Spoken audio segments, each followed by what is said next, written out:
Yo!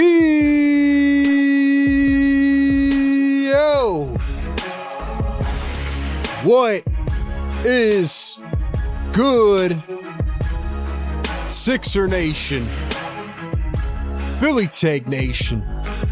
Welcome on in to another edition of the Sixers Game Day Live Show, the last and final edition of 2025. Man, has it been a roller coaster of a year? From the tanking to the draft pick, number 3 overall, the lottery. Sixers starting off 4-0 this season. The ins, the outs, the drama. But we made it. Last broadcast of the year. Of course, we're not going anywhere. But you know what would be nice? A big, fat W. Sixers have lost 3 in a row. Looking to bounce back. And speaking of 3, the big 3 is on the floor, trying to earn their first win together this season. What comes around goes around, man. We're back at it. Full circle. Let's go. Philly Take with RB. Sixers Game Day Live, man. Yeah. See, this is the type of energy I need. I take one look at the live chat and I see people dropping the fire emojis already. See my girl Busy B dropping all the channel member emojis. See people dropping the fires in the chat. That's how we do it, man. By the way, we added the Paul George emoji back. So rock out with the PG8. Hey, man, welcome on in. I'm feeling good, man. Happy December 30th. The Sixers do not have a game tomorrow night on New Year's Eve. So I hope everybody has a happy, healthy, safe New Year's Eve. But before we get to all that, you know what time it is, man. It is time for the number 1 76ers Game Day Live Show community in the world to do their thing. So ladies and gentlemen, welcome in officially to Philly Take with RB. It is the Sixers Game Day Live Show. Good evening, good morning, good afternoon, wherever you are tapping in from. This show is presented, as always, by our friends at National University, and we are powered by the Sleeper app. We have the 16-14 Philadelphia 76ers, losers of 3 straight, taking on the Grizzlies in Memphis, the 15-7 Memphis Grizzlies, winners of 2 out of their last 3. And Memphis is a slight favorite in this game, but I do expect that to change because of the news that we just got. Anyway, this is the number 1 Sixers Game Day Live Show. We give you the pregame, the live game, and the postgame coverage all in one. That includes our staple play-by-play and reactions, our analysis as it all goes down. We read your comments out in real time, and we take your phone calls after the game. We've been doing this show for 6 years now, and we have built it up to a place where we have our diehards in the chat every single game, tuning in, watching in. You get so much more experience and interaction in this show than you would watching the TV or kicking your feet back on the couch, listening to the radio, whatever you do. This is the place to be. Now, I need everybody to do me a favor, man. One final time of 2025. Go down below. Hit that thumbs up button. I need everybody to hit that like upon entry. Not because we care how many likes are tallied on the stream, but because you doing that one simple action and hitting that red subscribe button and hitting that notification bell helps YouTube recognize that this is a stream that people like, and then they'll push it out to more new viewers. That's how we grow our base. We hit 50K a few days ago. Now we're on the road to the 100K. We are on the road to the YouTube plaque, baby. So you know what to do. Like, comment, subscribe, hit the noties on. Don't miss any of the videos. Don't miss the live streams or the shorts. And make sure you follow us on all socials, man. We're blowing up on IG, TikTok, Facebook. We have become the staple for Sixers coverage everywhere. Platform domination. So help us out there and go follow us on Apple Podcasts and Spotify as well. That's where you can listen back to the post-game shows right after the stream concludes. Lastly, shout out to the members in the chat, man. Let's see those emojis, man. We've had a lot of people getting gifted channel memberships. I gifted some the other day. I want to see the emojis in the chat. I want it to light up different colors, like a Christmas tree. If you want to become a member, hit that join button down below and get your name highlighted a different color and get the emojis and a whole bunch more.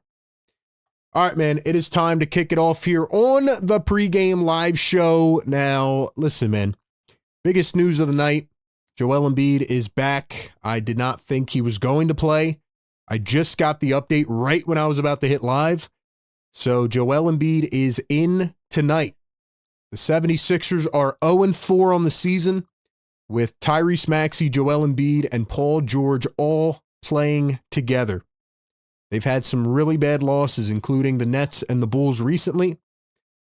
And there's been a lot of chit-chat, at least on other socials as well, in addition to in our comments, about the dynamic between Tyrese Maxey trying to lead a team versus how they look with Joel on the floor. I just want to say this, and then I'll move on to the rest of my analysis, all right? I think people are getting things twisted a lot. I think people are frustrated because of how last year looked. The fact of the matter, okay, is that two things can be true. Number one, the Sixers have played better without Joel Embiid this season. They have played faster. They have moved the ball more. Other players have gotten involved and not disappeared into the corners of the offense. And they've just looked like a more solidified unit. They looked like that the other day in the first half against OKC. So that's number one. Number two, all Sixer fans want Joel Embiid to be healthy. We want to see the team at full strength. I don't think I've ever been so excited and frustrated about a team at the same time. They're 16-14. We are 30 games into a season. And I still don't know what the identity of the team is. I don't think people should be complaining about Tyrese Maxey because, to me, he has single-handedly kept this team afloat by himself, with his two max co-stars being in and out of the lineup. So again, both things can be true. I don't know why Sixer fans, and maybe it's the younger ones, I don't know. They do this thing where they try to create enemies within themselves, and sometimes they overdo it. Like, we all want to see the big three play well. We all want to see them on the floor together. But for someone like me, I'm going to tell it how it is, man. The Sixers have played better without Joel Embiid. Now, hopefully he looks fresh tonight and he's healthy and he can dominate. But Joel being on the floor doesn't mean that they should not let Tyrese Maxey be the guy. Maxey has to run the offense no matter who's on the floor. VJ Edgecombe can't be a sixth option when Joel Embiid is in the starting lineup. So anyway, man, I just wanted to say that. People get my thoughts twisted all the time. Then you get the Embiid fanboys now that go in the comments after the game when we post our post-game shorts, and they're like, you're hating on Joel Embiid, and all you do is blab, and Sixers reporters don't know what they're talking about. Listen, bro, we all want to win, man. We're just telling you how it looks so far. Anyway, what else? This is going to be an interesting game tonight. The Memphis Grizzlies got Ja Morant back 4 games ago. He was out for, I think, a month. He's had a lot of issues all season. Now, I don't pay attention to the Grizzlies that in depth, but from what I researched and what I saw and heard, Ja Morant pretty much does not want to be in Memphis. He doesn't feel like the organization has done him well. I would argue that Ja is super talented, but he needs some like advisory person. Like, he just needs someone in his circle to kind of keep him intact. In my opinion, I'm just an outsider. So Memphis fans, if you're in here, don't get mad at me. I think Ja is a heck of a talent, but he gets crazy sometimes. Now, he's been back for 4 games, and similar to the last couple of teams the Sixers played other than OKC, the Memphis Grizzlies started off like a train wreck. They were 4-11 to begin the season. Their first-round pick, Cedric Coward, if you guys watched my draft content, you remember that name a lot. I liked Cedric Coward out of, I believe it was Washington State, 22 years old, had one of the craziest journeys to becoming an NBA player. He played at a JUCO and another school. He played at like 3 different small schools that didn't believe in him. And here he is as a first-round pick. He's really good.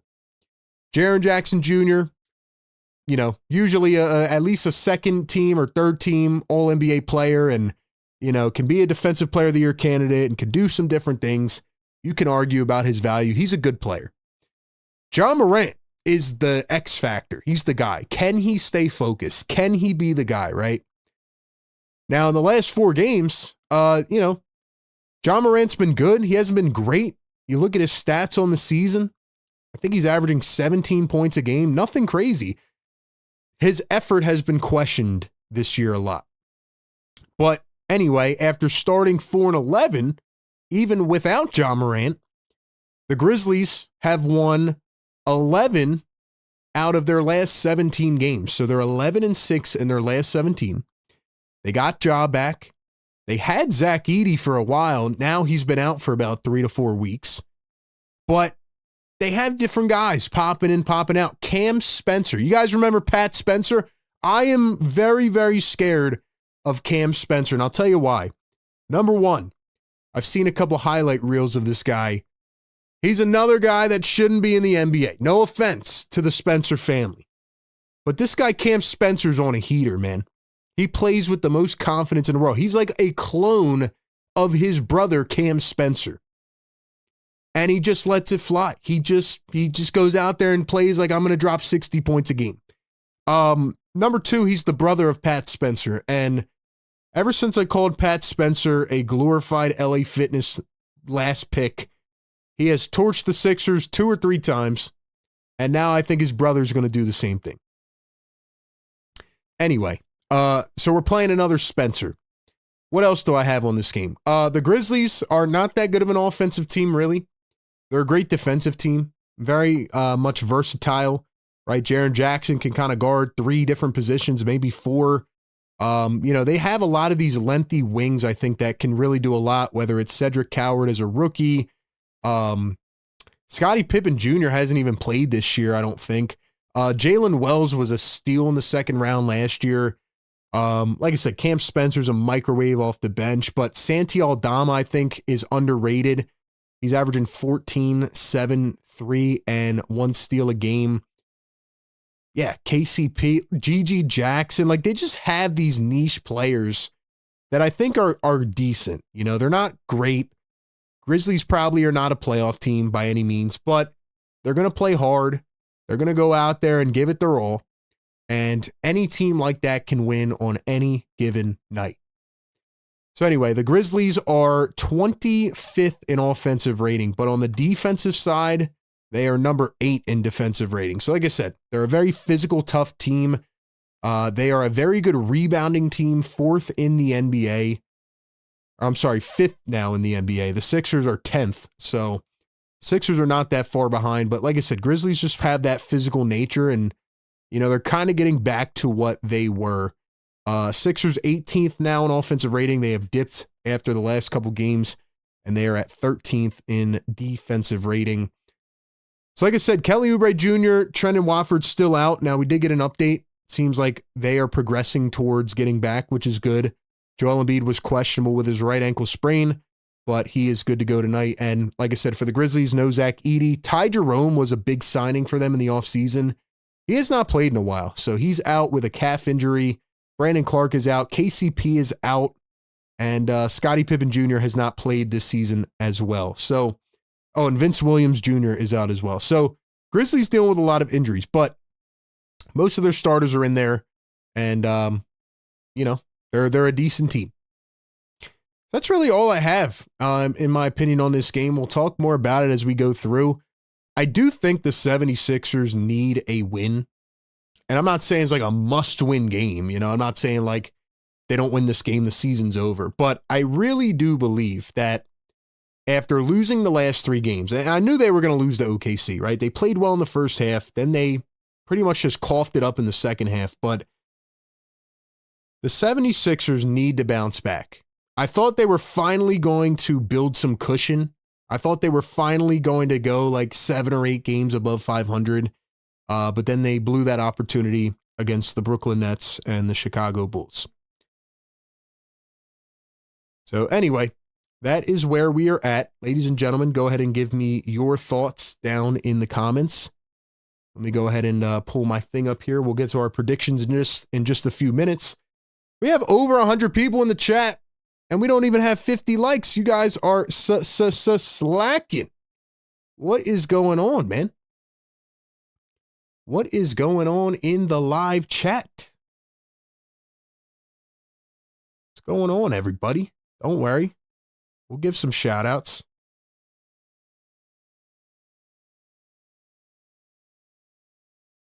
Let's see. Hold on here. Shout out to the chat, man. Shout out to the chat.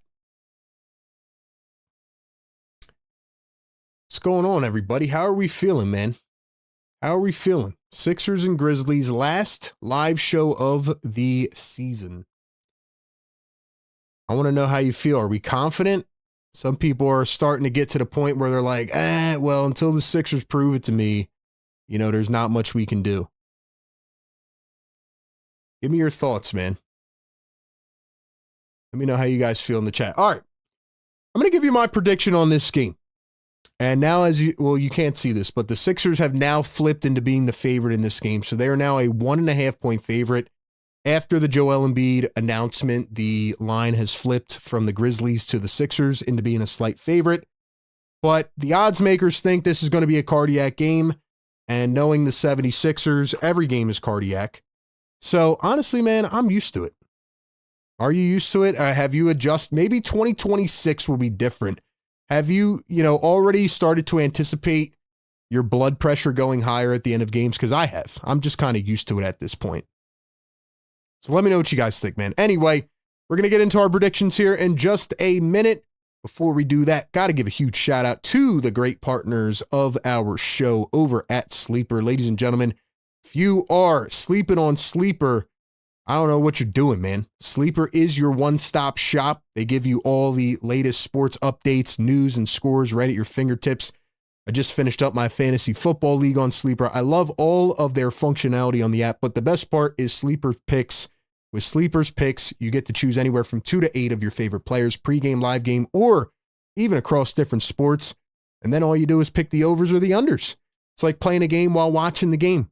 You make the entries in less than 30 seconds with a $1 minimum. It is that easy. Use our code PhillyTake. Get up to a $100 match on your first deposit. Right now, Sleeper's offering a free $20 entry. All you have to do is sign up and download the app. All right, let's make our picks for tonight.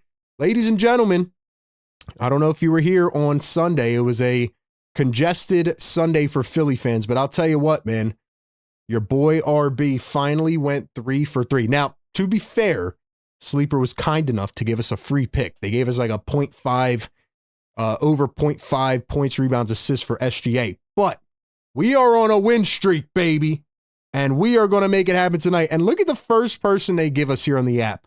Sleeper knows something we don't, okay? Cam Spencer, 20.5 points, rebounds, and assists. How many points do they have him at? Cam Spencer at 11.5. I'm sorry. And maybe I'll reverse psychology jinx him, but I'm taking the over. He's another Spencer brother. Those guys play with the most confidence I've ever seen in my life. Cam Spencer over 11.5. The Maxey one I was going to go with, but now that Joel is in, I am a little bit weary about it. Now, can Joel Embiid dominate Jaren Jackson Jr.? I feel like if I pick the over on Joel, then he's going to have his worst game ever. Paul George, I do feel like can go over 14.5. Could this be a Paul George game? He's been very cold lately. I think I'm going to go over Cedric Coward 11.5. I think I'm going to try to reverse jinx these guys, honestly. Quentin Grimes over 11.5. I feel like Grimes needs a big game off the bench. Like I said, Grizzlies have a really good bench. I think I'm going to go with literally the sleeper picks, no pun intended, in this game. I'm going with Grimes over 11.5. And just for fun, let's do a fourth one. Why not? Let's increase the prize pool here. Let's see. Jaren Jackson, 6.5 boards. You know what? I think VJ's been rebounding very well. I'm going with over 4.5 boards for VJ. So it's as easy as that. Make your picks. Use our promo code PhillyTake and get your free $20 entry right there on the app. Shout out to Sleeper. Terms and conditions apply. See Sleeper's terms of use for details. Operational in over 25 states. We will check back on the picks parlay at halftime. Ladies and gentlemen, it is time for our final score predictions. Ladies and gentlemen, who is going to win this game? What will the final score be? How many points will the leading scorer in this game have? Drop them in the chat right now. I think this is a wild card game. I think this is one of those games where it could be anybody. Will it be Tyrese Maxey?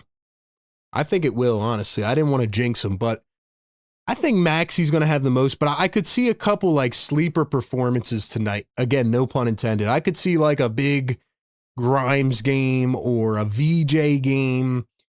Even on the Memphis side, I could see Cam Spencer lighten up the 76ers. I could see, I mean, I know Ja's probably going to have a good game. It could be Jaren Jackson. I don't know. I feel like it's all over the place. And I think this is going down to the last possession because the 76ers have to go out of 2025 with a bang. They have to go out with a bang here. And they're going to make this as cardiac as possible, in my opinion. So anyway, that's where I'm at. What do you guys think, man? What do you guys think? I think I'm going to take the Tyrese Maxey most points in this game pick, even though I'm not that confident about it, because I'm a little hesitant to go with like a VJ or a Grimes, even though I do think they're going to have big games. So I'm going to say Maxey goes for like 28, and I think the points will be widespread. I'm going to go with Maxey 28, and I think the Sixers snap their losing streak, but they make it very difficult. So I'm going to say the final score is like 114 to 112, and Maxey goes for 28, and the Sixers make us sweat out a win. So that's where I'm at. How do you guys feel, man? Let's see. Drop your predictions in the chat. Once again, 150 people in here. Get us to 100 likes. Hit that thumbs up button, man. Someone said Grimes leading scorer. Let's see. 115, 106 Sixers. Maxey with 29. Catton says 126, 117 Sixers. Dom says 119, 114. 123, 115 Sixers will lose. Maxey with 40, says Dom. Ailey says Maxey 37. Philly Meme says 115, 108 Sixers win. Embiid with a 34 bomb. IKC says Maxey 29. What else? $2 super chat. Dom Boyle says, I want to see a VJ or Grimes game. Maxey needs help. I agree. 100%. It's got to be a VJ or a Grimes game. Somebody's got to step up off the bench and help this man out. Somebody's got to give them some guard depth off the bench, whether it's McCain, VJ, Grimes. One of them has to do it. 100%. Let's see. 121, 115 Grizzlies. JJ with 29. John Monroe says 118, 109. Maxey with 32. Busy B says 113, 106 Sixers. Maxey with 36. Estelle says Sixers 115 to 112. What else? Philly Talk Podcast. What's going on, my guy? Shout out to my guy. He says Maxey over 30, VJ over 15 for my parlay. I don't know. The Maxey one's going to be a bit tough with Joel on the floor, but I hope he can do it. 115, 105 Sixers. Maxey with 20 plus. What else? Sixers 111, 105, 127, 112 Sixers. I like it. I like it. Good predictions in the chat. Anthony says 127, 112 Sixers. Less depressed Sixers fan. What's good, man? He says, unfortunately, Sixers lose due to coaching. VJ gets an efficient 34 points. Long time no see, man. JB, what's good? 111.99 Sixers. Mad Max with a 40 piece. Drummond over 0.5 threes. You know Drummond's taking at least 3 of them tonight. If he plays. I mean, last game it was a Dembona and the athleticism, right, that really matched up well with OKC. So who knows what Nick Nurse is going to do tonight. What else? Don Boyle, $2 super chat says, hit the like button. Let's go. Hit the thumbs up. Get us to 100 likes and drop that beat. Y'all know what time it is. Let's go. Yeah. Last one of 2025. Sixer Game Day Live with your boy RB. Let's go, man.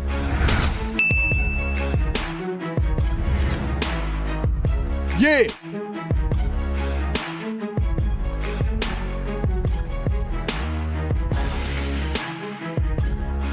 Fire's in the chat, baby. Let's go, man.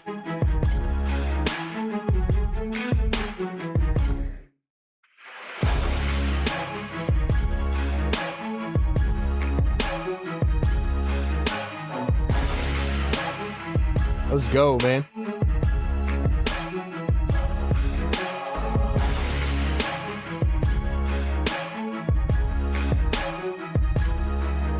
Yes, sir, man.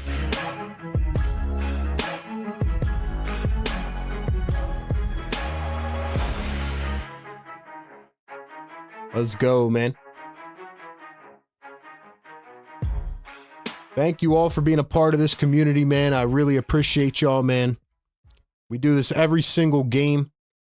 We've been giving you the passion all season through the ups and the downs. We give you pregame, live game, post-game coverage every single game, man. No fail. We've been here every single game. Last game, we didn't do a post-game show because I was doing my Eagles coverage. But, hey, man, we're grinding it out. We're keeping you up to date with the 76ers. Hopefully, this team can pull it together and go on a run in 2026. Has to be a lot better than 2025, I'll tell you that, because 2025 was a disaster. So we have a lot to talk about in regards to the NBA, things going on. We have 210 people in the live chat. Do me a favor right now. Like the show, guys. We should be at 100, man. You know the deal, man. Like upon entry. Let's get to 1,000, man.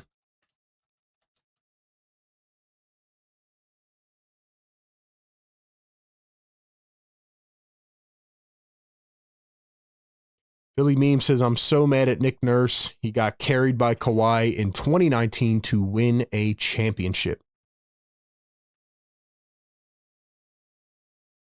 I don't want to make excuses for Nick Nurse. I don't think he's been great, but I will say it's very difficult to coach a 76ers team that has different players on the floor every single night. I'm just being honest. It's not an easy thing, man. It's not an easy thing.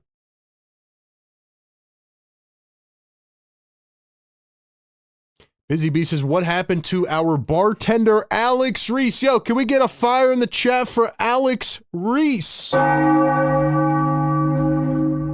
Listen, Busy, only the OGs of the OGs remember Alex Reese. I'm telling you right now. People in this chat are like, who's Alex Reese?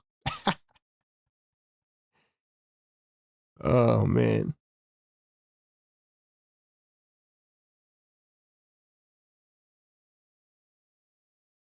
People are like, who the heck's Alex Reese? Who? Anyway, man, Sixers got to watch out for this cat. Sixers got to watch out for this cat, Cedric Coward. I'm telling you, he's a beast, man. He's a beast.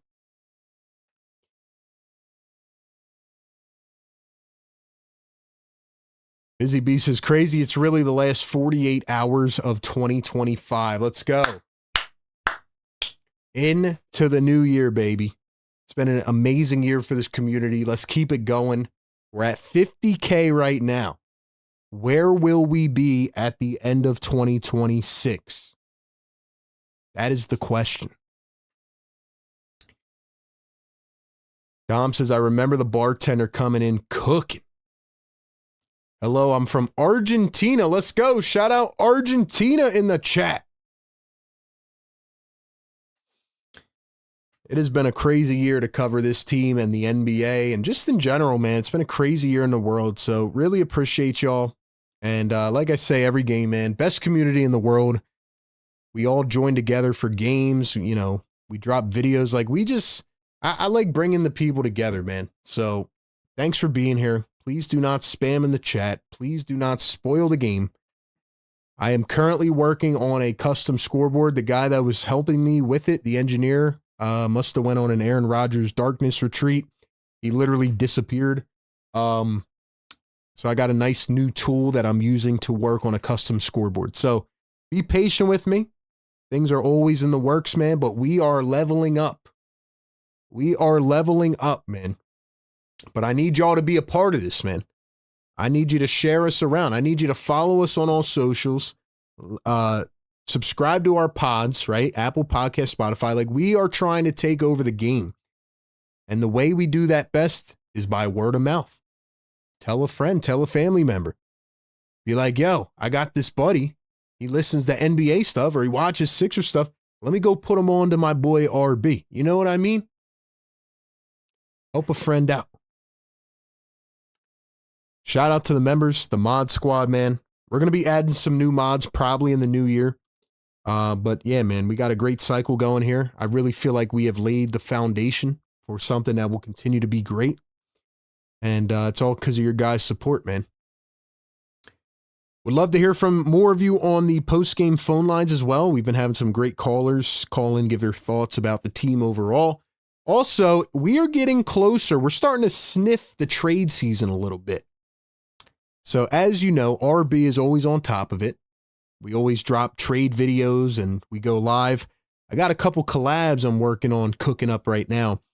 So yeah, man, make sure you stay tuned in because you never know when the next thing's going to drop. All right, guys, where are we at now? 96 likes. We need 4 more. We need 4 more. On the poll, 47 votes right now. Can we get to 500 likes? 21% of people said no. That means there are 21% of haters in the chat. And I love it. If you're hating in the chat, guess what? You're still helping grow the channel, man. I've done a really good job this year not acknowledging the trolls as much. I'm going to keep working on that in the new year. But they still feed the chat, you know? They still fuel us a little bit. ICK says, independent media is a big part of the future. You are correct. No trivia, but you are correct, man. Let's take over the game a little bit. Let's take over the game a little bit. Dom says a bartender, mechanic, lawyer, accountant, and cashier was our starting 5. It really was. It was crazy, man. It was crazy. Starting 5 for the Philadelphia 76ers is Tyrese Maxey, VJ Edgecombe, Paul George, Dominic Barlow, and Joel Embiid. And here's the Memphis Grizzlies mascot. He's doing a dance out here with the cheerleaders at half court. Must be a fun job, I guess. Starting 5 for the Grizzlies is Cedric Coward, Ja Morant, Jalen Wells, Christian Coloco, and Jaren Jackson Jr. Christian Coloco, how many games has he played at the starting center? Let's see. Christian Coloco has started 0. First start of the season, huh? Wonder why he's starting.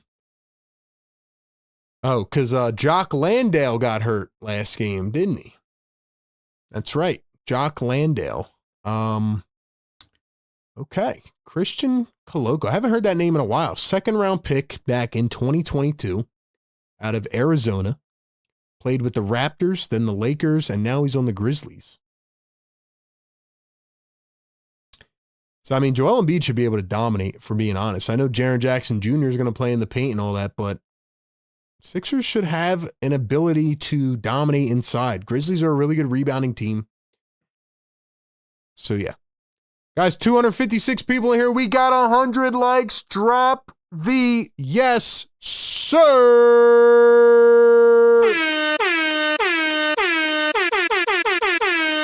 Yes, sir. Woo! Let's go, man. Shall we wake up the neighbors one final time for the new year? You know it. You know it. Yes, sir. Yeah. Ladies and gentlemen, keep the chat on fuego. I know it's hard to watch every Sixers game. I know sometimes you get annoyed at the team, but for the people that tap in all the time, man, I appreciate you. I appreciate you.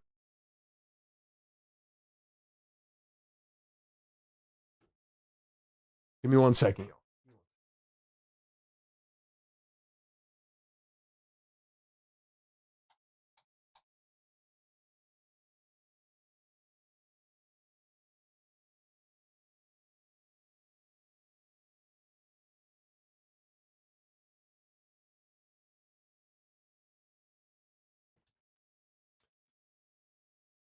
Let's go.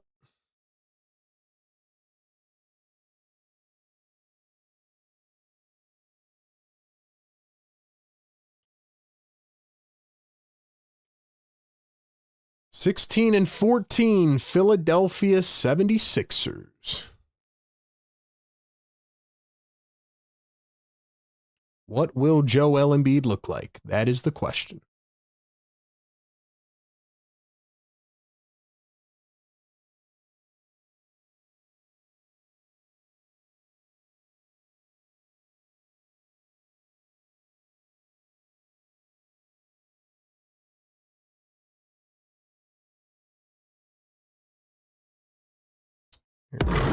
Legendary. No, we don't want your ads. All right. All right, let's get it going.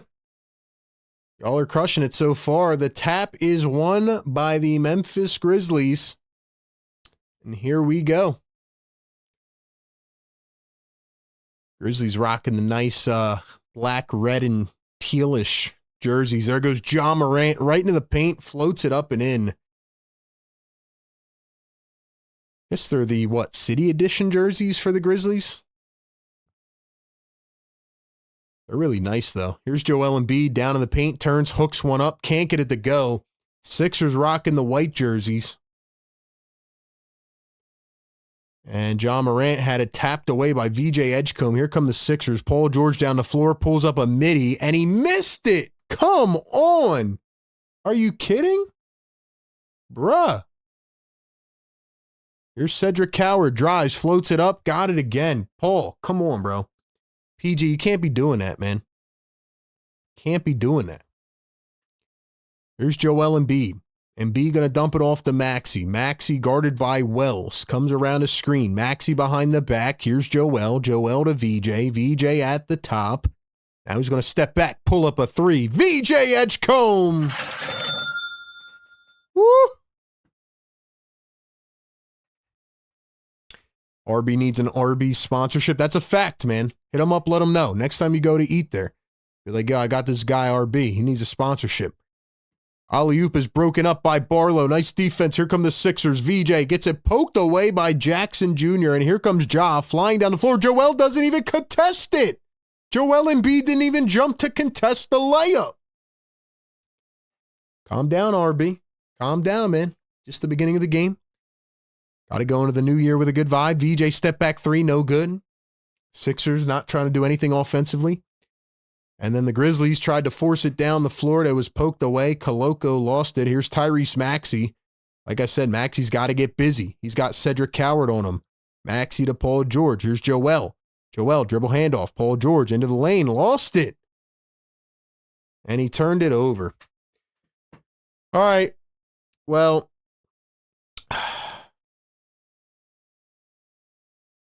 what happened now? Is that Koloko? He just ran to the locker room?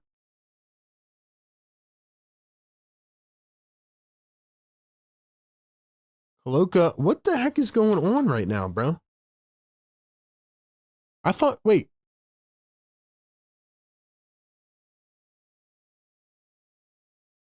Grizzlies miss a three.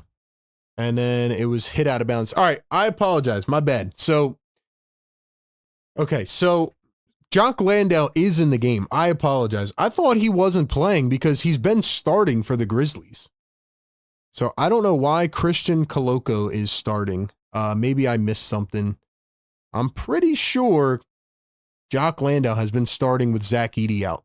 Anyway, here's Landale, Jalen Wells from the wing, and hits a three. Hold on. Who started last game for Memphis?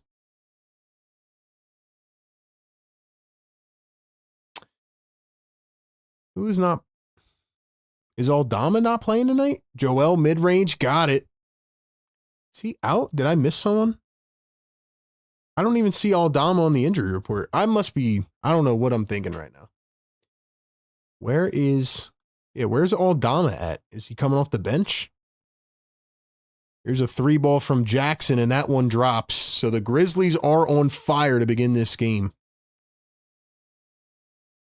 I could have sworn Landale or Aldama have been starting, and this was the first start for Christian Coloco, but he got poked in the eye, I think. That's why he left the floor. Here's Joel Embiid. He gets doubled in the post. Nice find to Barlow. Barlow lays it up and in. Beautiful dime from Joel Embiid.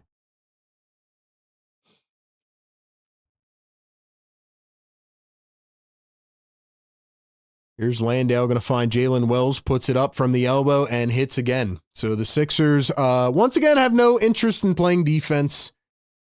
And yeah, that's how this game is going. That is how this game is going. Here's VJ Edgecombe going to find Paul George. George at the top of the arc, puts up a three and missed it. This is embarrassing. Three ball from the Grizzlies and another one.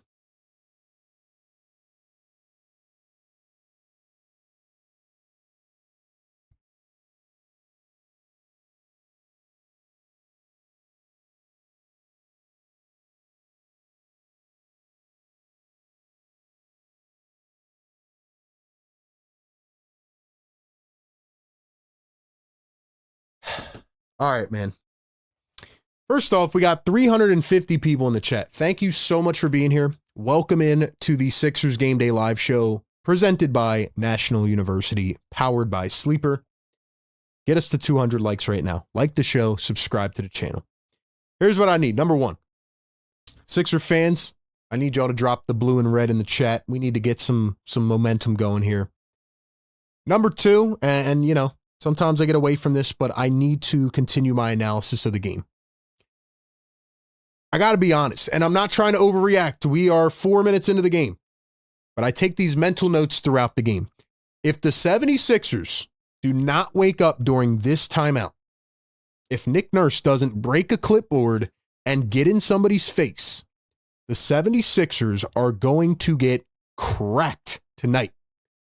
They are going to get destroyed by 30 plus points.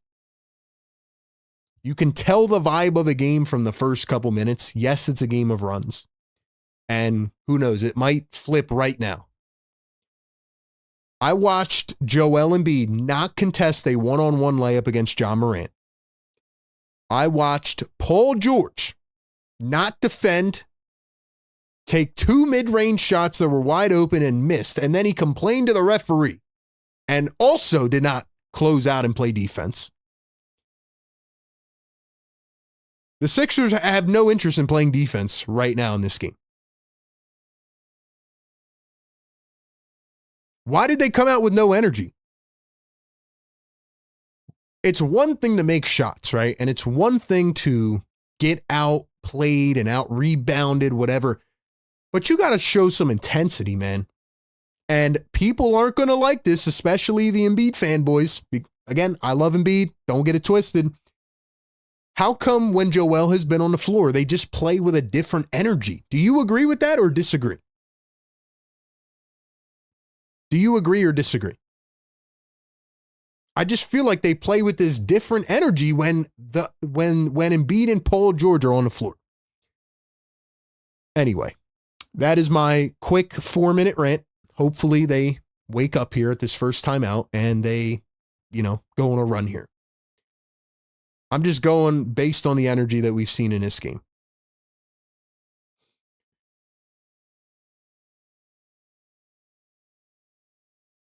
I'm just saying, man, like they just they approach games differently when they're playing this way. All right, let's see what the chat says. Don Boyle says we complain at any little stretch. Dang, Dom's coming at my neck. My bad, Dom. Listen, bro, I'm not trying to overreact, man. I'm not trying to overreact. I'm just saying, man. They came out with terrible energy in this game. I'm just saying, man. In this game, I disagree. They're just hitting everything right now. They are hitting everything, but they've had wide open shots. That's the only thing I'm saying. That's the only thing I'm saying, man. They've just had wide open shots. Hopefully the Sixers wake up here. Tyrese Maxey with the ball, looking for Joel Embiid. I don't know what happened to Koloko. Tyrese Maxey dribbles and kicks. Here's Joel Embiid, the pump fake in the corner. Dumps it back. Maxey off balance three. What a shot by Tyrese Maxey. That was like almost a no-dip three. I don't know how he even got that off. And they're going to whistle it a two, actually. They're going to say Maxey's foot was on the line. And here is Santi Aldama, by the way. So I don't know why they didn't start him. Here's John Morant. He baits Joel Embiid into a foul and gets a whistle. G.G. Jackson II is in for the first time as well. Grizzlies have a lot of good young talent, I will say. Like G.G. Jackson is a guy, he's playing 11 minutes a game. He's only averaging about 4.7 points a game, but I believe he was a two-way guy last year, and they converted him. He was a second-round pick, actually 2 years ago out of South Carolina. And, his rookie year, he averaged 14.6 points a game. Like, last year, he was very injured, and he's been injured throughout his career, but they just have good niche role players like that. James says, stand on it, RB. They came out flat. They did. They did. That's what I saw, man. Tyrese Maxey in the corner, working against Landale. After the free throws, he went 1 of 2 at the line. Maxey drives the baseline, gets it to go. Nice play by Tyrese Maxey.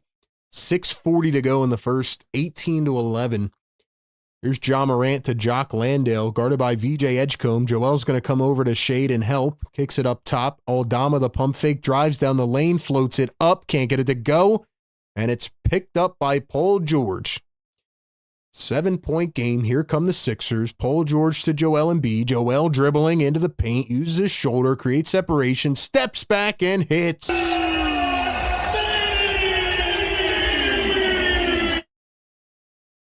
And John Morant with a teardropper down the other end. He somehow got it to go. Off balance, falling to the floor.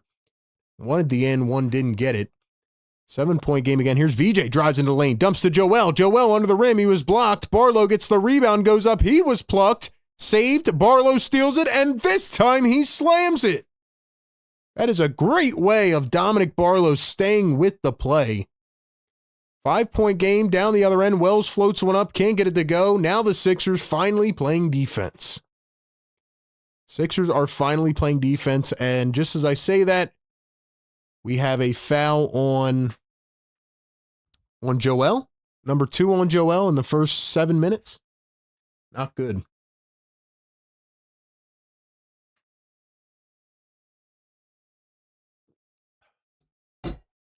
$400 people in the chat right now. 150 likes. Do me a favor. Get us up to 200 likes. Like the show and subscribe to the channel. Ladies and gentlemen, welcome into the Sixers Game Day Live Show. Last one of 2025. Here is our boy Cam Spencer coming off the bench. He's been on a heater. Wells got it poked away, and Barlow saves it. Adem Bona in for the first time. So again, Nick Nurse opts to go with Adem Bona over Andre Drummond. Quentin Grimes in as well. VJ down the lane, floats it up, gets it to go off balance. Great job by VJ Edgecombe to initiate some offense right there. Maxey almost picked the pass. He knocked it out of bounds. It's going to stay with Memphis. 5 minutes to go here in the first.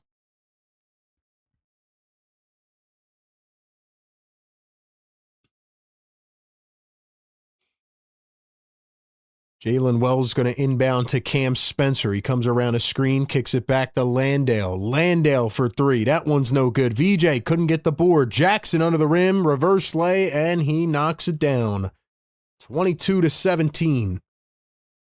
4:40 to go here in the first. VJ over to Barlow. Barlow, the cross, the drive on the baseline, blocked, puts it back up and in. Barlow kind of gave him some words after that. Big start for Don Barlow. He's got 6 and 3 in the first 8 minutes. Landale a three ball. That's no good. Maxey picks it up. Here come the 76ers. They are back to a three-point game. Here's Tyrese Maxey crossing over, working one-on-one against Jackson. Drives down the lane, floats it up. Got it to go. He's on fire. Thank you, RB, for reverse psychology jinxing the Memphis Grizzlies. You can thank me for the success. I just jinxed them. Shout out RB, man. All I had to do is say,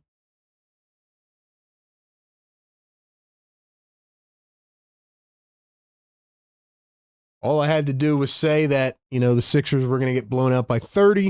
And then they're like, all right, we'll pick it up for you, RB. And that's how we do it. 400 people in the chat. Let's go. Hit the like button. Hit the subscribe button. Sixers are back. 1-point game. Grizzlies have won 11 out of their last 17 games after starting 4-11. Sixers have lost their last 3 games. Sixers need a win tonight. This is the Sixers Game Day Live Show. Drop that blue and red in the chat. Let's give some shout outs. We got Philly Shad. What's up, Shad? Fire Take Goat. If you guys want to become a member, hit that join button down below. The GOAT means you've been a member for more than a year. That is fire, man.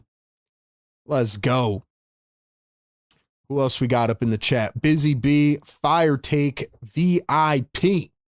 Let's go, Busy B. We got Blazin in the chat. We got AG, a Fire Take Goat in the chat. Who else we got up in here, man? Pure Philly Pain says, like the show, and he drops some fires. Derek J, what's good? Sport Clips, what's up? We got John Camissa, Fire Take Goat in the chat. Clint, Fire Take Goat, what's up, man? What's up, man? Blazin says, I'm blown away. I'm speechless. I don't know what to say. Who knows what to say, man? Say whatever comes to mind. Thank God I haven't followed you, bro. Good for you, man. You're in the chat, right? That means you subscribed, dipshit. Philly Shad, what's good? We got Rania, what's going on? Judica, what's going on? Who else we got up in here, man? Philly Memes, what's up? Ryan Jacob, what's up, brother? He says, I'm here, don't chat much. Let's go.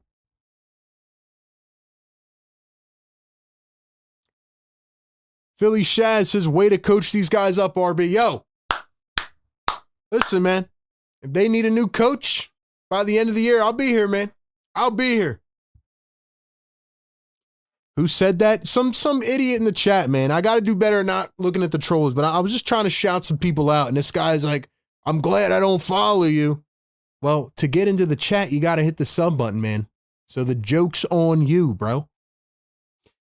I live 2 hours from Philly, so they're like a backup team for me to watch.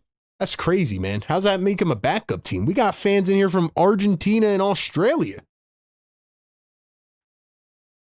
Philly's record should be much better, but we will get there.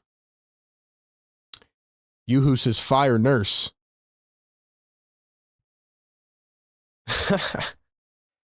RB broke the clipboard. Exactly, man. All I had to do was break a clipboard, man.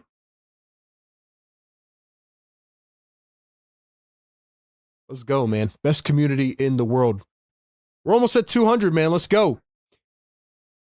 All right, 22-21. 4 minutes to go here in the first. Here's the drive and the kick. Kicks it out to the corner. Aldama for 3 and hits it off balance. I'm telling you, Santi Aldama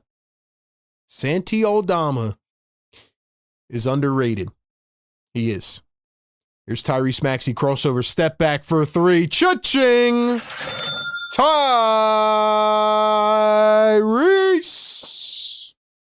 Maxey. Maxey. Maxey.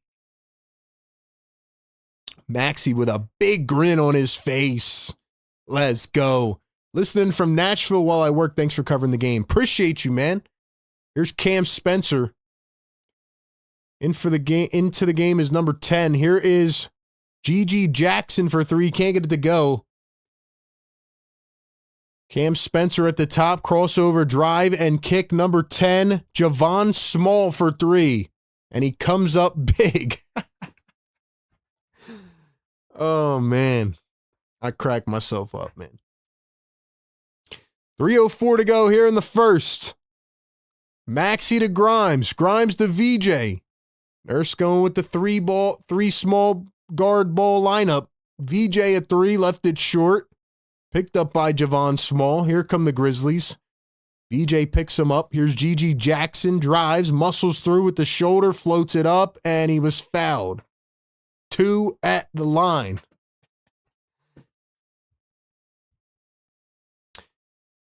We got Don Boyle gifting a Philly Take membership.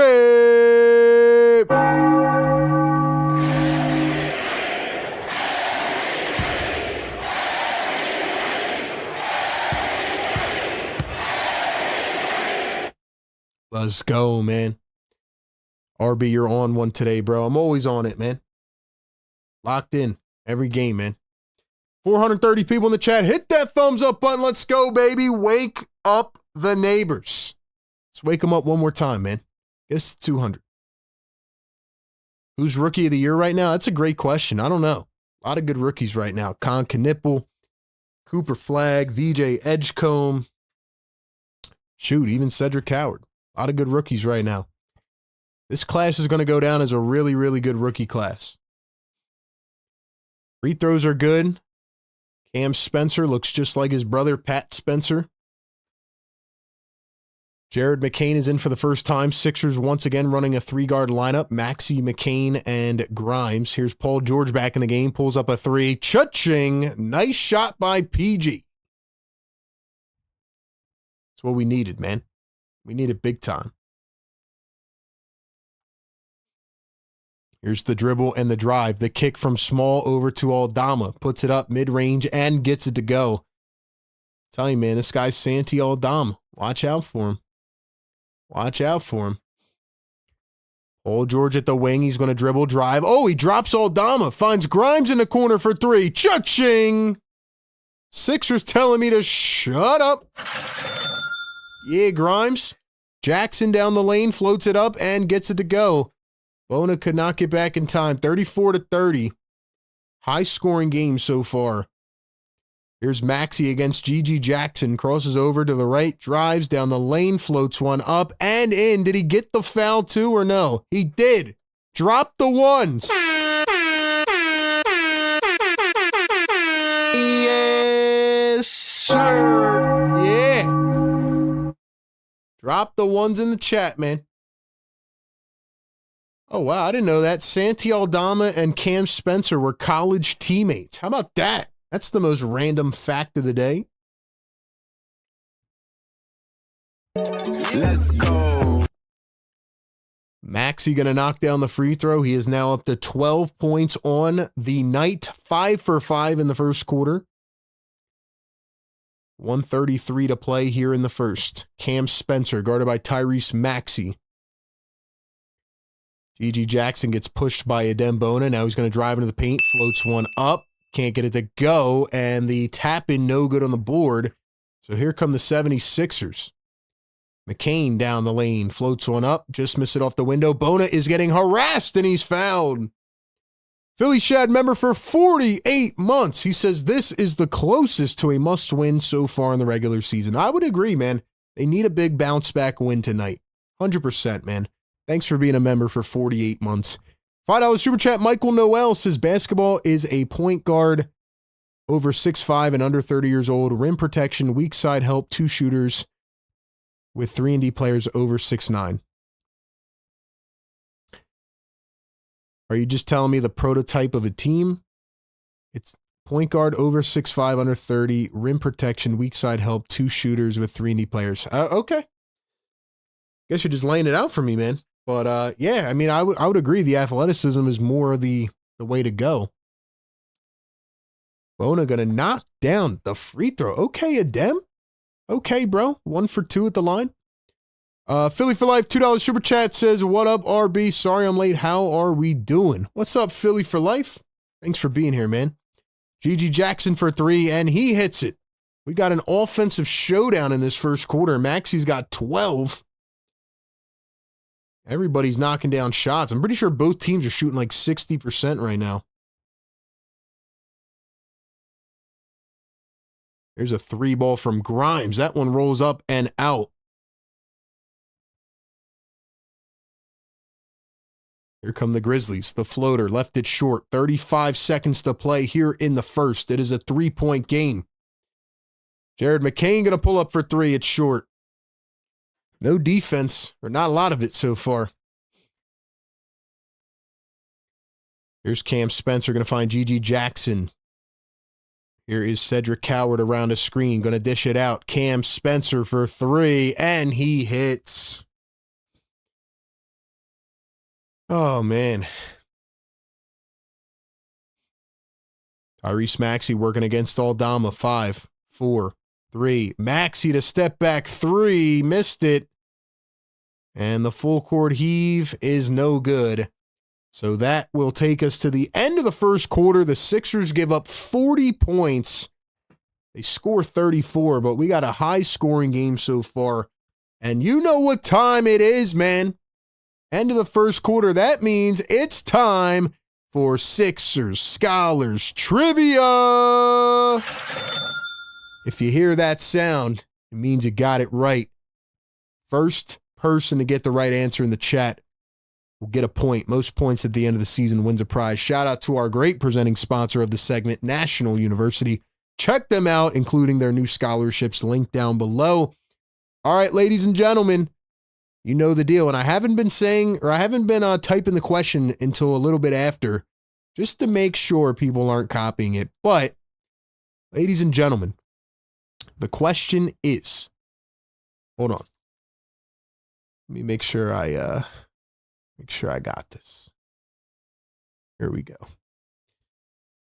All right, ladies and gentlemen, the question is, there have been 3 Sixers players to score 34 or more points in a game against the Grizzlies. Name 2 out of the 3. 3 Sixers players have scored 34 or more points against the Grizzlies. You have to name 2 out of the 3. Got to put both of them in your guess.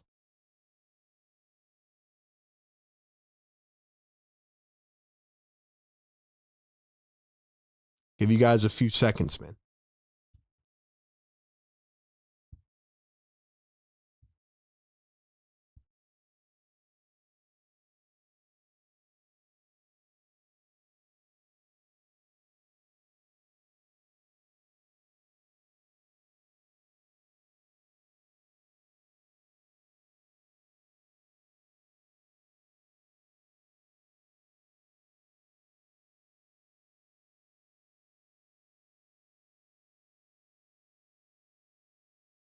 All right, ladies and gentlemen, there have been 3 players to score 34 or more points in a game against the Memphis Grizzlies for the 76ers. The correct answers are Allen Iverson, who scored 38, Joel Embiid, who scored 35, and you guessed it, Furkan Korkmaz. I was waiting for the day that Furkan was a trivia answer, man. He scored 34. Those are the 3 highest scoring Sixers against the Memphis Grizzlies. And a couple people got it, but the guy who got it by a half a second is JS2767. JS2767. Congratulations, man. Thank you all for playing Sixers Trivia. Scum was number 2. He got it right behind him. And Ailey was third. Who else? Dom was fourth. He said Embiid and Iverson. Very close, guys. Very, very close. But a shout out to JS2767. And he actually guessed Furkan Korkmaz, which is amazing. Shout out to Furkan Korkmaz, man. You learn something new every single day. Thank you all for playing Sixers Trivia presented by National University. Here's a three from Joel Embiid, who's back in the game. Ball hits the top of the backboard, and it bounces off, rebounded by the Grizzlies. Here they come. Ja Morant kicks it out. Cedric Coward from the corner. Can't get it to go. Embiid tried to tap it, and it was out of bounds. Going to stay with the Grizzlies. Furkan Korkmaz, man. Let me go ahead and make sure I get my guy JS in here on the trivia tracker.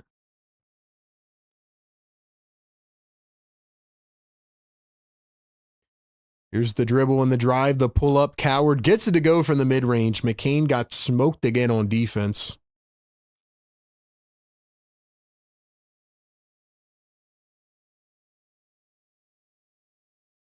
Here's a three ball from Paul George, and he gets it to go. Yo, PG might be cooking right now, man. PG's got 6 points now on the night. Ja Morant floats one up, and he was fouled by VJ Edgecombe. That's going to be number 2 on VJ. All right, let's go back to the chat here. Let's see who's up in the building, man.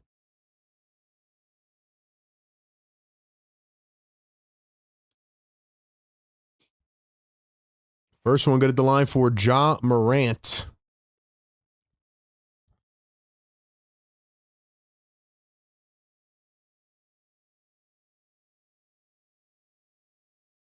Somebody said trick question.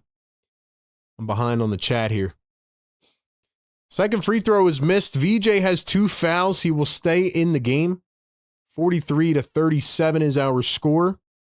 Jared McCain going to hand it off to Paul George. Now Quentin Grimes. Grimes around a screen finds Joel. Joel to PG. PG in the corner. Can't get it to go that time. Picked up by the Grizzlies. 4th in the NBA in rebounding are the Memphis Grizzlies. Here is Ja Morant.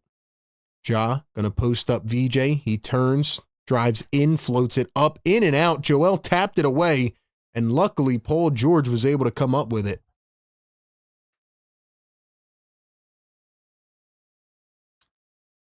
And we have a foul down the other end. Yo, we need 4 more likes to get to 200, man. 440 in the chat. Even if you're not a Sixers fan or an RB fan, hit the thumbs up for the grind, man. We do this every game, man. Pre-game, live game, and post-game. Every single game. Jared McCain going to find Joel Embiid. Embiid lost it. It was poked away by Jackson Jr., who got hit in the face. Will says, yo, man, just wanted to give you a shout out. Watched you all the time. Great content. Thank you, man. Appreciate it. Appreciate it. I guessed before you put it in the chat. Well, unfortunately, that don't count, man.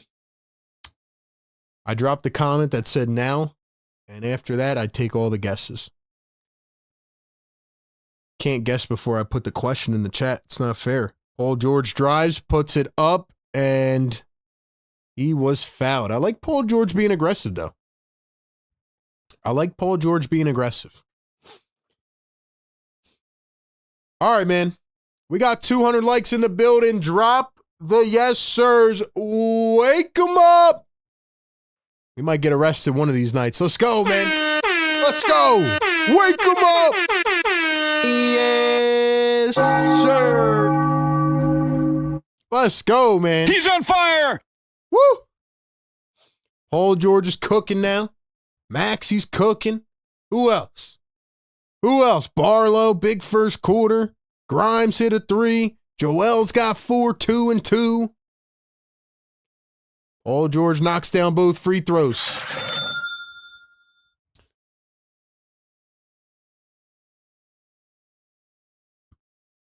Here's Jaren Jackson Jr. Floats one up from the mid-range. Can't get it to go. Joel the rebound. VJ with the rock. Drives and kicks. Joel. against Koloko and knocks it down. So Koloko is back in the game. Joel Embiid, it's a bucket over him. Here's Ja Morant, the entire offense running through him. Cedric Howard passes out of a shot. Jaren Jackson Jr. goes up, wanted to foul, and he gets the late whistle. I thought Jaren Jackson Jr. was going to punch a ref in the face if he didn't get that call. He got mad. Let's go. You guys are crushing it, man. Keep getting them likes up, man. Thank you so much for being here. Sixers Game Day Live Show presented by National University and, as always, powered by Sleeper. Unfortunately, that foul was on VJ, so that is his third, and he's going to have to come out of the game now. Back in comes Dominic Barlow. Guess Jabari Walker doesn't play anymore. All right, I'm going to leave it up to you guys, man. Should we bring the air horn into the new year? Should we bring it into 2026? Drop a yes or a no in the chat. 45-41 is our score after the free throws made by Jackson Jr. Quentin Grimes coming around his screen, going to find Joel Embiid. Joel steps into a three. He got it!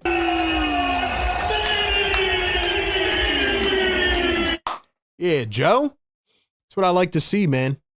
If Joel Embiid can knock down threes, he becomes very, very important. Here's Ja Morant, going to dribble, drive into the paint, kicks it back. Here's a three ball from Jackson, way off the mark, picked up by Jared McCain. McCain down the lane, floats it up, got it through traffic. No whistle is crazy. No whistle is wild. 8:35 to go here in the second. Cedric Howard down the lane, up against Embiid, missed it, gets his own board, taps it up and in. See, those are the things that frustrate me about Joel, man. Like, he's getting going offensively, but I need him to jump in the paint. I need him to jump on defense. Here's Joel against Cedric Howard. One bouncer. Paul George drives, gets physical, and puts it in. Sixers take the lead. Let's go, man.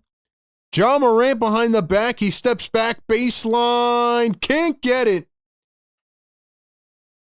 They're all playing well right now. Grimes, the hezzy, the drive, the kick. McCain, PG didn't want the three. Drives into the paint, floats it up, and they call a charge.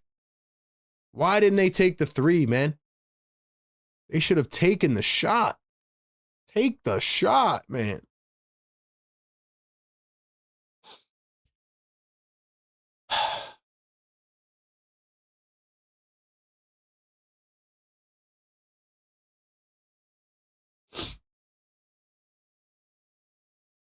Here comes Justin Edwards in for the first time. He's been pretty good as of late. Paul George going to go to the bench. Some of these Sixers getting in foul trouble.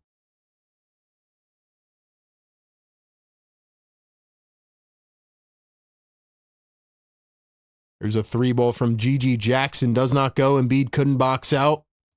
And the Grizzlies get it back and laid up and in.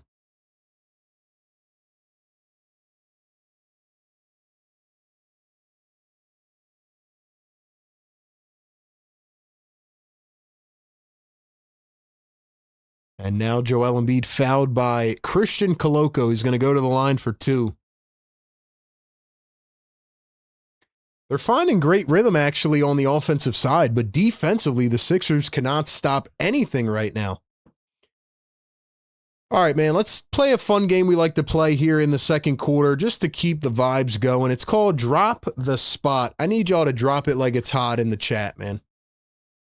I need y'all to drop it like it's hot. Let me know where you're tuning in from, man. Let me know where you're tuning in from. Drop your states, your cities, your towns, your countries. Where is everybody watching the show from tonight? We'll shout out some of the best in the chat.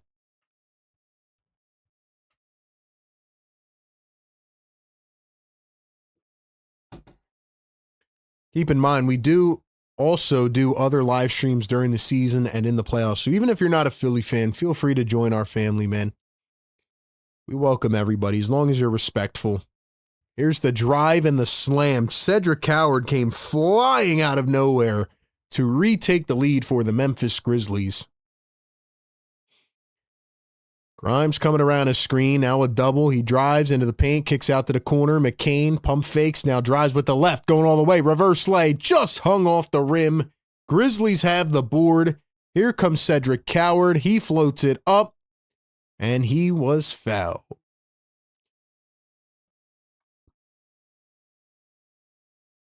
Even the broadcast is like, why didn't they shoot, says Busy B. Lawrence, what's going on, man? Larry from Lansdowne. Happy holidays, my man. Upper Darby in the building. Busy B tapping in from the ATL. Scum tapping in from the Jers. Dave from Prospect Park. Bordentown in the building. Somewhere in my brain, says Blazin. Northeast Philly in the chat.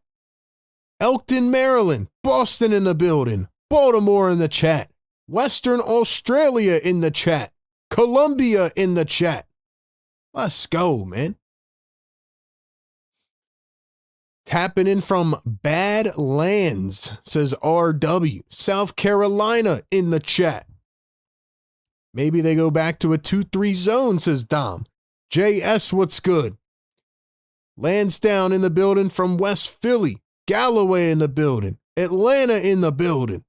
Argentina. Belgium in the chat. Worldwide, baby. Woo!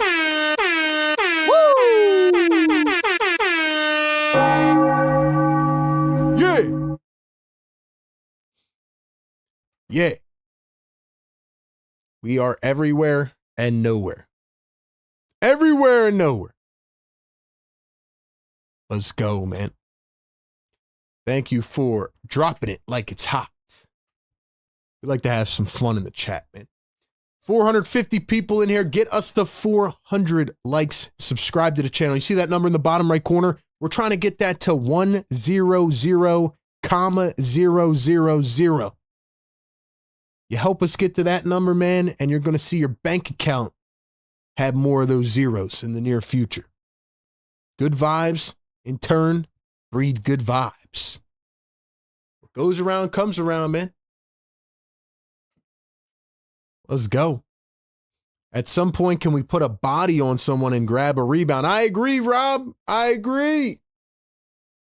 Joel is not rebounding well at all right now. He's doing everything else well, but he's not rebounding at all. And the Sixers are not guarding anything inside the paint. How many points in the paint do the Memphis Grizzlies have right now? Let's see. How many points in the paint? 20 out of 51. So not as many as I thought, but still, they're getting access to everything they want, man. Let's see.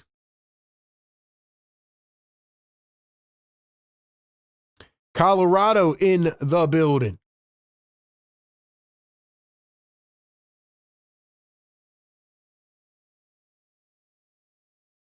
Got to wake up the defense and box out.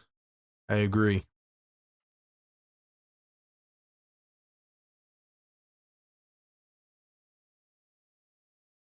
Why no Drummond tonight? Who knows, man? Who knows? Who knows? Bona played last game before, played pretty well. Nurse was like, all right, I'll go with the Dembona again. But against the team that is fourth in the NBA in rebounding, I feel like Drummond would be a pretty good solution right now, in my opinion. Let's go, guys. Like the show, man. 470 people in here. Appreciate y'all being in the chat, man. Let's go. I know a bunch of shadow watchers are in here. First one, good at the line for Cedric Coward. Guys, all of our links are down below, man. We're on Instagram, TikTok, Facebook, Twitter. Make sure you follow us everywhere. Follow us over on podcast platforms. Leaving us a 5-star rating would mean the world. Very much helps us out, man.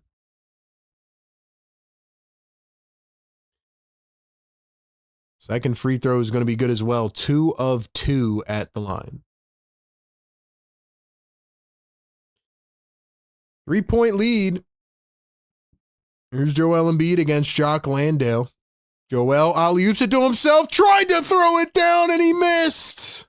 Oh, man. Grizzlies with a 5-on-4 and an easy layup. Yo, Joel Embiid just tried a self alley-oop And he actually got off the ground. But he freaking missed it. He got contested. Here's Joel again. Crossover, step back, Joel. Oh, Joel's looking good offensively right now, man. He's giving me some flashbacks right now. I'm not going to lie. Aldama for three, and he hits. Dude, we just can never extend the lead, bro. Or get the lead and then extend it. Sixers shooting 60% from the field in this second. Grizzlies are at 45%. Joel under the legs. Maxey for three. Cha-ching! Dude, this offense is looking good right now. Now they have to play defense. Aldama spins, throws it into the hands of Edwards, who saves it going out of bounds. Here comes Quentin Grimes down the lane. Grimes tried to dunk it down, and he was fouled by Cedric Coward. Cedric Coward is asking to review it. Grimes is asking to review it. I don't know why both people are asking for a review. Maybe Grimes was taunting a little bit. Look at this. Joel tried the self alley-oop. Oh my gosh. And then the under the legs pass. Yo, is Joel Embiid in his bag right now?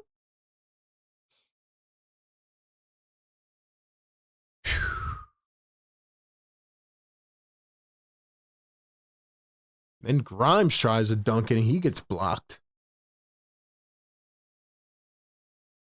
Oh my gosh, man.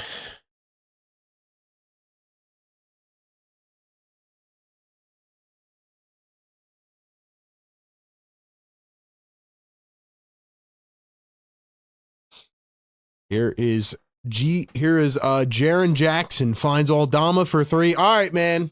All right, now I'm getting annoyed, bro. Now I'm getting annoyed.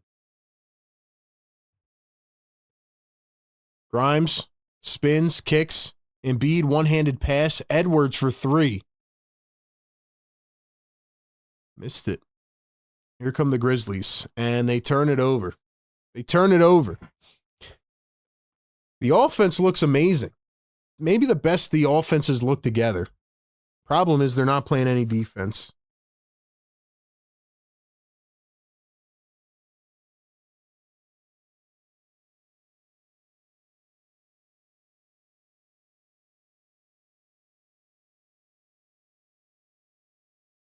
There's a three from Joel. Misses it off the back iron.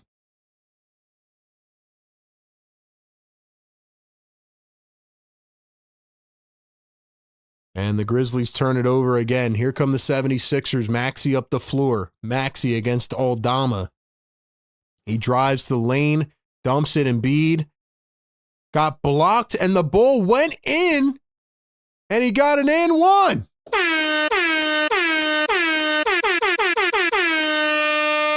How in the world did that happen? Was it a goaltender or a foul?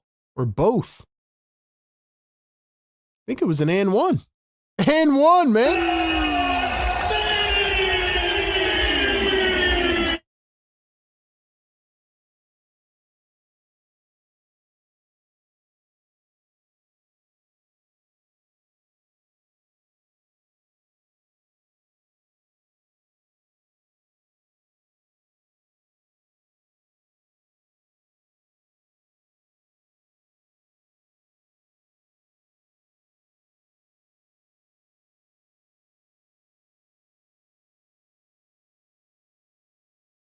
There's a three from Landale. Can't get it to go from the corner.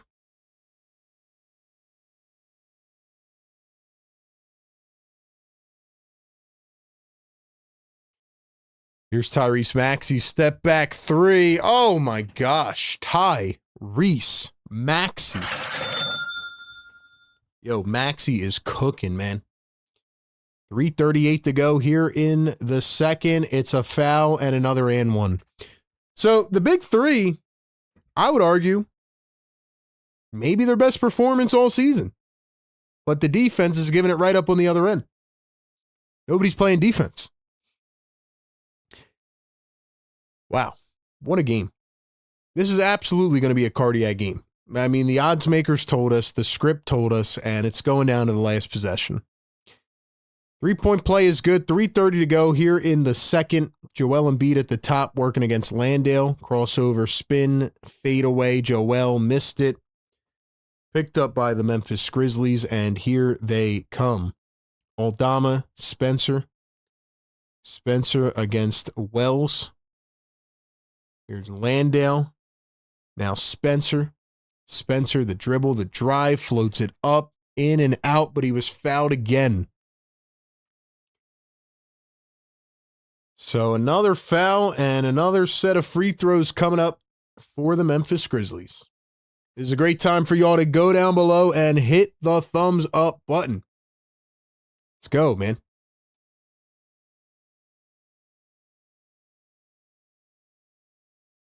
Get us up to 300 likes, man.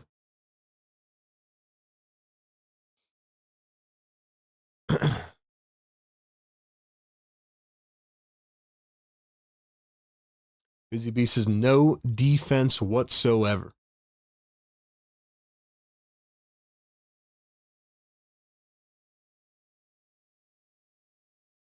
And the second one is good as well. 66-61. Grizzlies might end up with 73 at halftime. Maxey over to Paul George. Barlow in the game. Paul George going to pull up a three. That one is short. Bona got harassed on the rebound, and it's a foul. 2:48 to go here in the second quarter. Shout out to all 500 in the chat.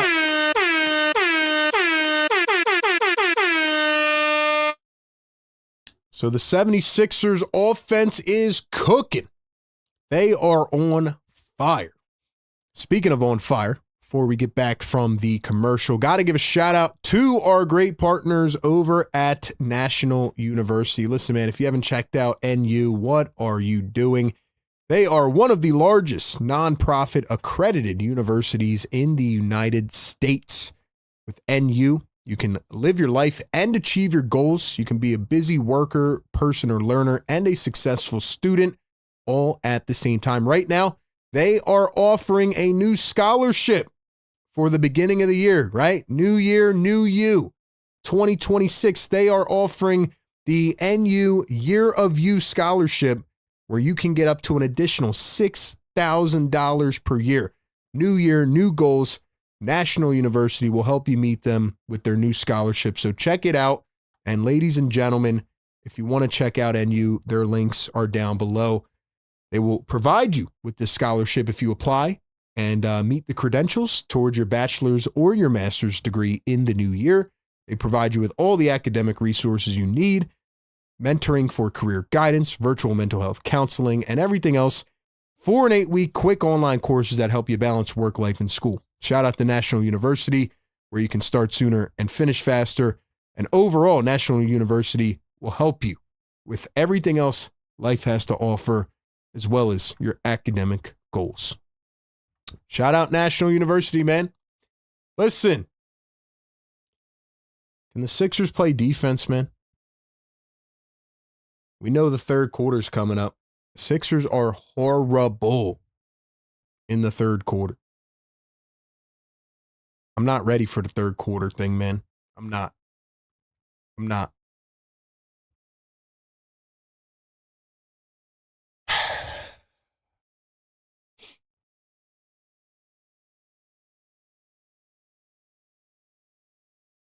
Now it says the third quarter is coming with trauma. AG dropping the Sixer emojis. Let's go, channel members. Let's see those emojis. Let's light up the chat. Let's go.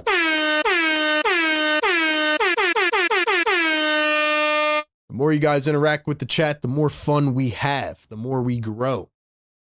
510 people in the chat. Help us push this show around to new viewers.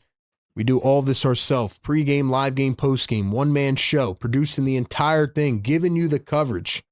Support the grind, man. Last third quarter of 2025 coming up after the halftime break. Maybe, just maybe, they can end it off with a bang. To do that, they have to play some defense, though, man.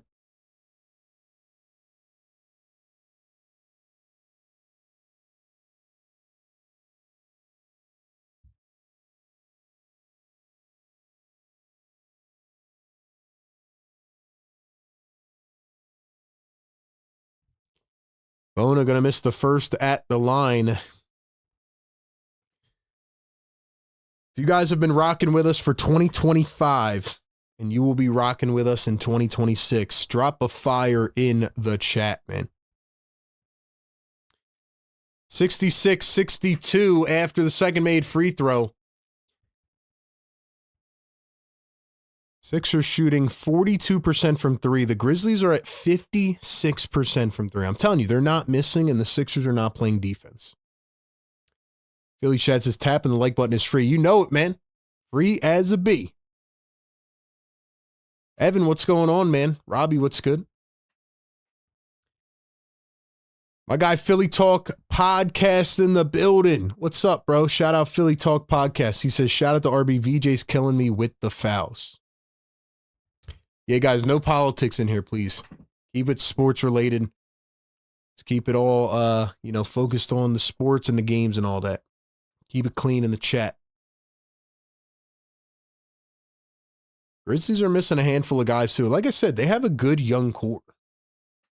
I like the way they play. I just don't think John Morant cares anymore. I think he wants to be traded.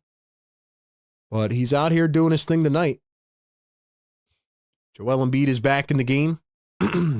Joel is with Bona now, so they're going to run a two-big lineup. Don't know why Nurse is doing this. He's done it sporadically now, but here's Joel going to find Maxey. Maxey drives, steps back. Maxey down to Embiid. Embiid getting harassed by three, and they finally call a foul. I'm not mad at putting Bona next to Embiid, but they're going to do it for like 2 minutes and then not do it again for the rest of the game. I'd rather have Barlow anyway. Like, Barlow at least, Barlow cannot foul and just kind of stay just kind of like stay content a little bit, right? Like, not go crazy. I don't know if content's the right word, but just kind of stay like compact within himself. Bona gets a little hectic.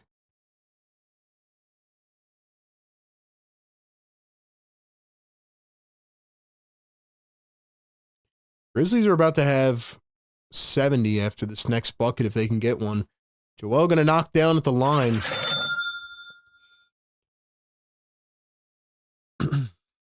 Joel's got 17 points here in the first half. He's playing well. Backdoor pass from Ja to Jalen Wells. Joel blocked it and went diving into the stands. Couldn't save it, but Joel Embiid's effort has been there tonight. Joel Embiid finally made a defensive play, and he got off the ground as well. Joel with a massive block on the back door. Yeah, I like to see that, man. I like to see that. There's John Morant coming around his screen. John Morant stops against Grimes. Here's Aldama, the sidestep. Off 1 foot. Can't get it. Picked up by Grimes. Here come the Sixers. 68-64. Grimes dishes it out to the corner. Paul George for three. No can do. Here's Memphis throwing it all around the floor, and they threw it right to the 76ers. Bona to Maxey. Maxey to Grimes. Grimes up the floor, blocked at the rim. Met at the rim by Jaren Jackson, and here come the Grizzlies in transition. Jalen Wells finishes it with a layup on the other end. So a perfect opportunity blown up by Jaren Jackson Jr. 70-64 is our score. Maxey around his screen, kicks it back to Joel. Joel going to pop a three off the back rim. Rebounded by the Grizzlies. 1:04 to play. Here's the dribble and the drive. Goes up with it. Embiid blocked it out of bounds. It's going to stay with the Grizzlies. Yo, Joel is looking fantastic right now in the last couple minutes defensively. He's looking good defensively right now.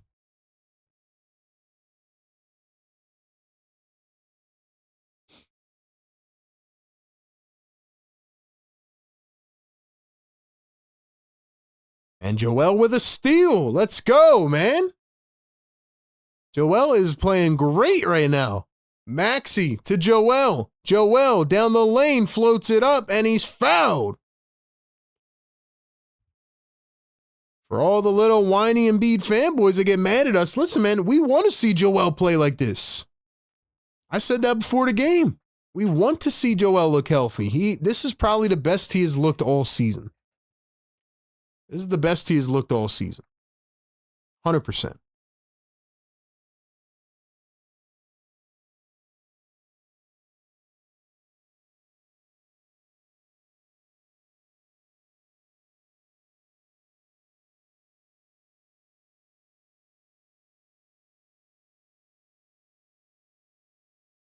Let's go, man.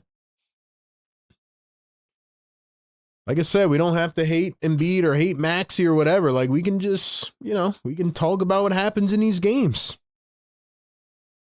Offensively, they're looking great tonight, but can't get a stop, unfortunately.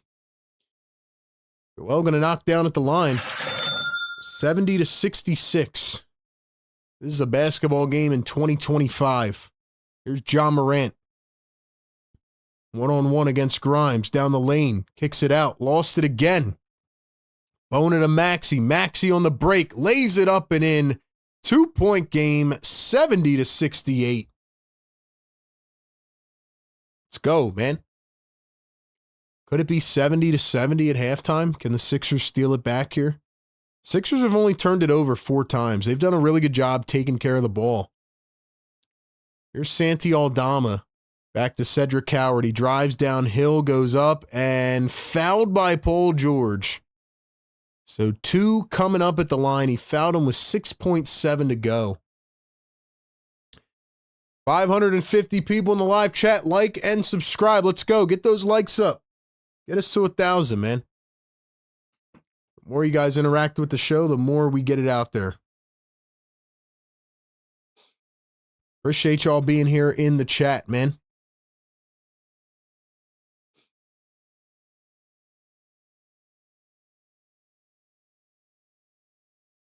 We're showing Joel Embiid highlight reels. This is the best Joel Embiid has looked all season. 100%.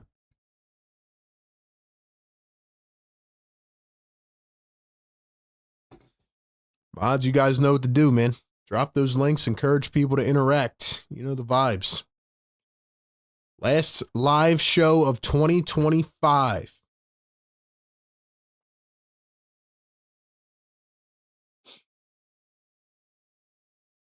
Now Maxey's down the other end. I don't know why he's shooting a free throw. I don't know if someone got a tech or what.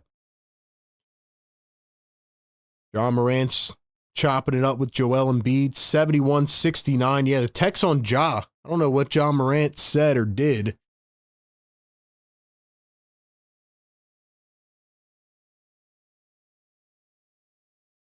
But yeah, you see, we can be happy when Joel Embiid looks good. He's moving around. He looks very mobile tonight. Just because there's some nights where Joel doesn't play or he's not looking good doesn't mean we got to go at Maxey or Paul George or whatever. You know what I mean? We all want this team to win. This is a step in the right direction. Here's the dish. Tyrese Maxey drives, steps back.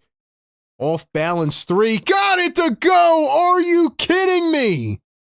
Are you kidding me? Tyrese Maxey, half court heave, just missed. Maxey shot a 3 off balance. How in the world did he get that to go?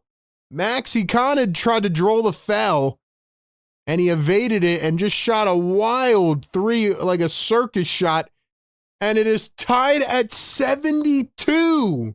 What?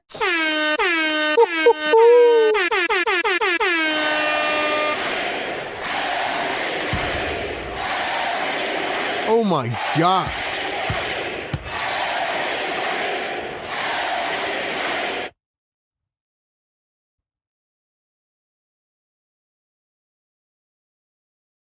Wow. Listen, man, it was only right for the 76ers to go out this year, calendar year, with a cardiac of the cardiacs. This game is going to raise your blood pressure. I'm warning you right now. We got 550 people in the chat. This game is going to potentially raise your blood pressure to a crazy extent. What a shot. by Tyrese Maxey. I did not think it would be 72-72 at halftime. All right, ladies and gentlemen, you know what time it is, man. Drop one word in the chat to describe this game. I got to go out the right way. Last one word of 2025. It's got to be cardiac, man. No other way to describe this game for me. Absolute cardiac. What a game, man. What a game. Don Boyle gifting a Philly Take membership.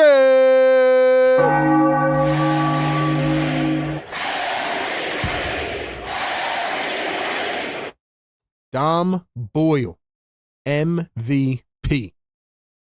Drop those MVPs for my guy Dom, man. One word in the chat to describe this game. How would you describe this game? It has to be cardiac, man. I cannot believe the Sixers have actually kept this up for 31 games now. Like, they actually are cardiac every single game.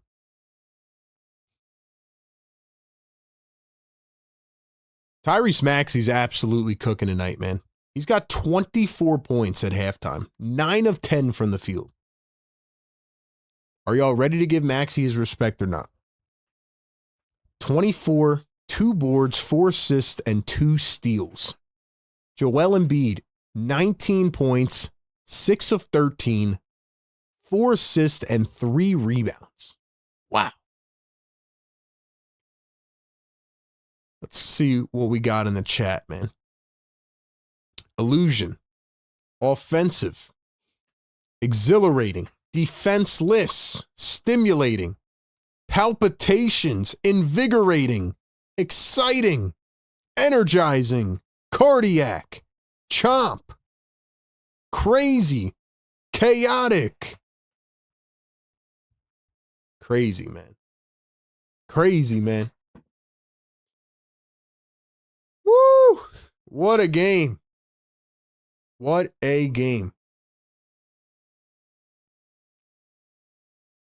Hey, man, I'm going to give you guys my halftime analysis. I want to hear from you. What do you think in the chat? How do you feel about this game? How do you feel about this game, man? That's what I want to know. I'm going to give you more thoughts on the other side because I am very, very impressed right now. Before we do that, got to give a shout out to our great partners over at Sleeper. And it's time to check on our picks. Ladies and gentlemen, you know what to do. Download the app, sign up, use the code PhillyTake, get a 100% deposit match up to $100 over on Sleeper. And here's what we picked before the game. We picked Cam Spencer over 11.5. He is currently at 5. We picked Cedric Coward over 11.5. He is currently at 17. So we already hit that one. We did pick Quentin Grimes over 10.5. He is at 4. And we picked VJ Edgecombe over 4.5 rebounds. He's at 0 because he's in foul trouble. 3 fouls for VJ. So I might have been wrong about VJ and Grimes having good games because VJ's in foul trouble and Grimes is still in a slump. But anyway, if you want to go make your picks, download the app, check it out, get a free $20 entry over on Sleeper. Ladies and gentlemen, that first half was absurd. Tyrese Maxey has 24 points, 9 of 10 from the field, 2 boards, 4 assists, and 2 steals. This is exactly how I want to see Tyrese Maxey play. You see how he's not deferring? You see how he's not taking a back seat to Joel Embiid? They're both feeding off each other. A lot of two-man game as well. I love the way they're playing right now. In terms of Joel Embiid, let me be honest, man. This is the best. I'm not even looking at the stats. This is the best Joel Embiid has looked all season. He's been mobile. He's been jumping up for blocks. He tried a self alley-oop for crying out loud, and he almost threw it down. In terms of rebounding the ball, still not rebounding the ball consistently. He has 3 rebounds tonight, which is why I still think they need to play Barlow next to him. They played Bona next to him for a couple minutes there. The Grizzlies are the 4th best rebounding team in the NBA. So honestly, I think that that Drummond could see some minutes in the second half if we were smart. But again, this is all I wanted to see from Joel Embiid. They're letting the offense still run through Tyrese. They're giving him his space. He's attacking. Paul George, I thought, was physical for a good amount of minutes in that first quarter, or in the first half, I mean. Paul George had a couple tough buckets. Sixers came out of the gate. It was 17-7. They were not playing a lick of defense. They're still not really playing a lick of defense. But at least in the second quarter, their effort intensified a little bit, right? It didn't look as bad. Now, the Grizzlies are making every shot in the world. If we look at the team stats right now, the Grizzlies are shooting 55% from the field. Sixers are at 52%. Grizzlies are shooting 53% from three. Sixers are at 41%. So the Grizzlies have had an insane shooting night. Everybody is contributing for them. They're also out rebounding the Sixers by 13, which is not good at all. But where I look at the Sixers is they have only turned the ball over 4 times. And the Grizzlies have allowed 11 points off of those 4 turnovers. So the Sixers are taking care of the ball. Everybody's involved. And Joel Embiid looks like Joel Embiid. This is by far the best that Joel Embiid has looked all season. Mobility-wise, confidence-wise, he's like winging passes across the floor. It looks, and I don't want to get ahead of myself here, but it looks like he's trusting his body. So this is how they need to play. And sometimes I double think and I question myself and I'm like, am I being a little bit too hard? But you know what? I've come to realize that there are people that just love Joel. There's people that just love Tyrese. There's people that don't even like the Sixers. They just like certain players. They like coming at certain players or whatever it is. I've been spot on this entire time. This is exactly how they can play. Tyrese needs to run the offense, but Joel needs to be a big part of it. He's hitting shots in this game. He's, again, he just looks very spry right now. And he's impacting the game defensively. So this is what the goal is of what it can look like, hopefully, in the long term. Now, I don't want to get ahead of myself because it only is the first half. The 76ers are brutal in the third quarter. So we're going to see how this plays out. But it is the last game of 2025, and the Sixers have already shown us that this is going to be a cardiac game. So we'll see what it looks like in the third quarter. Will they end off the year with a bang? Will they go out with an 18-point third quarter, or are they actually going to score the basketball and continue what they did in the first half? The Memphis Grizzlies, by the way, are 7th in the NBA in third quarters. The Sixers are dead last. So if there's a quarter to try to stay afloat, it is the third quarter. For reference, in the fourth quarter, the Memphis Grizzlies and the 76ers are tied for 23rd. So fourth quarters are not that good for either team, but third quarter has been the Grizzlies' quarter. So we'll see what they do. Give me your thoughts in the chat. How do you feel about Joel Embiid tonight? How do you feel about the team overall? Guys, almost 500 people still in here. Get us to 500 likes. Hit that subscribe button, like and sub. Welcome to the channel. We do this every single game. Pre-game, live game, post-game. We give you all the analysis, all the game call, all of it in real time. And after the game, we'll go right into the post-game show. So that's where I'm at. That's how I feel. Bird Gang says, Sixers defense reminds me of the Phillies' lack of hitting. They make marginal pitchers look like Sandy Koufax, and the Sixers are making Cedric Coward look like a young PG. Hey, Cedric Coward's good. If you were here before the draft, I had him top 5 in my draft picks. I like Cedric Coward a lot. He's really good. But you are right that Sixers got to rebound the basketball. I mean, they're getting almost out-doubled on the glass. I think I'm just excited because this is finally a peek into what Joel Embiid can look like, hopefully. Again, it's not the numbers, it's the eye test. And this is my biggest problem. Like, for example, not to get off on a tangent real quick because we got to take a halftime break, but I was arguing with this guy on Twitter, and his argument was a line graph about how Maxi's playing. And I'm saying, listen, dude, you can pull numbers to an extent, line graphs don't mean crap to me. Part of it is you have to watch the games, right? Joel Embiid can drop 31 like he did a couple games ago, but not look good. Tonight, he's 6 of 13 from the field, but he looks good. You know what I'm saying? So, anyway, the eye test tells me tonight that Joel is playing very well. He looks really, really spry, at least on the offensive end. So, anyway, man, that's where I'm at.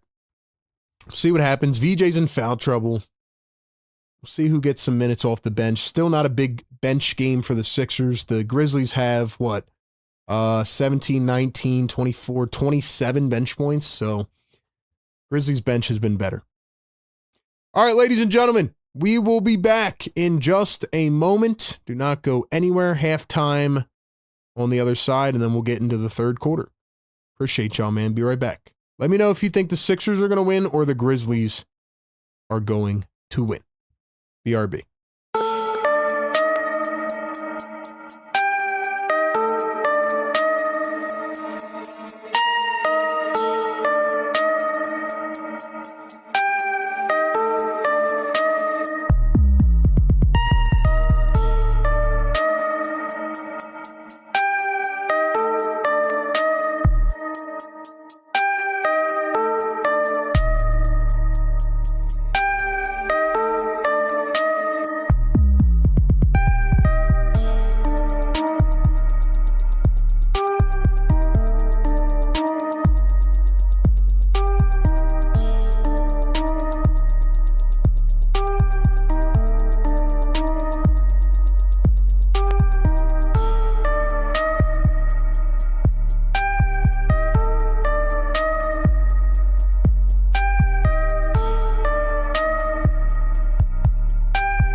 right, we are back just in time as the third quarter kicks off.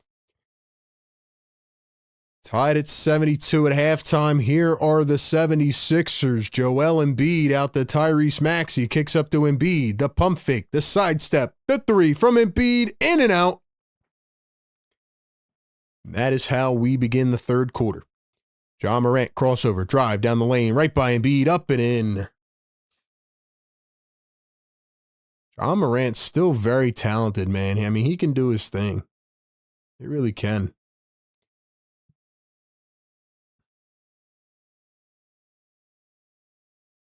Here's Tyrese Maxey. Maxey going to find Embiid. DJ to Barlow. Barlow the drive, the spin under the rim. Kicks it out. Maxey from deep. Can't get it to go. Nice closeout by the Memphis Grizzlies.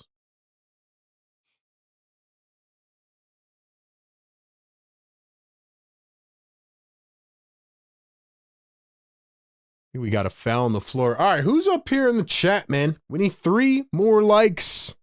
Let's go, man. Carlos says, make the likes and subscribes now until we hit 100,000 subs. Let's go, man. I hope we hit that this year too, man. There's Ja Morant working against VJ. Comes around the screen. Dishes it out to the corner. Jalen Wells for 3. No good. And the putback dunk by Cedric Coward. Woo! This rookie is for real. For real.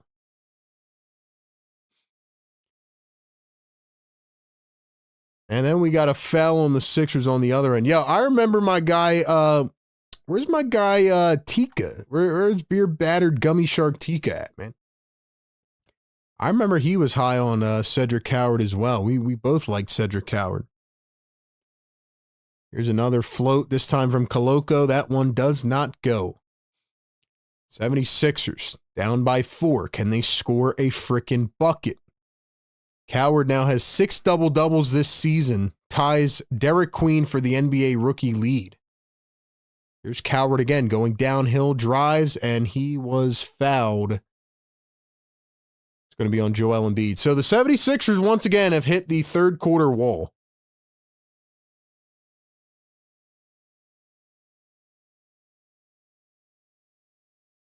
'76ers have hit a wall.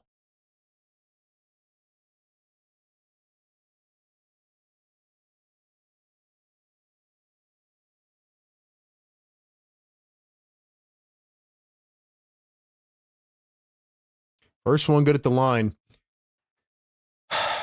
Oh my gosh, man. Crazy, bro.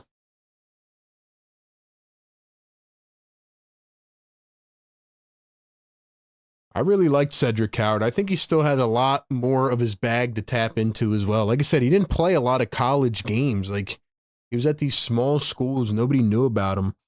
He's still developing. He's got 21 and 11 tonight. He's playing his butt off, man.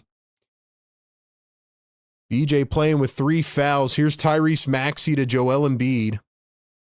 Joel the spin. Barlow under the rim. Slams it down. Nice play. Good job by Barlow.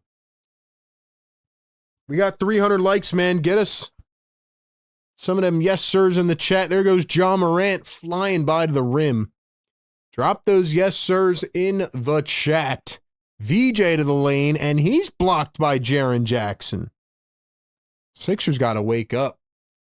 Drop the yes sirs, man. Yes, sir. Wake them up. Yes, sir, man. All 2025. Wake them the heck up. And we're running it back in 2026. Here's VJ Edgecombe. Edgecombe to Maxey.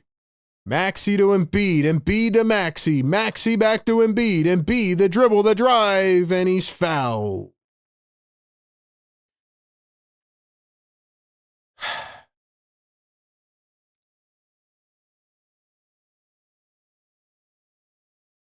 Chat is sleeping, man. What's up, chat? What's up, chat? Do we have to go with our favorite segment, MVP of the chat? Maybe that'll wake y'all up, man. Let's see who the MVP of the chat is. Nurse giving it to Maxie. Man, I don't know what happened with Maxie over there, but Nurse is in his ear. First one good for Joel. See who can comment the most in the chat. Go. Blazin says, I've been on a delayed chat forever. Hey, you got to make sure your chat's on live. Tap that screen. Make sure you hit the live button. That way you're not behind. Joel going to knock down at the line. It is a 4-point game. Coward down the floor again. Another bucket off the alley-oop catch. Come on, bro. This is ridiculous, man. It really is. There's a 3 from VJ Edgecombe. Can't get it to go. VJ has been all over the place tonight. Grizzlies again. Ja Morant coming around a screen. Back the other way. Now he goes to his right. Morant, the mid-range, and hits.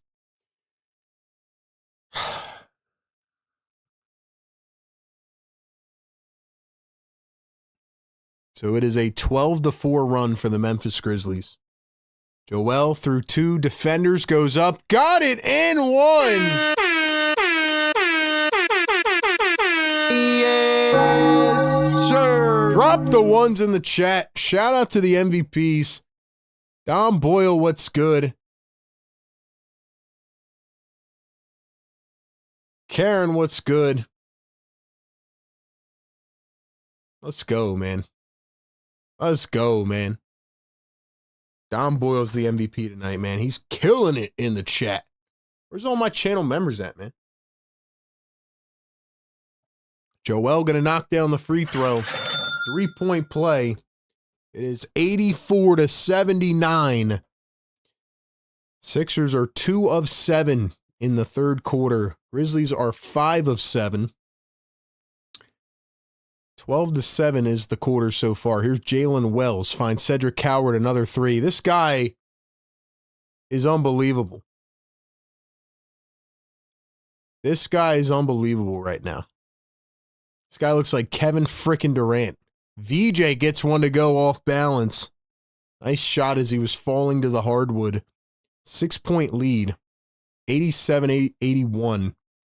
Ja to Koloko. Here's Jalen Wells for 3 and hits it from the corner. So it's going to be one of those games where the Grizzlies just don't miss. So Maxey the mid-range, and he knocks it down on the other end. Thank you to all the MVPs in the chat. Let's go, guys. Get interactive in the chat. Let's hear it, man. Bring some of that fire. Jalen Wells for 3. In and out this time, and B taps to Barlow, and a foul on Cedric Coward. 500 people in the chat. Hit that thumbs up. Get us to 500 likes.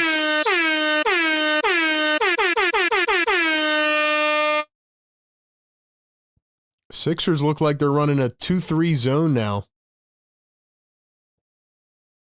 Cedric Coward has 3 personal fouls, so they're going to send him to the bench. He's averaging 13.5 points per game. He's got 26 tonight. Sixers making this dude look like Kevin Durant.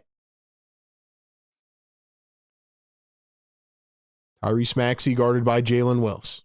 Here's Joel Embiid. Grizzlies running a zone as well. Here's Barlow the cut. Barlow the lay. Fish fillet.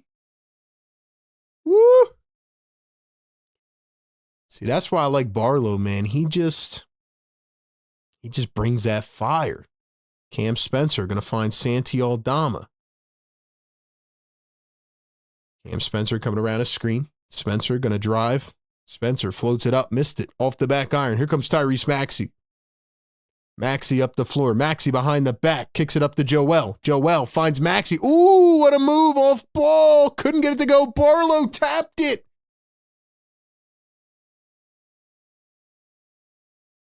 Wow, they counted that? That definitely looked like offensive interference. And Spencer is fouled on the other end. Wow, I can't believe they gave that to the Sixers. Definitely looked like offensive interference.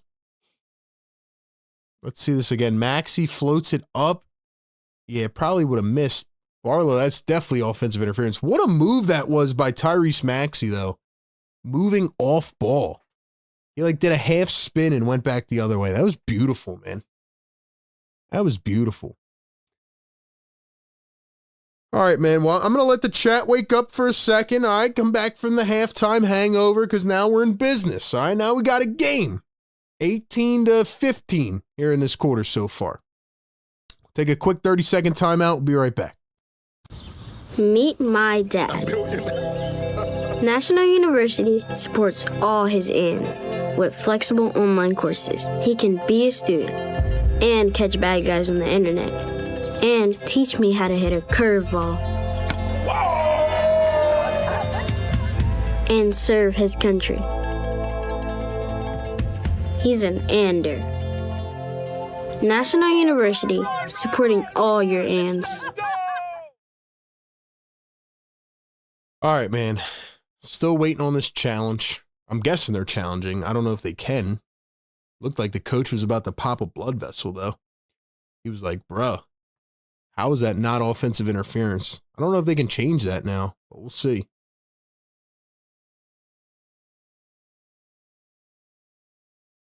I was really impressed with the way Maxey got to the rim there, though. That was crazy.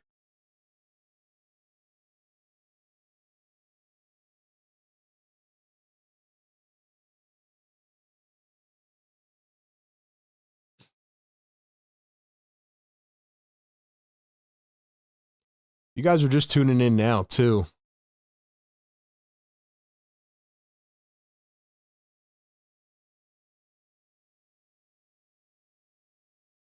Sorry. Yeah, if you guys are just tuning in, it's been a wild night for Joel Embiid. He tried a self alley-oop off the backboard. He had 2 blocks where he jumped off his feet. He had a nice steal right after that. He's been looking pretty mobile tonight.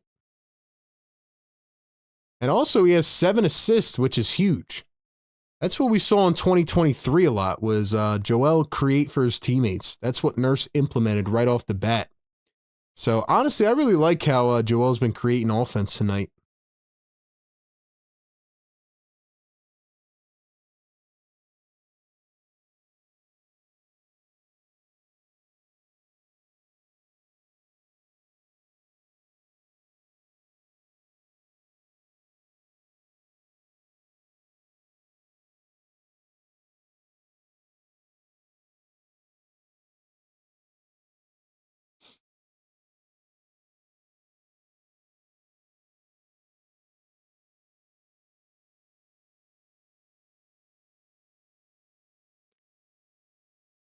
Someone on Twitter said that tip-in by Dominic Barlow was the first Sixers field goal of the game that was not scored or assisted on by Tyrese Maxey or Joel Embiid, and it was their 31st bucket of the game. That's crazy, man. So yeah, they're going to keep that as a bucket, even though it shouldn't have been. There goes Aldama right to the rim. Bona goes down, wincing a little bit. Bona holding his arm. I don't know why Drummond's not playing in this game. A little bit curious on that decision. Maxey going to find Quentin Grimes. 5:30 to go here in the third quarter. Grimes going to pull up a 3. It's off. Bona, nice offensive board. Bona to PG. PG for 3. Cha-ching. Let's go, man. Shout out to all 520 people in the live chat. Make sure y'all like and subscribe. Here's Cam Spencer going to find Santi Aldama.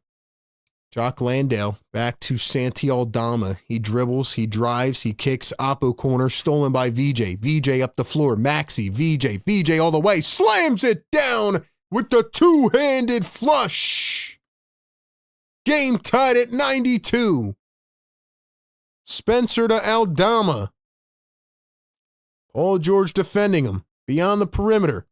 Cam Spencer around a screen. Switches on to Bona. And we have an illegal offensive screen. It's going the other way. Yeah. Shout out to my channel members in the chat, man. Drop those emojis. Get us up to 500 likes right now. We are cooking now. We're cooking now. We'll get back to the chat once you guys start getting us on fire, man. Maxey going to find Paul George. Paul George for three off the move. Can't get it. Left it short. It's Maxey, Paul George, Grimes, VJ Edgecombe, and Adem Bona. Here's Javon Small. Drives, dumps it down to Landale. Hooks it up and in. Nice shot on the interior by Jock Landale. Tyrese Maxey going down the other way. He drives through two, goes up, and gets it the full. Oh, knotted at 94. Javon Small going to throw it. Stolen by Grimes. Grimes in the open floor. Goes all the way. Lays it in, and the Sixers have the lead. Woo! Defense finally.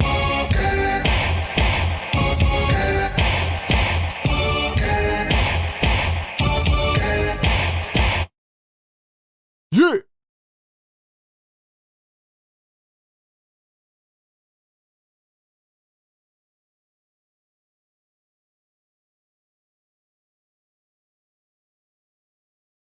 Let's go, man.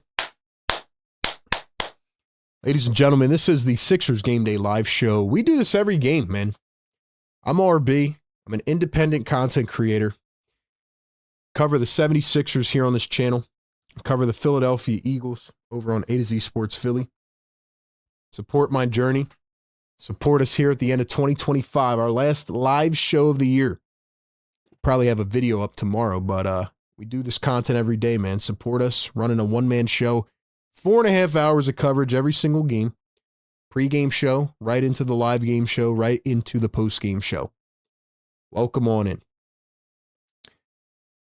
I'm going to get some of these links flowing here in the chat, man. Let's see.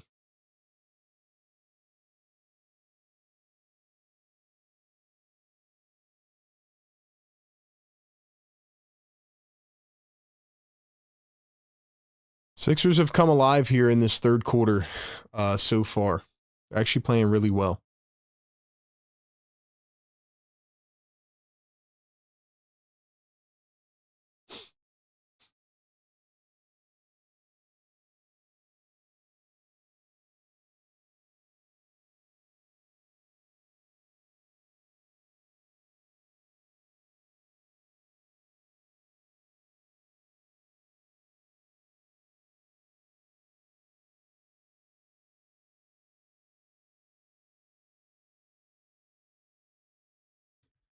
Go, man. I want to hear from the diehards in the chat.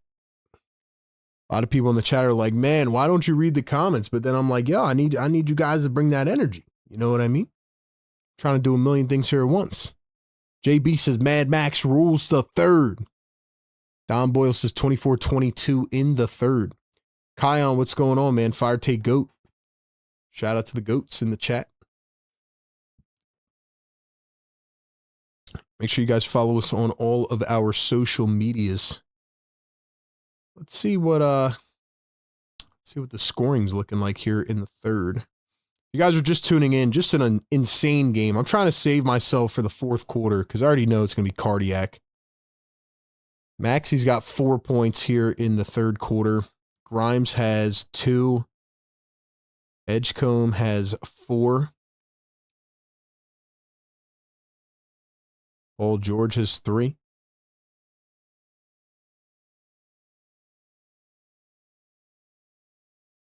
Embiid's on the bench now. He had 5. See how Nurse manages the minutes.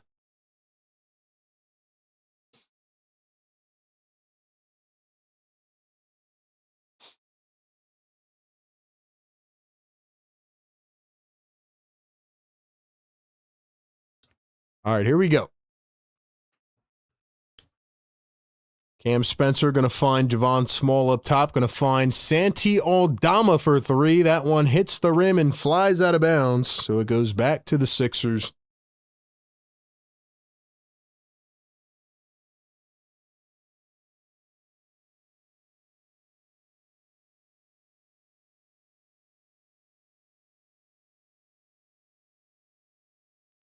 (96-94). Sixers 1 of 6 in the third quarter from 3. Grizzlies are 2 of 5. Here's Maxey going to find the cut from Bona. Bona down low. Here's Barlow under the rim. Barlow going to turn and spin and post up. Barlow got the mismatch, goes all the way, and it was blocked, and it last hit the shoulder of Barlow. So that one is going to go out of bounds. But Memphis starting to wake up a little defensively.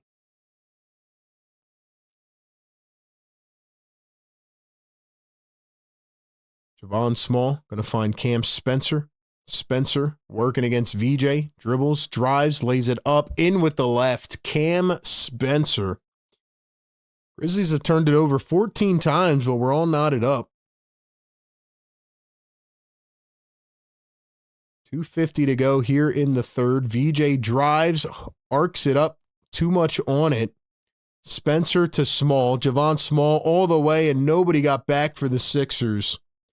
Just a lack of transition defense right there. Here's Quentin Grimes downhill, steps back. Grimes puts up the 2. Got it to go. Nice shot by Q. I tweeted at halftime. I said, Quentin Grimes and Jared McCain have to get going. McCain looks lost right now. Grimes has looked lost. Somebody's got to get scoring. G.G. Jackson stepped out of bounds. Nurse went running down the bench to get Joel Embiid, so it looks like Embiid is about to check back in. 572 people in the live chat. Get us up to 400 likes. Hit that thumbs up. Subscribe to the show. Game tied at 98. 2:14 to go here in the third. VJ at the top, guarded by Santi Aldama. VJ going to kick it over to Barlow. Barlow back to VJ. VJ around a screen, guarded by 2. He's going to spin. VJ, one-on-one. VJ dribbles into the paint, bounces out to Barlow. Barlow, the baseline, steps back. A deep 2 from Barlow. Not a high-quality shot there. Low percentage. Here are the Grizzlies. Little bounce pass to Landale. He shoves with the elbow, kicks it back to Cam Spencer. Spencer going to get the switch on to Bona. Maxey does a nice job of staying on his man. Landale puts one up. Bona blocked it. Landale, the second attempt, and he lays it in.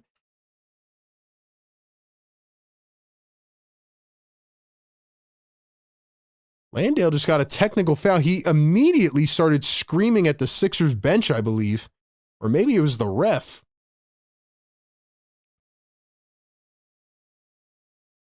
Jock Landale, he put up the bucket, so it looked like Bona blocked it, and it looked like it should have been a goaltending.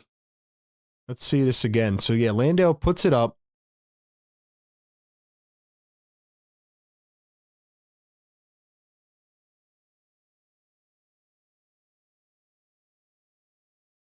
Okay, so from reading his lips, it looked like Jock Landale said to the ref, it looked like he said goaltending.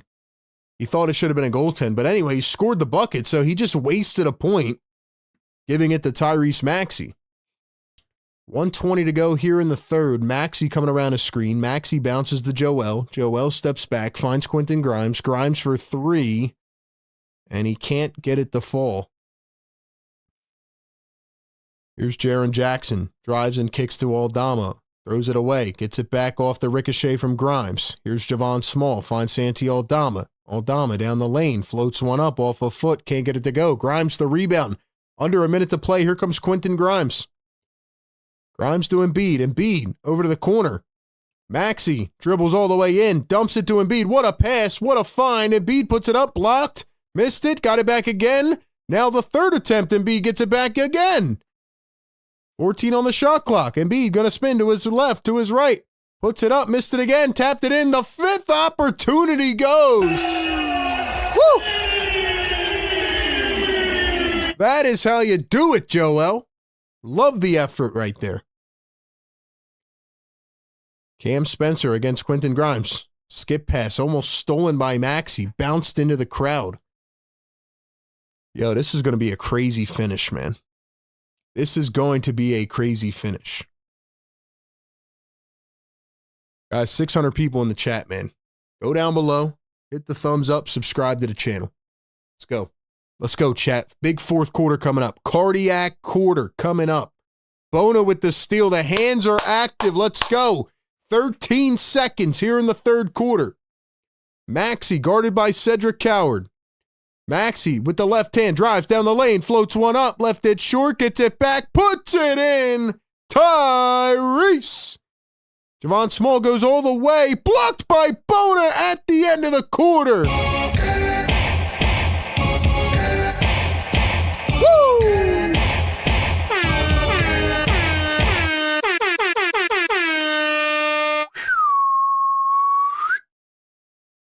Let's freaking go, Bona.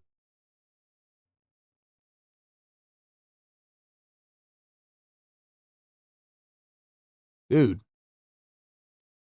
Damn freaking Bona, man.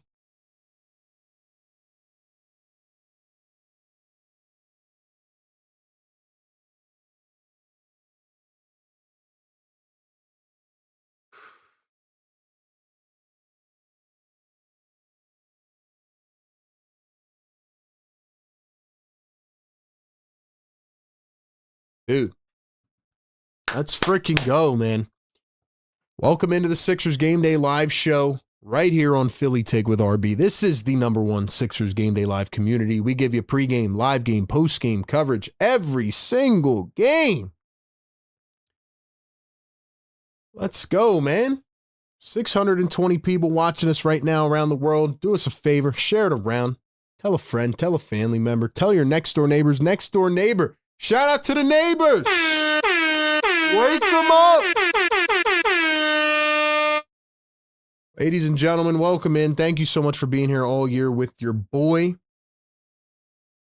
It's all coming down to the wire. I'm telling you right now, man, it's going to be a cardiac game. It's coming down to the last possession. We already know that. The Sixers had to wrap up this year with another cardiac game. Also, shout out to Joel Embiid, man. That was an incredible effort by Joel Embiid. What do you have, like 5 freaking opportunities on that one play?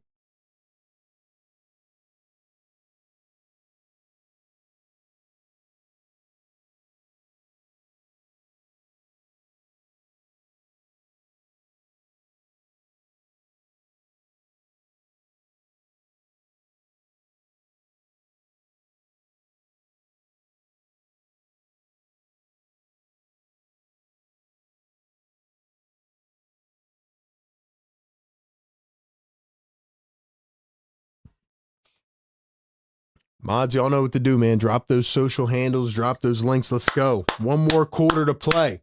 One more quarter to play, man. I cannot wait to see what happens in this fourth quarter. I know it's going to be cardiac, though, man. Take a deep breath. That's the beauty, man. We get to experience these games in real time.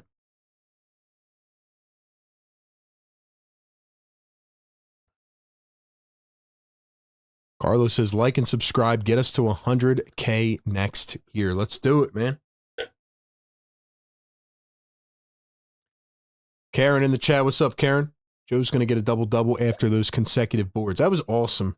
7 boards and 7 assists. He might get a triple-double. Ow.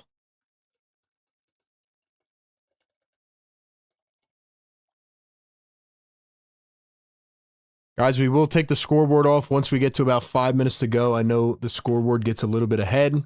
I've seen some people in the chat saying that. We are working on a custom scoreboard, so don't worry. Won't be like that for much longer. All right, man. Grizzlies start off the fourth quarter with a bucket from Ja Morant.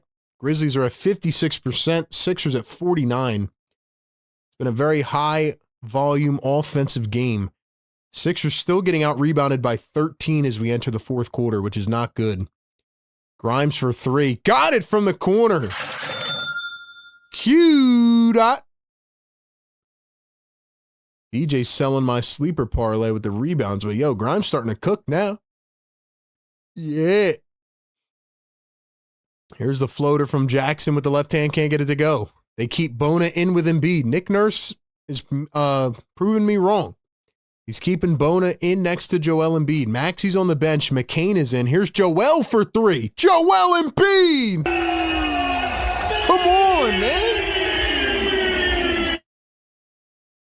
doing, Joe? Ja Morant down the lane. He's fouled, and he's going to the line for 2. So they actually took the 3 away. They made it a 2. His foot was on the line. Dude, Joel's playing his butt off right now, man. 31 for Maxey, 28 for Joel Embiid. 59 between the two. I'm loving this, man. I'm loving it.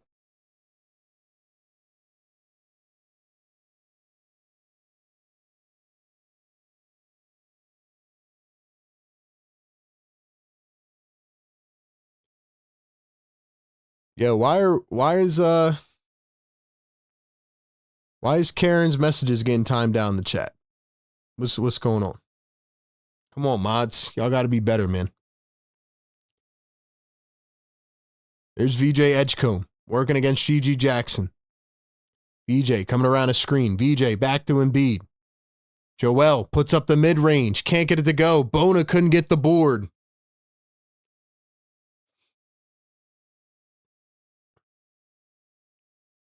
Ja Morant working against Quentin Grimes. Ja drives all the way up and in with the left. It's a 2-point game. Here's Grimes going to find Joel Embiid. Joel back to Grimes. 10 minutes to go. Grimes around the screen. Finds Joel. Joel, the pump fake, and he's fouled. Great job by Joel to get the jump on Koloko. I don't even know why Koloko's in this game. I don't know why he was starting. But Joel gets him to foul him. Let's go, guys. 600 people in the chat. Get us to 400 likes.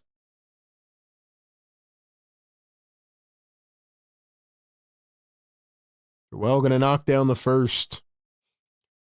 If you guys want to become a channel member and support the show and get all the emojis, click the join button down below or click the link pinned in the live chat.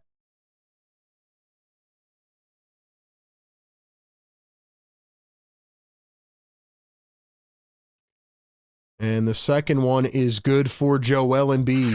Koloko now is up to 5 fouls on the night.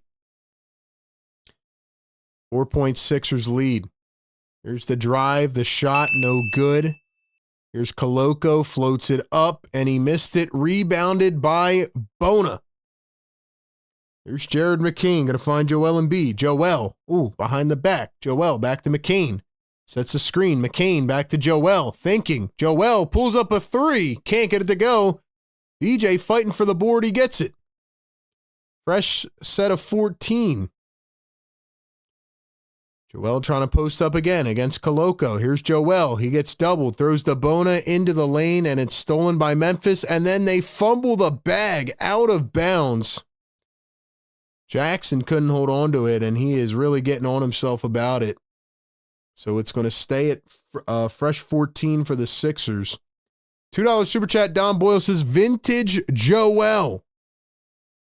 Drop the Joel Embiid emojis in the chat. Come on. I want to see the members using those emojis, man.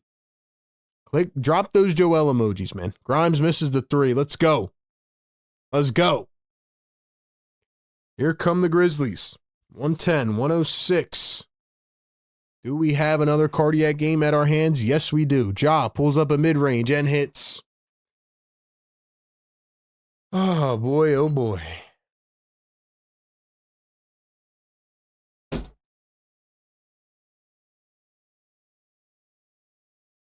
Joel Embiid going to hand it off to VJ Edgecombe. VJ coming around a screen. VJ drives downhill, kicks it back. Joel kicks it. Oh, he tried the touch pass, and he just was a little bit too outstretched. And the ball goes out of bounds.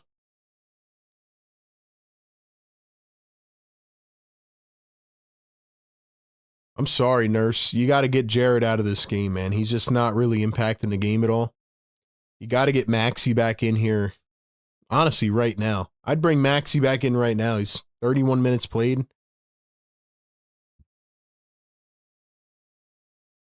Ja Morant with Christian Koloko, Santi Aldama, Cedric Coward, and GG Jackson. Here's Ja one-on-one against Adem Bona. He's going to drive up with the left. Got it and won. Just a ridiculous play by Ja Morant somehow found a little couple inches of space.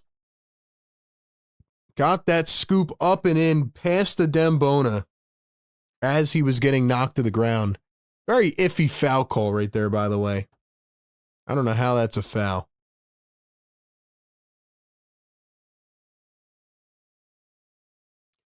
$640 people in the live chat, 360 on the likes. Hit that like, hit that subscribe, ladies and gentlemen. We do this every single game. If you like my coverage, if you like my style, and you want to help us take over the game, hit that sub button, man. John Morant going to knock down the free throw. It's now a 1-point Grizzlies lead. Let me take a sip of water because let me tell you something. It's coming down to the wire.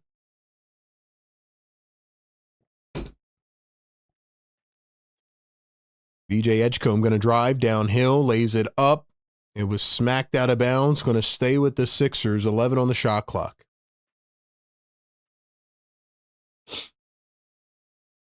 Can the Sixers finally get a win with the three of these guys in together? That is the question. Jared McCain going to find Quentin Grimes. Now to Paul George. Paul George, crossover, step back, kicks to VJ. VJ in the corner for three. No can do. McCain trying to fight for the board. He can't get it. Grimes had it. It was poked away. Sixers get it back again. 8 on the shot clock. Here's Paul George, the crossover, the other way. Paul George, step back, mid-range, can't get it for the lead. Here come the Grizzlies, 7:45 to play. Ja all the way to the paint. No whistle. I don't know how they didn't blow that. Here's VJ on the other end, goes up, got it through contact. Now they're not blowing any whistles. Ja's laughing. He's like, where's the foul? Let's go. I'm an imposter, but I respect the content. Hit the thumbs up, brother. Coward lost it off his leg. Let's go. 7:22 to play. It's a 1-point game. Woo. DJ and Ja were both fouled. They didn't call either one, so never know with these referees, man. That's definitely a foul. I mean, VJ absolutely got fouled. Anyway, man, shout out to the mods in the chat. Let me know if you guys want to be a mod in the new year. Probably add some more, men. All right, before we get into this last bit of frenziness here, got to give one more shout out to our great partners of the show over at National University. Ladies and gentlemen, if you have not checked out National University, what are you doing?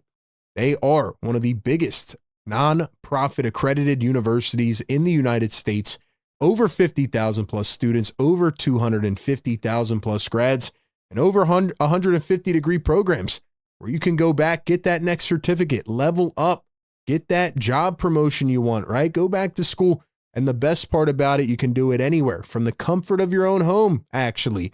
Quick 4 and 8 week online courses to help you balance work, life, and school. You get to start sooner and finish faster. And right now, for a limited time, National University is offering a new scholarship, the Year of You Scholarship, that grants students up to $6,000 annually towards your bachelor's or master's degree. They are invested in your education and helping to see you thrive. So apply to the NU Year of You Scholarship, get up to $6,000 per year towards your education. Last year, National University awarded $50 million plus in scholarships. Check them out today. National University, where you can juggle school with everything else life has to offer. Speaking of everything else to offer, man, Sixers are giving it everything they can offer in this game. The question is, will they pull out the W? Will they pull out the W? That's the question, man. That's the question, man. Let me throw this link up in the chat, man.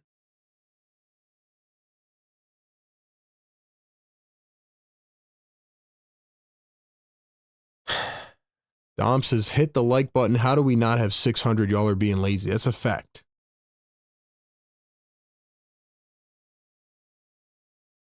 Joel and Adem Bona have to be a regular duo. They're looking really good together tonight, honestly. Honestly. Let's go, man.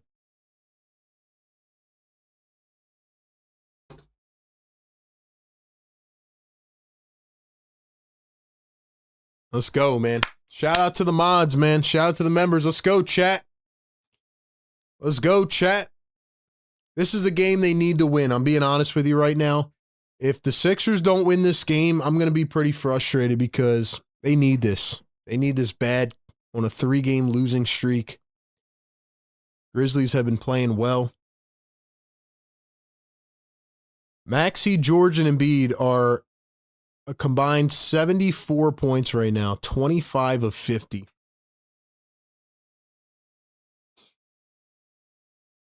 I'm going to take the scoreboard off in about a minute or two. That way we don't spoil the game. Don't spoil it in the chat.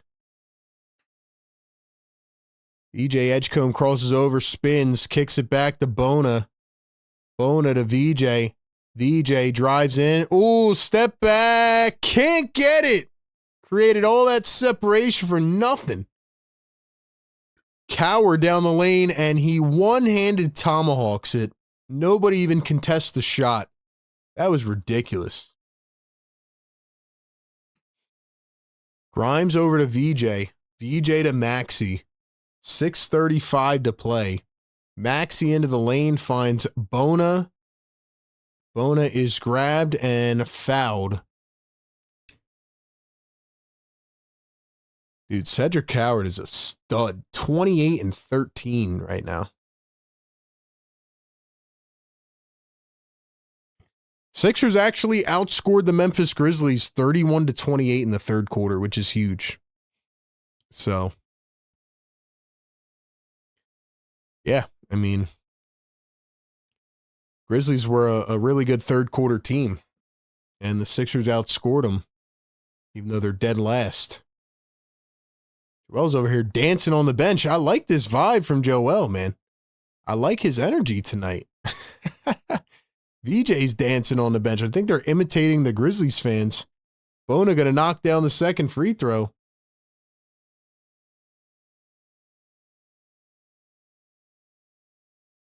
Bona went 2 of 2 at the line. Nice block by VJ at the bucket. Here come the Sixers. Grimes, Paul George for 3. No good. And it goes out of bounds. For the Sixers, it's Tyrese Maxey, Paul George, VJ Edgecombe, Quentin Grimes, and Adem Bona. What a block by VJ. For the Grizzlies, Cam Spencer, Santi Aldama, Jalen Wills, Jaren Jackson Jr., Jock Landale. Dude, what a freaking block, bro. Here's Cam Spencer. Tried to find Jalen Wells. It was knocked out of bounds. Maxey knocked it off him. Great play by Maxey. Great play.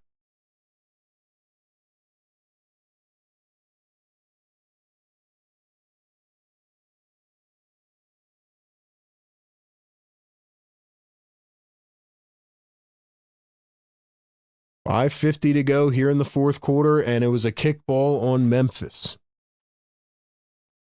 700 people in the live chat. Let's go. Hit that thumbs up. Subscribe to the channel. Let's go, chat. Let's go. We do it every single game. I'm ready to lock in for these last 6 minutes. I need fires in the chat. Blue and red in the chat. Fires in the chat. Here's the cut. Paul George lays it up and in off the square. What a dime by Q.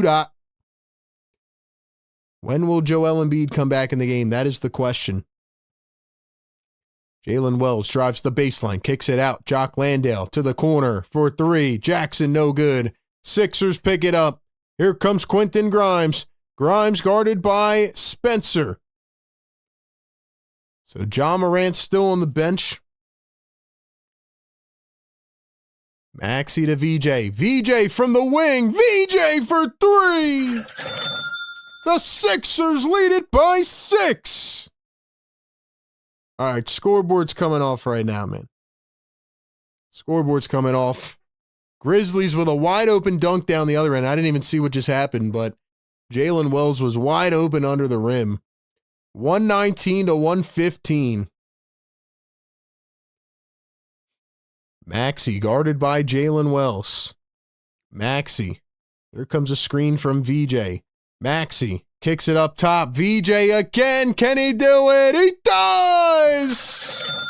He's on fire! VJ Edgecombe. Jackson over to Wells. Wells fouled by Maxey. Can we get some VJs in the chat? Woo!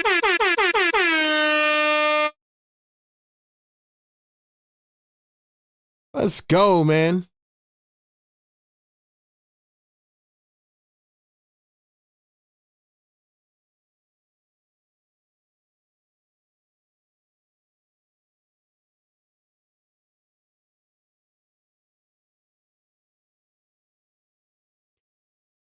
Listen, man, you have to really love and respect the fact that as a rookie, right, VJ Edgecombe has essentially been cold all game. And he doesn't let that faze him. I have been waiting so long to have a player like that on the 76ers. They could be 1 for 57. You give the ball to VJ in clutch time, guess what? Bang, bang. Back-to-back clutch threes for VJ Edgecombe. That is what I'm talking about, man. He does not let the moment faze him, even if he's cold. And he's done this at multiple times this season. He could be having a brutal game. He could have 3 fouls in the first half. He comes out and he's ready for the moment. And that's what I like to see, man.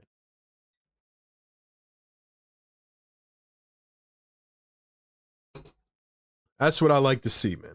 Great job by VJ Edgecombe, man. Great job. Great job. Confidence is off the charts for VJ Edgecombe. Ladies and gentlemen, we do this every single game. 122, 115, 424 to go. After this, we will hop right into the post-game show, all right? So don't go anywhere. Here's what we're looking at right now, 122 to 115. Thanks to VJ Edgecombe. You guys have not yet, make sure you subscribe to our channel and welcome into the family. We need 2 more likes to get us to 400. Who's going to do it? Who is going to help us piss off our neighbors? You guys are new here. Every 100 likes, we hit the air horn and we piss off the neighbors. Let's go, man.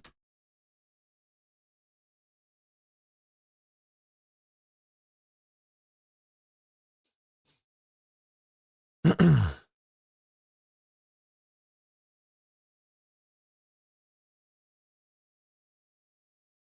get it rocking and rolling, man. Let's get it rocking and rolling. Y'all better wake up. I told you this game was going to be cardiac. They have to send us out one more time for 2025 with a cardiac game. They have to do it. It's only right. It's only right, man. How about Tyrese Maxey with 9 dimes as well? That's huge. He's got 2 steals. Playing great. And he's got 0 turnovers again as well. That's awesome.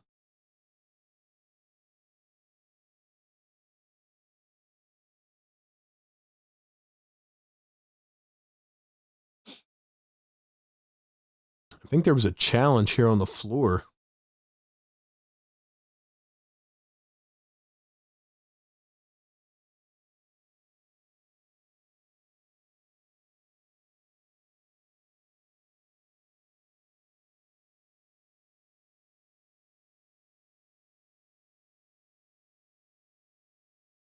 Why does this referee talk like that, man?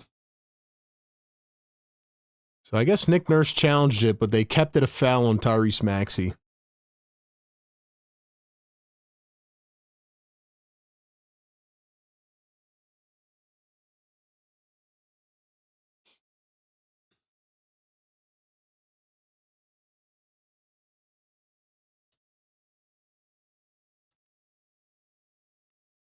John Morant, a bucket on the following possession, and he's fouled. Joel Embiid is back in the game. John Morant's getting confidence going here.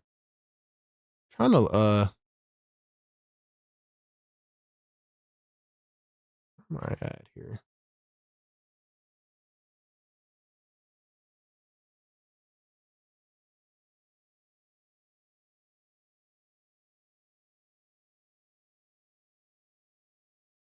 Free throw going to be good for Ja Morant.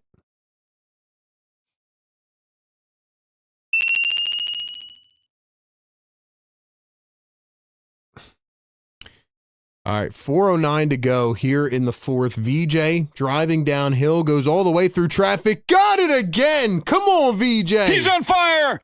He is on fire, man. He is on fire, man. And then there goes Aldama answering right back. VJ's got 10 in the fourth. Let's go, man.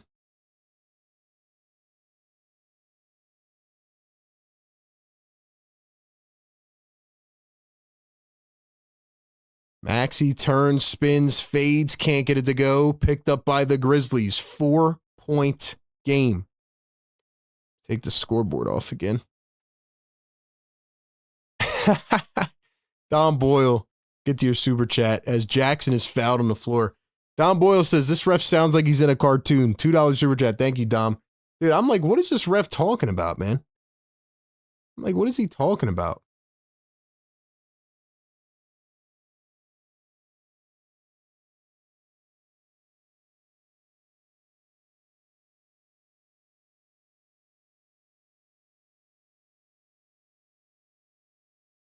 Shout out Don Boyle, man. Hey, 400 likes in the chat. Drop the yes, sir!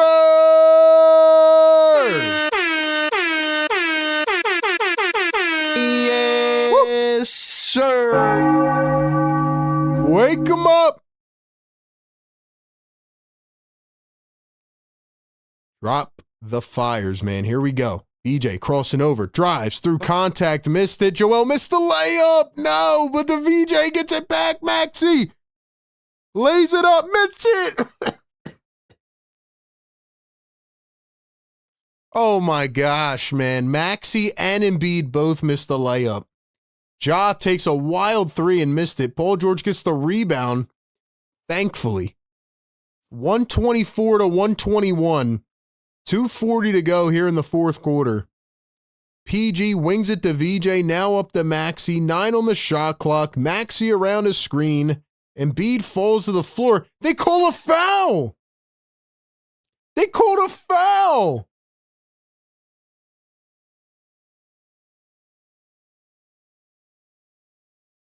Where is the foul?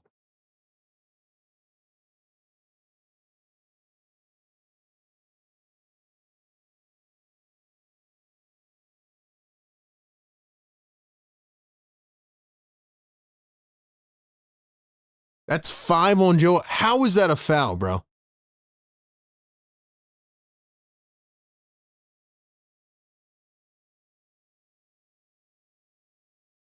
The drive, the spin, Ja Morant to Jaren Jackson for 3, left it short. Ball don't lie. That is a wild foul call by the ref, man. Ain't no way. Here's Tyrese Maxey downhill, floats it up, and he is fouled. So Maxey going to the line for 2.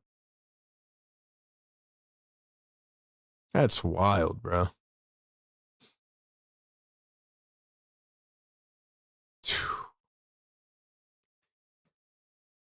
Oh my gosh, bro.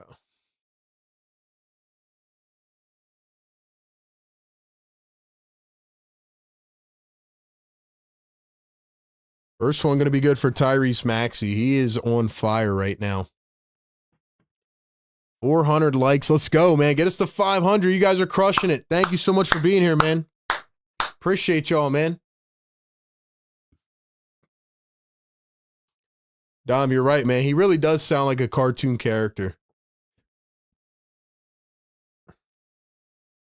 Second one going to be missed by Tyrese Maxey. Bona gets the rebound, though. So the Sixers benefit on the offensive re. Paul George the drive, the kick. VJ again. VJ again. VJ again.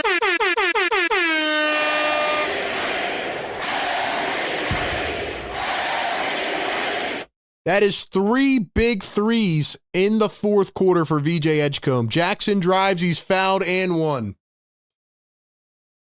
Oh my gosh, bro. Oh my gosh, bro.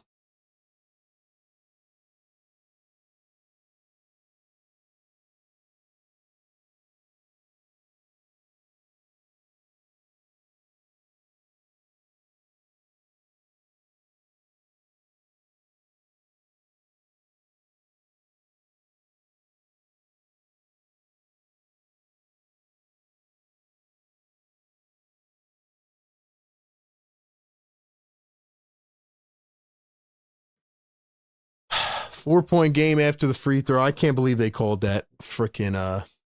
I can't believe they called that. 128-124. VJ drives the lane, floats it up, and he's blocked. Blocked by the Memphis Grizzlies. Here they come, 3-on-4. Cedric Coward, the rookie, has been phenomenal tonight. Here's John Morant, drives into the lane. Nobody there to contest. He floats it up, and nobody blocks it, bro. 2-point game. The Sixers look clustered right now. Maxey, step back, mid-range, missed it. What are we doing? 1:05 to go.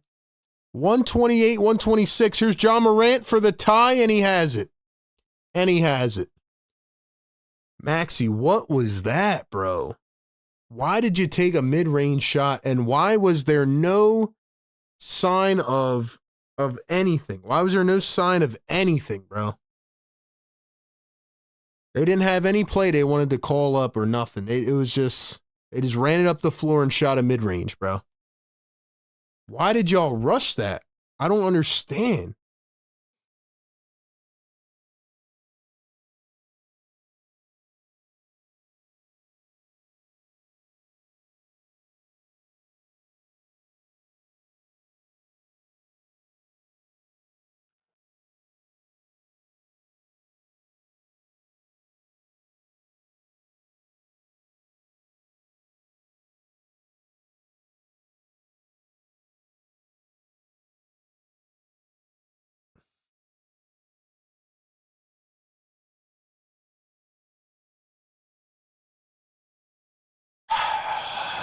Well, 76ers had to do it to us, right? Of course they did.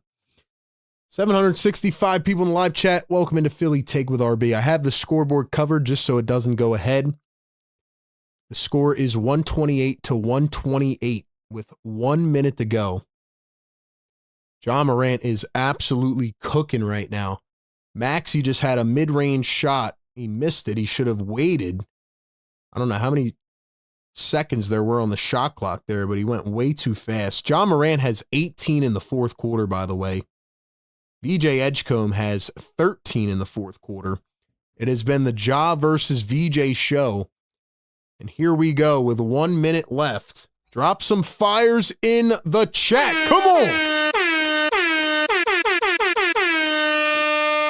Our last live game show of 2025, and it is coming down to the wire just as we predicted, because 90% of Sixer games come down to the wire. No spoiling in the chat, man.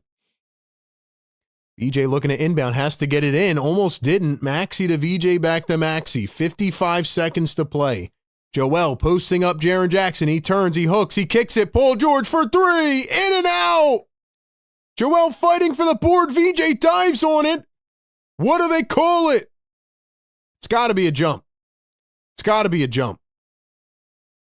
Great heads-up play by VJ Edgecombe to dive on the ball to force a jump ball. Paul George, you have to hit that shot, man. Lego gifting a Philly Take membership. Thank you so much, Lego.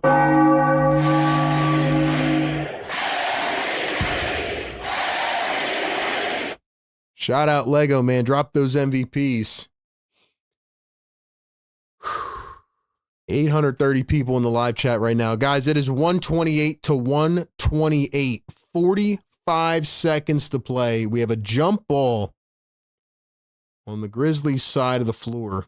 Quentin Grimes is in, which means Dominic Barlow is out. I don't know why Nurse is again going with this 3-guard lineup right now. I don't agree with it. Grizzlies win the tip. John Morant falls out of bounds. And they couldn't hold on. It goes back to the Sixers. Let's go. Let's go. Come on, man. Ja just kind of slipped up right there and went out of bounds. Guys, don't spoil the game in the chat. Let me call it first. Maxey and Joel are chopping it up. Now we have a timeout, I think. Or maybe the Grizzlies are challenging. I don't know what's going on here. They're talking to the refs. I don't know what's going on right now. But we got 43 seconds left. Each team has one timeout. Drop the fires in the chat.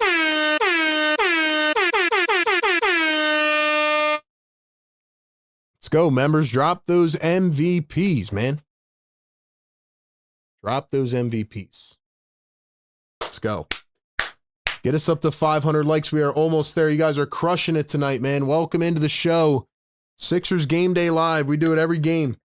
Presented by National University, powered by Sleeper.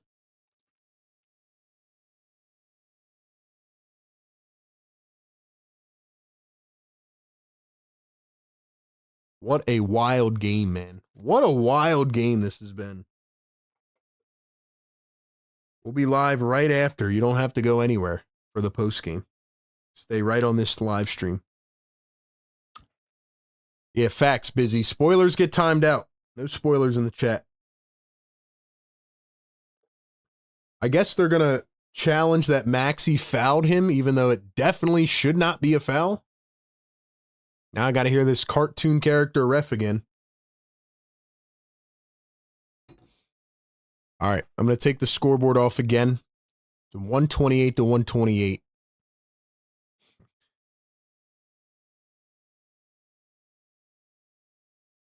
Definitely not a foul. Maxey was, yeah, that's definitely not a foul. If they call that a foul, then I'm done with the sport. Especially in a game like this. If they call that a foul, I'm done. I'm going to bed. And Paul George, you got to make that three, bro. You were wide open.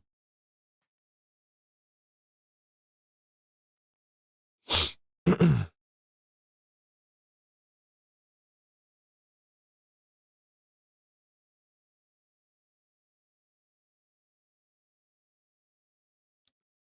go, members. Let's see those emojis. Let's light up the chat, man.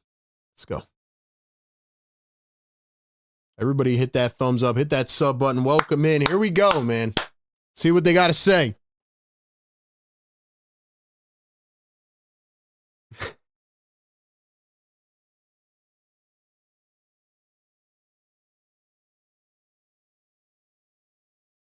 Why is this dude talking like this, man? Anyway, no foul. No foul. Why is he talking like that? Why is he talking? Oh, come on, man. One more time for 2025, man. Hey, as much pain as they've given us this year, man, we got to go out with a bang. We got to go out with a bang. Here we go, baby. Woo. Here's the inbound to Joel Embiid. What? Now they got to reset the clock. So they stopped the play to reset the clock, I guess. The shot clock. Oh, my gosh. Oh, man. We got 1,000 people in the live chat watching us. Drop the 1Ks. Here we go, baby. Here we go. Sixers have struggled at the end of games. Can they finally draw up a good play? They're probably going to get Maxey going downhill.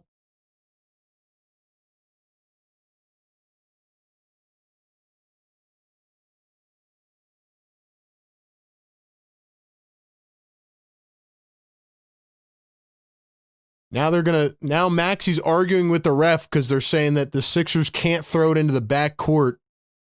I'm confused at what's going on, I'll be honest. I'm guessing because they stopped the play. I don't understand, man. These refs don't know what they're doing, bro. Give us the ball, man.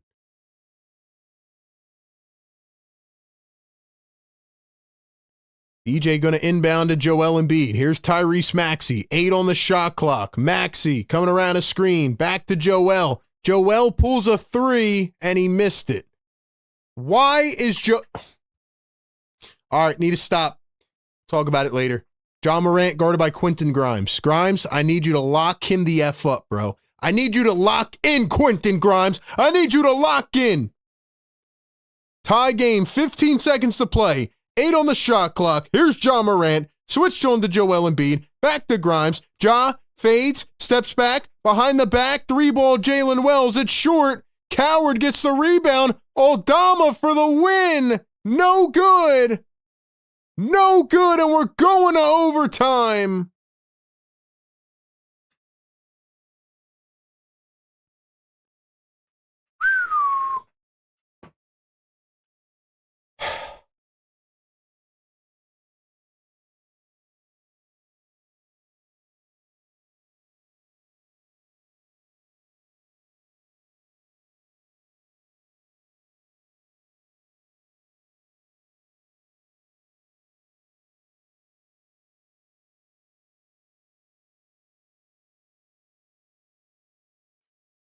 Ladies and gentlemen, my instant reaction, and by the way, we just hit 500 likes. Drop the yes sirs in the chat, man. Everybody hit that thumbs up, man. This team is going to set, like, they had to end off the year on an overtime game, didn't they? They had to end off 2025 on an overtime game.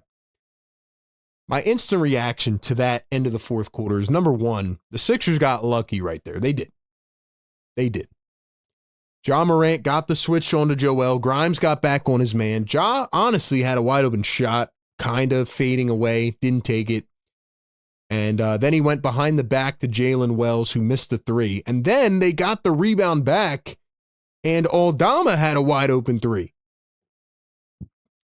So the Grizzlies should have hit that shot. But I do not understand, once again, why the 76ers cannot draw up an end-of-the-play game. They've done this at least 8 times this year. And why in the world is Joel Embiid taking a 3? Why is Joel Embiid taking a 3? That made absolutely no sense. If anybody's taking a 3, it's Tyrese Maxey. They did one little quick action. Maxey threw it to Embiid after Maxey got defended and stopped on the top. And then Joel Embiid pulls up a 3 with 8 seconds or whatever it was. That was a terrible, terrible play. And I don't understand why they can't get anything going at the end of games.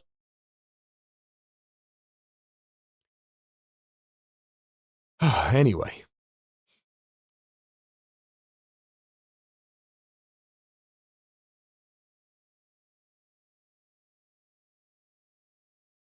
$1 super chat, JB Warnock. Thank you so much for the love, man. Appreciate it. $5 super chat from RDB. He says, Nurse ran that play for Embiid when it should have been ran for Maxey. I got to see it again, but yeah. It just looked like it looked like they were trying to get Maxey open off a screen, and then, yeah, I don't know, man. I got to see it back. But yeah, Joel was wide open, but there's no reason you don't get him in the paint there. Joel has been dominating in the paint. He's 1 of 6 from 3 tonight.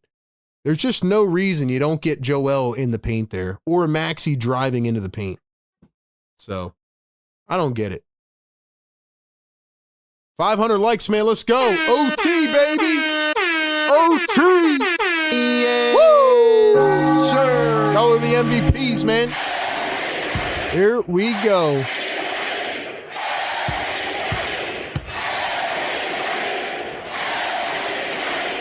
Jump ball went out of bounds. Let's go, channel members. Maz, drop them yes, sirs. Let's go, baby. It's overtime. Dude, Jaren Jackson literally pulled Embiid's arm on the jump ball. Is that what they called? Did they call a foul? I thought they were just re-jumping. I don't know if they called a foul or what, but yo, that was crazy, man. All right, we're hiding the scoreboard again.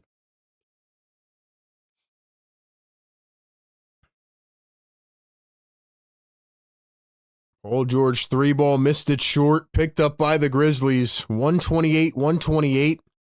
Ja Morant finds Jaren Jackson Jr. against Joel, floats it up, missed it. Joel tries to get the rebound, falls to the ground, now gets up. It's Maxey, VJ, Paul George, Quentin Grimes, and Joel Embiid. Against Cedric Coward, Ja Morant, Santi Aldama, Jaren Jackson, and Jalen Wells, and Joel turns it over again. Ja's waiting down the floor looking at the team, and he's just kind of, I guess, showing up the Sixers a little bit. Crazy, man. We're doing one action dribble handoffs, and yeah. Maxey working against Jalen Wells. Let's go. Somebody's got to move. Maxey back to VJ. VJ pops a three. Can't get it to go. It's 130 to 128. Grizzlies up the floor. Joel can't get back. Just, terrible, man. Terrible. This team is too slow to get back in transition. Paul George working against Santi Aldama. Here's Joel Embiid. Joel Embiid to Tyrese Maxey. Maxey dribbles, drives down the lane, goes up, got it off balance as he falls to the floor. Tough play.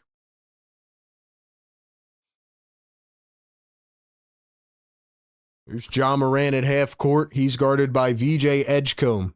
Ja tried to find Aldama. He had a wide open lane and he just wasn't ready for the pass. So it's going to be turned over. And it goes back to the 76ers. 3:10 to go. 132 to 130. Here's Paul George, finds VJ Edgecombe. Edgecombe almost lost it. Now Tyrese Maxey with the fans on the feet. Here's Maxey, finds Joel at the mid-range. He pump fake, jabbed, has a wide open shot. Got it off the bounce. Tied at 132. Watford dancing on the bench. Woo! Talk about the cardiac. Here's Jaren Jackson against Joel Embiid. Throws it away. Nice steal by Paul George. Here come the 76ers. 2:30 to go in overtime. Maxey around the screen. Joel's going to come and set one. Keep in mind, he's got 5 fouls. Maxey for 3 again. Can't get it to go. I don't know why the Sixers won't take it inside the freaking paint.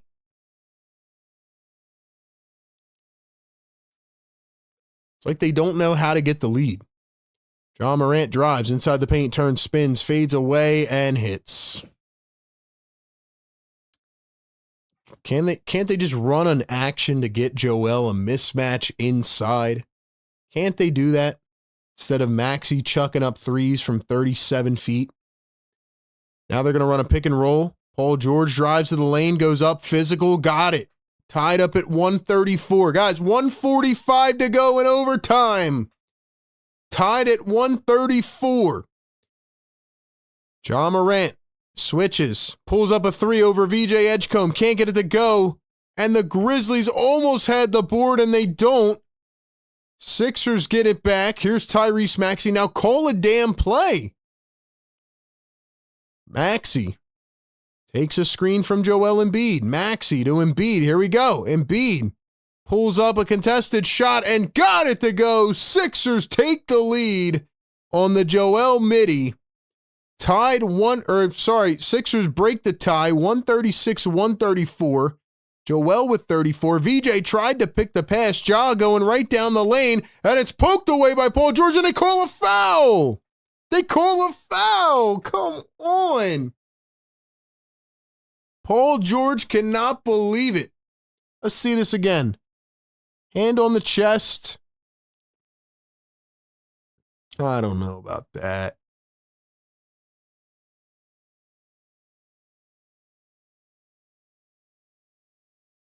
Now Paul George has 5 fouls. Ja Morant working against Quentin Grimes. Comes around the screen. Ja. Crossover. Pull up. Ja Morant. Mid-range. Can't get it to go. VJ the board. Let's go. Let's seal the game. Come on. Come on, man. Maxey one-on-one. Let's go. Get the switch. Get Embiid in the paint. Joel. Come in, set the screen. 8 on the shot clock. Maxey step back. Finds Joel at the mid-range. Throws it up one hand. He throws it up one hand. Joel, what the hell was that? Oh my gosh, bro. This team acts like idiots with the lead, bro. Ja Morant driving downhill, up and under, got it. Why would you shoot one hand, bro? Are you stupid? And Joel has played phenomenal tonight. Joel has played phenomenal tonight, but what in the world was that, bro?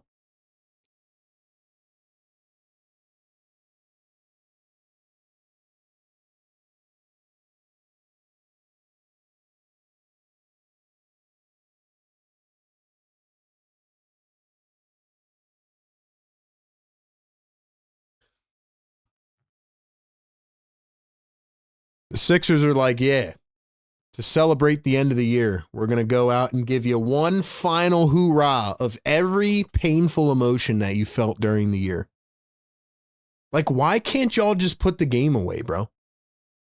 Ja Morant is playing out of his mind, and he had back-to-back empty possessions.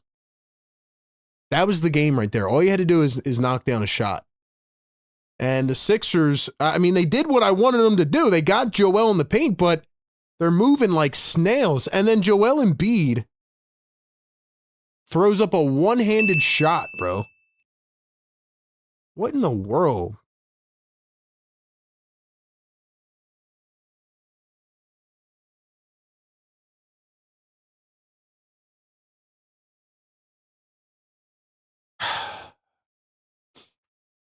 We're going to talk about it on the post-game show coming up if I even have a voice left. Don Boyle, $2 super chats. Sixers don't seem to have a clutch DNA. They just don't do anything when they have the lead, man. All right, scoreboard's coming off. We're tied at 136. 18 seconds to go here in overtime on what has been a wild, wild game. Make sure y'all like and subscribe to the channel. Welcome in. We do it every single game here on the Game Day Live show. Take a sip of water, man.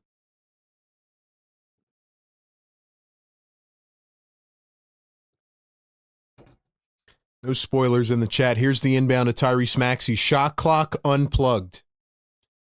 Maxey guarded by Jalen Wells. What will the play be? Everybody standing around. We have 9 seconds left. What are we doing?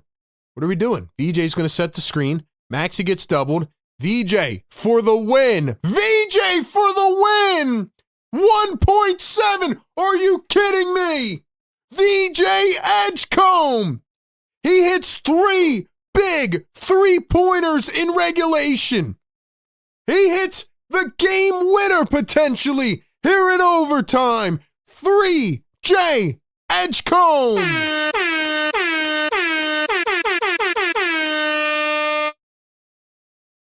That is how you stamp your spot as one of the best rookies in the class, man.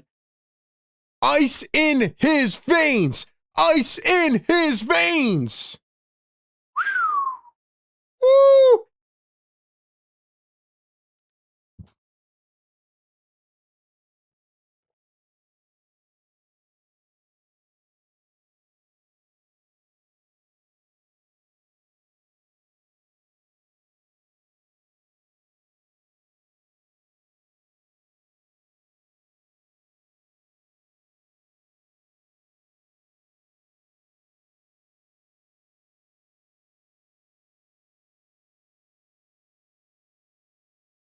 Bro, let's freaking go, man.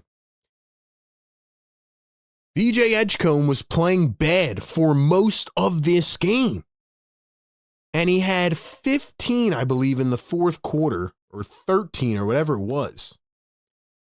And he hits a huge 3. A huge 3 here in overtime. That could potentially win it. He had 13 in the fourth. Wow, what a shot by VJ Edgecombe. 1.7 seconds to go. Can the 76ers get a stop? And we have a timeout. $2 super chat. Don Boyle says VJ has that clutch DNA. Man, talk about clutch, bro. What a... He gets MVP chance for that, man.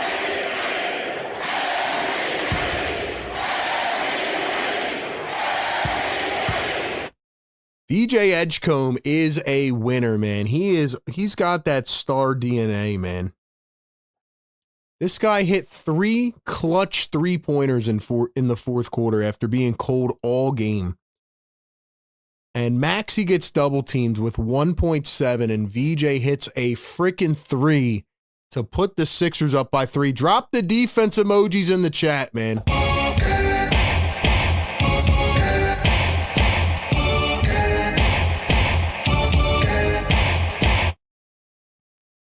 Dude, let's go, man. This is why VJ's got to keep, he's got to keep his role in this offense, man. He's so good. He's so good as a rookie, man. He's got ice in his veins, man. Ice in his freaking veins. 5 threes on the night. VJ's smiling. He knows it, man. Woo! All right, come on now. Finish this off, bro. Finish this off. 1.7 seconds. They need to stop. Fans on their feet. Oldama to inbound. Joel defending.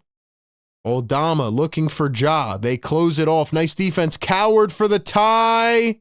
And it's no good. It's no good. So one rookie hits a three to win it, and the other rookie misses a three to lose it. The 76ers win 139 to 136 in an overtime thriller. The game winner from VJ Edgecombe. Absolute chaos. A statement win, man. A much needed win, man. Wow. Wow, man. Wow. Holy crap, bro. Holy crap, man. Ladies and gentlemen, talk about a way to end the calendar year. Play the song.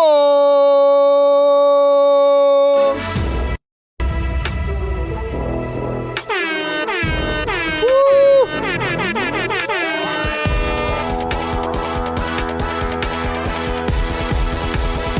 Yes, sir.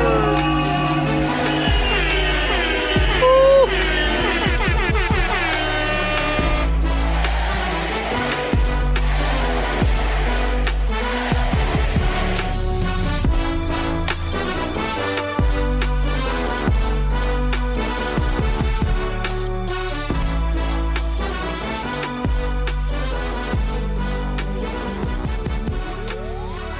Wow, man. Drop those W's. Drop the play the songs. You know we're running it back, man. You know we're running it back. Wow.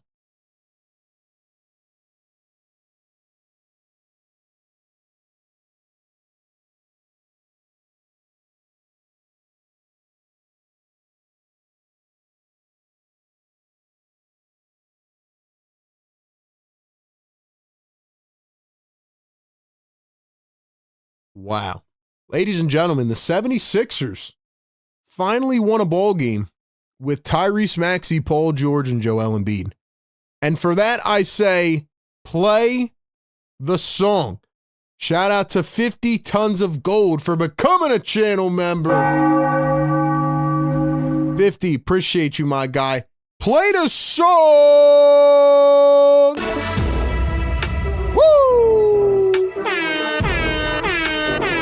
Feel that? I'm pumped. Yes, sir.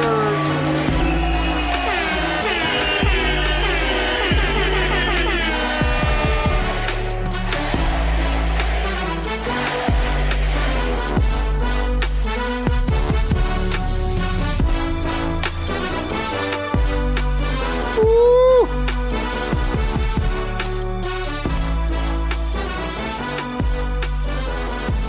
Wow. Wow. Ladies and gentlemen, boy. We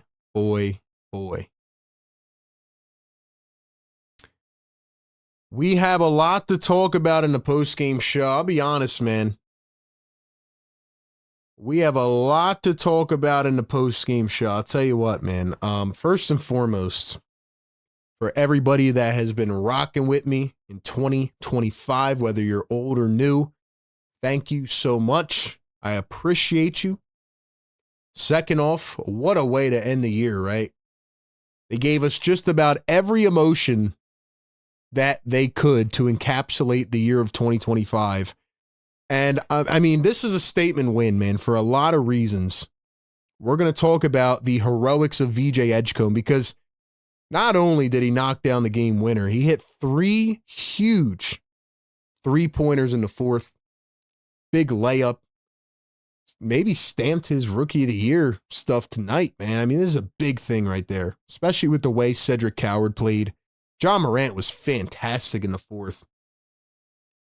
We got to talk about VJ and how clutch he was and what it means, especially being cold the entire game. I told y'all from the jump, this is going to be a cardiac game. I mean, overtime thriller on the road against a team that's been playing good. And for VJ to just knock those shots down the way he did, man. For the vets to be able to rely on him. How about, I mean, we'll talk about it, man, but Joel Embiid, Tyrese Maxey, and Paul George won their first game of the season tonight together. I mean, that's crazy, man. They're now 1-5. 1-5. Wow.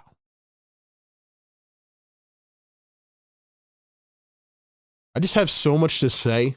So yeah. We're going to talk about it, man. We're going to talk about it. I thought there were a couple absolute ridiculous There's a couple ridiculous decisions by the 76ers at the end of this game. But they got the win, man. They got the win, man.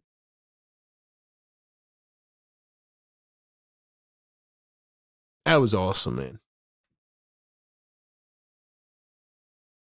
That was awesome.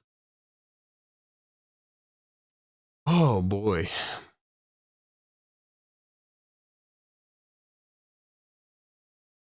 Wow.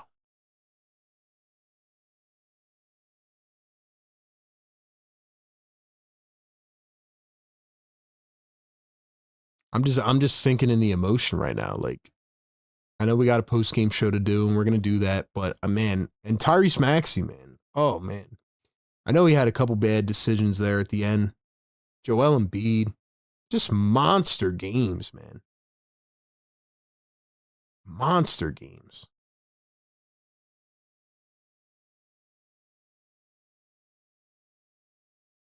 This game gave me hope, man. It did. It did. Tyrese Maxey with his 15th 30-point game of the season. Wow. That was huge. That was huge, man.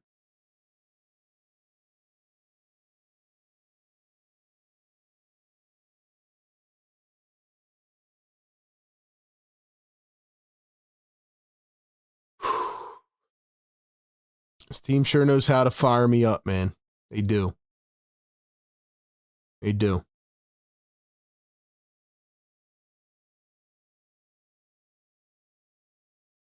All right, ladies and gentlemen, we're going to talk about it. If you care to stay long enough to call in, I would love to hear from you. Either way, I'm going to get a lot off my chest in this post-game show. A lot I'm happy about. If I can even talk.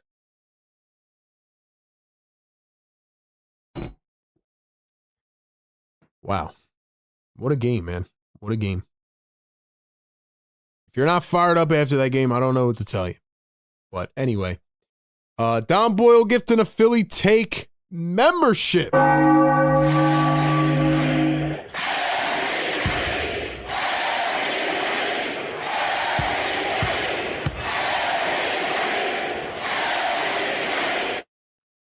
Let's go, man. Let's go.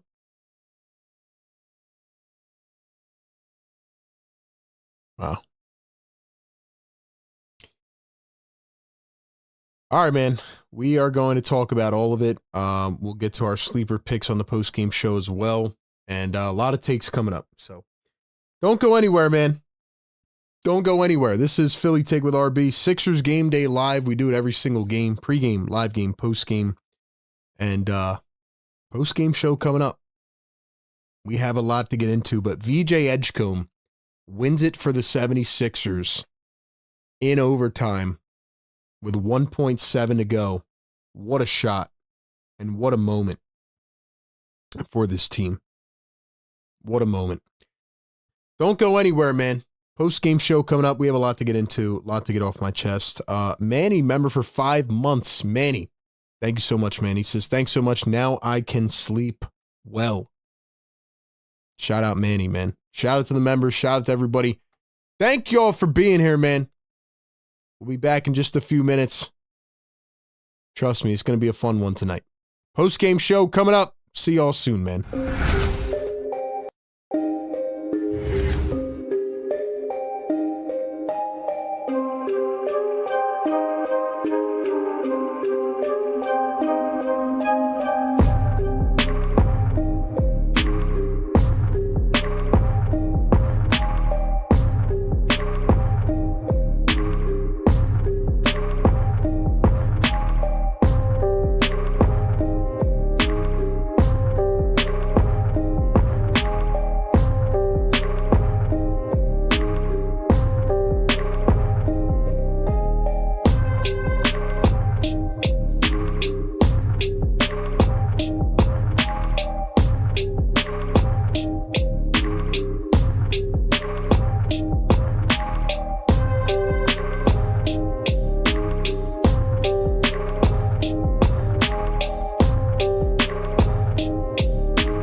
right. All right. All right. Welcome on into the 76ers post-game live show right here on Philly Take with RB for the last edition of the 2025 calendar year, right? The last edition. Our final time here in the year 2025, and the 76ers had to do everything in their power to give us every emotion under the sun to make sure that we remembered this year in full effect. The 76ers beat the Memphis Grizzlies in a tough, gritty road win. They take them down 139-136 in overtime. Just a ton of thrilling moments, a lot of positive signs. Honestly, a lot of bad decisions late, but somehow, some way, in a game that they needed to win, in a game where they needed to make a statement, the 76ers did just that. And this was an absolutely wild roller coaster of a game. So we're going to try to do our best to break it all down and talk about how this went in case you're just tuning in, or maybe you are listening back tomorrow as you prepare for your New Year's plans. You're like, hey, let me check in on the 76ers. Well, guess what? You missed an absolute thriller. Welcome in to Philly Take with RB Sixers postgame live show presented by Sleeper. Make sure you follow us on all of our social medias. We continue to blow up and we continue to take over the game. A lot of bigger and better opportunities on the way. All I ask is that you support me, man. If you're in here live with us, like the show, subscribe to the channel, and follow us on Apple Podcasts, Spotify, listen back, and go leave us a 5-star review. All right, man. We need to talk about this game. So many different emotions going through my head, but the couple main ones are, number one, VJ Edgecombe is an absolute star. This guy goes from being cold the entire game and being out of the loop, right? It was dominated by Maxey and Embiid. And VJ Edgecombe comes back in the fourth quarter, goes back-to-back clutch threes, then hits a clutch layup, then hits another clutch three in order to help send this game to overtime. So 3 big-time clutch threes. And then in overtime, when the Sixers are trying to draw up a game-winning play and they can't seem to get their head out of you-know-where, once again, with the game on the line, a second chance opportunity for the 76ers to hit a game winner. It is this time Tyrese Maxey trapped at the top, but he doesn't dish it to Joel Embiid. He dishes it to VJ Edgecombe. And what does VJ Edgecombe do with 1.7 seconds? He knocks it down, and he gives that little smirk, that little grin, like, yeah, I'm him. I'm that guy.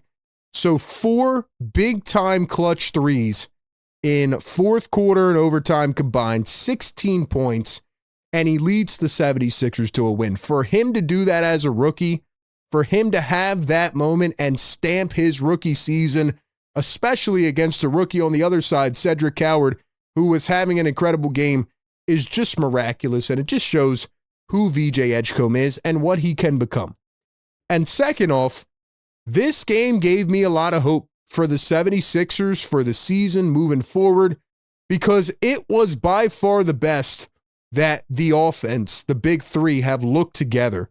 This was their first win together this season. It was definitely not perfect, but they played with a ton of rhythm offensively. Joel Embiid dropped 34, 10, and 8 in this game with 2 blocks. Tyrese Maxey, 34, 12 assists, 4 boards, and 2 steals. Paul George had his moments early in the game. For once, the big three actually played with rhythm offensively. It wasn't one guy completely taking over. It was the 3 of them attacking in the way that they know how to and dominating different parts of the game and really just being a cohesive unit. It was very, very nice to see. And I was so elated by Joel Embiid actually having athleticism. Joel Embiid blocked a couple big shots in this game. Joel Embiid actually tried an alley-oop self-dunk. Joel Embiid looked so good physically. that he tried to oop it to himself off the backboard and throw it down one hand. Now he just missed. It was contested. But the fact that we saw that from Joel Embiid, something we haven't seen in a very, very long time, just gave me a lot of hope. So I know it's only one game, but if the 76ers can continue to build off this and get healthier and look like what we saw tonight, well, then this team is heading upwards. They are trending in the right direction. Those are my two main takeaways from this game. But on a more specific level, man, holy crap, dude. Like, this game took every emotion out of me. And I want to do my best to try to break it down for those, that either didn't watch the game or, are tuning in and they want to know what I think, because we called it live, right? And calling it live versus actually, breaking the game down is different. But we'll take it back to the fourth quarter. All right. So let me go ahead and pull this up and let's try to break it down. And I want to hear from you. Let me know in the chat. How do you feel about this game? I thought this was a statement win. This was an absolute statement win. They had lost 3 in a row. They were going up against a team that had won 11 out of their last 17 games. Like, they needed this win, not only for the dub column, but for their confidence, And they actually had a competent third quarter for once. They outscored the Memphis Grizzlies, who, by the way, were 7th in the NBA in third quarter scoring. And the Sixers outscored them 31-28. So the Sixers finally had a competent third quarter. And then they come back in the fourth quarter. And let me get the total on that. And I know I'm not going to do this complete justice because, again, it's very all fresh in my mind, but I'm going to try my best. They got outscored by 3 in the fourth, so 28-25. But anyway, it was close all game. We knew it was going to be an absolute cardiac affair. And we get down to 5:45 to go. Paul George makes a tough contested layup. And then it starts the madness, right? Joel Embiid had come back in the game, I believe, with 4 to go? Yeah, 4:24. So at this point, Joel Embiid was not in the game yet. The Sixers were up by 3 after a tough contested Paul George layup. Jaren Jackson missed a quick 3 down the other end. And the 76ers get the ball over to VJ Edgecombe. Tyrese Maxey assisting. VJ makes a 24-foot 3. Then the Grizzlies come down on the other end, a wide open dunk. The Sixers don't get back in transition. And then VJ Edgecombe makes another 3, assisted by Tyrese Maxey. So back-to-back threes in the span of 40 seconds. And I thought it really just set the tone. Like I said, for VJ Edgecombe to be cold the entire game, and I think he was like 3 of 12 or 13, whatever it was, he was not playing good basketball tonight. And I think it says so much for a rookie to be able to stay locked in. Keep in mind, this is not a rookie on, the Washington Wizards or whatever team you want to put out there. This is VJ Edgecombe, surrounded by 3 max players in Tyrese Maxey and Paul George and Joel Embiid. So for him to still stay confident and stay locked in and be able to come back and hit those big shots, it just says so much about his confidence, his will, and just the type of player he is. He does not shy away from the big moments. But anyway, VJ Edgecombe makes back-to-back threes. Then we have a coach's challenge, and they end up upholding the call. It was on Tyrese Maxey. And a couple minutes later, Joel Embiid comes back in the game. VJ Edgecombe had made just an unreal driving layup. Ja Morant, we'll talk about him in a second, but Ja Morant was absolutely relentless in the fourth quarter. Every time the Sixers were getting a shot up and finally thinking, okay, we're going to extend the lead, it was Ja Morant who just went off. He went bonkers in the fourth quarter. He had 18 points, 7 of 9 from the field in the fourth quarter. So anyway, after a big Ja layup, you have VJ Edgecombe, and VJ Edgecombe comes back. And I'm sorry, hold on, where am I at here? Okay, I'm looking at the wrong thing. Okay, now I'm back in my spot. But anyway, Ja makes the layup, and then he makes a couple free throws. VJ had picked up, I believe it was his 4th foul. And here comes VJ Edgecombe back again.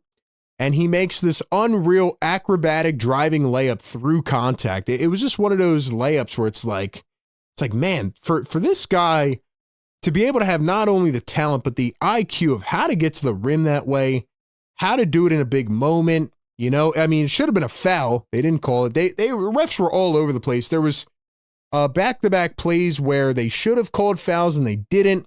Then there was a bunch of plays where they really weren't fouls and they ended up blowing the whistle. Refs were atrocious tonight. But anyway, after that VJ driving layup, then here comes Jaren Jackson. He makes a couple free throws. You had a alley-oop from Santi Aldama. Okay, so we get down under 2 minutes, and it's 125 to 101. Maxey missed a free throw. Bona got the rebound, and they drive and they kick it out to Paul George. Paul George drives. He draws two, kicks it out to the left wing, and VJ Edgecombe hits another three. So 3 clutch three-pointers in the span of 5 minutes. And then after that, it's a 7-point game. You're thinking, all right, Sixers have this sealed. No. Here comes Jaren Jackson down the other end. He hits a big-time three. And then John Morant hits a little fadeaway, and all of a sudden, it's tied back up. How did they do that? So here's where it gets very, very confusing. And this is what I want to talk about in terms of the last minute of the game, because it all was not good, right? 50 seconds to go. And the 76ers bring Quentin Grimes back in. Nick Nurse ran a lot of two big lineups in this game. It was Adem Bona and Joel Embiid. Adem Bona ended up playing 26 minutes. Drummond did not log a single minute. I thought that was a questionable decision because the Grizzlies were 4th in the league in rebounding. And, you know, the 76ers decide not to go with Andre Drummond. They keep the athleticism. It ended up being pretty good because Bona had 2 blocks, 6 boards, 2 assists, and the guy was jumping out of the gym. He had a monster block running back down the other end. And honestly, he did a lot of what we want to see from Dominic Barlow. And I thought Barlow actually played pretty well. Again, Nurse just doesn't go with the power forward in the fourth quarter, but he really stuck it out a lot with Embiid and Bona, and I think he may have found something there. But anyway, 76ers under a minute to play, and they kick it over to Paul George in the corner, right? And it's tied up. And this is your max player. And Paul George had a good, I'd say, like couple minutes in the second quarter, but outside of that, he really wasn't that good overall. But they kick the PG, and he misses a wide open three in the corner. And at that point, I'm thinking, all right, Sixers are going to lose this game. Sixers get the offensive rebound, though, right? Grizzlies call a timeout. And then there was a challenge, and I didn't really understand it. I guess I got to go back and watch it, but they challenged that there was a foul on Tyrese Maxey because John Morant got the ball back. And off that rebound, John Morant got the ball, and he kind of slipped, and Maxey had his hand, I guess, on his chest or wherever it was. And John Morant went falling, but they didn't call it a foul. So how did they have the ability to call that timeout and challenge that? I don't understand that. Nonetheless, Sixers get the ball back, right? They uphold the call, no foul, ball's out of bounds, and now you have 35 seconds to play just about. And Nick Nurse has struggled to call up plays all season at the end of games. Like there's been a lot of moments, right? The Chicago games comes to mind and a couple others, right? So anyway, the 76ers, and by the way, the referees are yelling at Tyrese Maxey. You can't go in the back court. Maxey's yelling back at him, but really, they may have saved the Sixers a potential backcourt violation. But anyway, they get the ball in. Maxey gets it over to Joel Embiid after the screen. They do one action, an on-ball screen. Maxey draws 2 defenders. He kicks to Joel, and instead of getting Joel in the paint or getting Maxey open for a three, Joel just takes a three with 30 seconds to go. It didn't make any sense. Why did Joel Embiid get a wide open three? And why did he take that? He was 1 of 5 on the night at that point. That did not make any sense to me. They should have got Joel down in the paint where he was cooking from the mid-range all night long. Or they should have got Tyrese Maxey open for 3, or even VJ Edgecombe. But anyway, just a brutal, brutal shot. And the Grizzlies come up with the ball. So they come back down the other end. And what do? Well, they get Ja Morant switched on to Joel Embiid. He drives the lane, and Quentin Grimes does a good job. I got to give Grimes credit. He played well offensively in the second half. They get Grimes back on the Ja. He switches back, and Ja drives. It felt like he had an open fadeaway from the baseline, which is a shot that he made about 3 times in the fourth quarter. But instead, they bring the double. He waits a split second too long. He goes behind the back with a pass to the perimeter. And with 2 seconds to go, with 5 seconds to go, Jalen Wells puts up a 3 and he misses it. But it doesn't end there, because the Sixers are just kind of fishing all around. They don't know what to do. Ball goes into the hands of Cedric Coward. He kicks it out to the opposite wing, and Santi Aldama has a wide open game-winning 3. But luckily, the ball doesn't bounce their way. Sixers get a second life, and on we go to overtime. And in overtime, it got even crazier. Because in overtime, both teams once again going back and forth. Ja Morant continues to do his thing. You had a nice couple mid-range shots from Joel Embiid. You had a driving layup from Maxey. And then we get down once again under a minute. It's a 2-point game. Joel Embiid misses a 2-point shot. And there was a play before that. I think it was with, what was it with? Oh, it was with a couple minutes to go, I guess. Maxey, he had rushed a 3-point shot. I think there was like 18 seconds on the shot clock or something. Maxey drives up the floor. He immediately chucks it up the floor, which I thought did not make any sense whatsoever. And then after that, Ja came back. He hit a shot, put the Grizzlies up. Then Paul George had a tough physical layup, put his shoulder down, got to the rim. And then a couple possessions later, Joel Embiid hits a midi pull-up. So then here comes Ja Morant. And then I thought Ja Morant had rushed a shot into the shot clock. So now it's a 2-point game. Cedric Coward gets the rebound off a Joel Embiid miss. Once again, the Sixers cannot put a team away. And the Joel Embiid miss with 30 seconds was even worse than the one in regulation, because they once again do the same on-ball screen. Maxey gets it to Joel, and Joel is contested by Jaren Jackson Jr. So instead of dishing it out, he had time on the shot clock. He heaves it up one-handed. He throws up a one-handed shot from the elbow. I don't know what he was thinking. But anyway, he misses that. Grizzlies get it back. Ja Morant goes and ties it up. And this is where the heroic moment comes, because the Sixers call a timeout again. And we're thinking to ourselves, all right, man, you already messed up one time in regulation. Can you finally figure it out?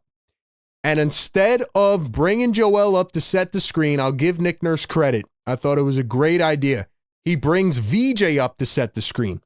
The guy that hit 3 big 3-pointers in the fourth quarter. The guy that had ice in his veins hits the clutch shot. So they bring him up to set the screen. He pops out instead of Joel Embiid. The Grizzlies double Maxey. Maxey swings it to VJ. And with 1.7 to go, VJ Edgecombe knocks down the 3, and, chaos erupts. And then on the final possession, I thought Joel Embiid actually did a great job shading over. They were trying to get Ja in the corner, and the Sixers denied that.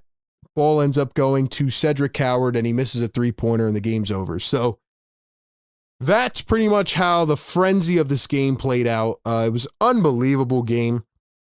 I felt really good overall about the way Joel Embiid looked. I thought a couple decisions late were just ridiculous. But for Maxey, Embiid, Paul George to finally get a win together, they're now 1-4 on the season. I thought it was huge for their confidence. Tyrese Maxey drops his 15th 30-point game of the season. He now has 15 out of 31, going over 30 points. And before I get into the phones, man, and once again, call into the show, I would love to hear from you all, man, because like I said, a lot to talk about in this game. A lot to get into. The last thing I want to say is the 76ers, right? Like they showed us tonight everything that I have been saying. it is true, okay? The 76ers can coexist with Tyrese Maxey and Joel Embiid, but I like how each of them attacked the game at different points. I like how VJ was involved in the fourth quarter. I like the fact that the offense was primarily running through Tyrese Maxey. Now, there were times in this game, there were stretches where they just kept force-feeding Joel, especially against a guy like Christian Coloco and Jock Landale. He had one point where Jock Landale gets a block, he had his shot blocked, and then, he puts it back up, and he's yelling at the ref, trying to be a tough guy. I thought the 76ers did a good job at stopping those runs. And I like that the offense ran through Tyrese Maxey, but Joel Embiid was still able to get his. Like I said, Joel Embiid looked by far his best physically tonight. He was moving around. He had a self alley-oop attempt and almost threw it down one-handed.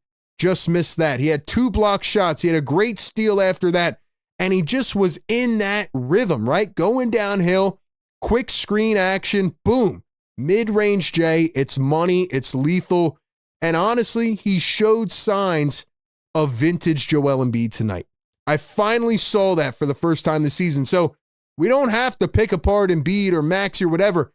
We want to see this team at full strength. We want to see them healthy. But when everybody is on the floor, just like tonight, the offense has to run through Tyrese Maxey, and they have to have certain stretches or points in the game where that energy can shift over to playing in the interior and let Joel Embiid get his. And then there's got to be times where Paul George can get his and impact the game in different ways. And then there's got to be moments where VJ Edgecombe can step up and hit a big three. It has to be complementary. It has to have rhythm and cohesion. And tonight was the first time I saw that with the entire dynamic. And it gave me a lot of hope going into the future. So we'll see how it goes, man. Give me your thoughts on this game. Call into the show 339-207-7171 or join in on the Discord. Talk about a wild, wild way to end off 2025. I mean, unbelievable, man. Unbelievable game. Unbelievable win. And, now they're 17-14. I mean, they lost 3 in a row. They couldn't afford to lose another one. Honestly, they couldn't. And the Grizzlies have been playing well with Ja back. They had a lot of injuries, but still, I mean, very much deserved. Much deserved tonight. All right, man. I'm going to go to the chat as well. We'll get into all of it, but let's go to the phone lines and let's get an instant reaction from a Sixers fan, hopefully. Let's go to the 301 on the phone lines. 301, what's up? Hey, what's going on with y'all? You doing? What's up, man? I'm good. How are you? I'm fine. You got a little celebrity on here. I know you're from Philadelphia. I live in the state of Maryland. You know what Sunny Hill is, right? Yeah. Oh, okay. Well, he's talking to one of his relatives. Let's go, man. Let's go, man. How are you, bro? What you got for me? I'm fine, man. I've been watching your show a little bit here and there when I get opportunity. Yeah, I'm just going to call him about VJ. I think for him being a rookie and allowing him to have faults, right? Because there's a point of him having to learn the game and putting a lot of heavy weight on him to ask that he should carry a certain portion of the team on him is really not it's really not where the focal point should be, right? He's showing that he's adapted enough where he can contribute. What he should be getting now is more of the ball being put in his hand or setting more plays for him. They don't run a lot of plays for him. That's why he didn't look good in those last 10 games before, because he's standing around and he's giving his offense away to 3 other guys when they're on the court with him because he's deferring because he's a rookie, right? Yeah. But if they allow him to have the opportunity, which he should be driving the basket a lot more, and then every once in a while settle and shoot for 3 points, because his accuracy, because it's all about not shooting threes, it's about making a higher percentage of them, right? Right. But he should be slashing to the paint. One problem I see with him is, he's going to have to learn this in the off season. He takes bad angles when he's trying to drive to the basket, right? He should be using the side of the rim instead of going directly to the rim. If you're going directly to the rim, then you want to throw the ball down. If you're trying to hit a bank shot, the best angle is off the side of the glass, and it has to be with a proper angle that you take. He doesn't always take that proper angle because if he's trying to replicate what Maxey does, Maxey's have better ball placement of hitting the ball where it's supposed to be as far as making a layup in, right? He needs to learn that, and he needs to learn his steps when he's trying to shoot his floater. And he's going to have that. He's going to get it. And then once he get it, he'll be another part of his game was going to really take off and flourish because he didn't get to the paint tonight, right? Yeah. I mean, overall, man, I definitely hear what you're saying. I think it's all things that he'll learn over time, and like he's still a rookie. Well, he's still young. I'm just excited about his confidence level. The fact that he's willing to step up late in a game and hit a big shot. I feel like we've needed a guy like that for a long time. And he's just fearless, We haven't had someone. And I've been watching Philadelphia since they had, because Will Chambers used to come past my brother's house. You know who Sonny Hill is. So these are the people, John Chaney and all these other people. I'm seeing them as I grow up, right? So I'm 65 years old now, so I had the opportunity to see a lot of these guys. McCain reminded me of Henry Bibby, right? Mm. Yeah. Does he to you? Yeah, a little bit, yeah. Okay. Yeah, he does. And for VJ, he more of a youngest Dwayne Wade, and he hasn't even grown into his body yet. When he starts to develop his strength and his base, he's going to get better. It's just a fact of I feel bad for him. That he's been doing very well, but I feel bad for him with some of the criticism because the expectations on him are so high, right? Right. And I know Philadelphia because I got friends from Philadelphia, and they really critical of winning all the time, right? By me being around my brother and knowing the people I've been around, it's a progression with everything, right? Yep. And saying that you want to be a winner right now, I'd rather be a winner for a long time to be a winner in one season, right? Yeah. Yeah, it's all about development, and who man. they should be going after? They should be going after Easton from the Rockets. Yeah, Tari Eason. Yeah. Now they need to be if they need to get him. Whatever draft pick you got that you can hang on to, your draft pick will not be better than him, right? Whoever Philadelphia could pick with the draft pick, unless it's a Clippers pick, and you really don't know if that Clipper pick can be good as Easton. It's better off giving that pick up and getting that player who can play 4 positions for you and can rebound and eventually can run, because next season you're going to have another looking team. A lot of these guys are going to be gone.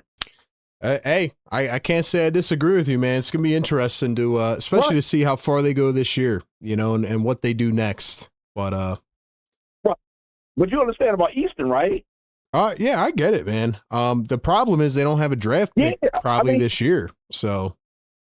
No, but you know, like I do, it don't have to be this year's draft pick. You got draft picks in the future. Yeah, that's true, man. And if you're trying to hold on to and waiting for a draft pick, that's where their mistakes comes in.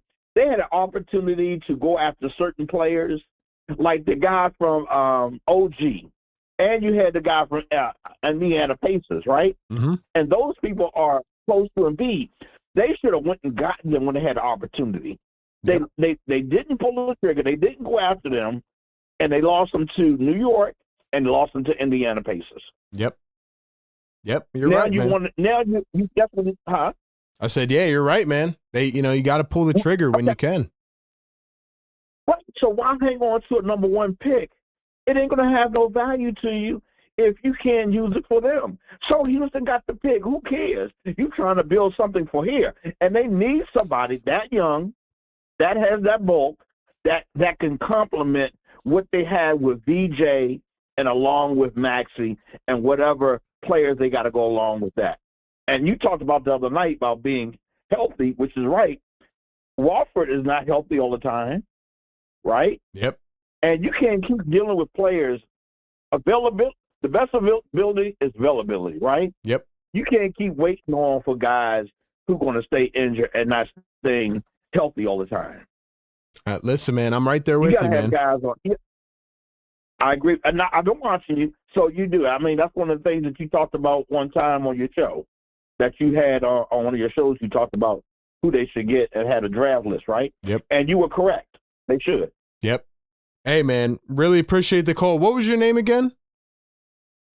My name is Ginyard. We have different last names because we had different fathers. So Ginyard. Yeah. And that was your Sonny Hill was your brother?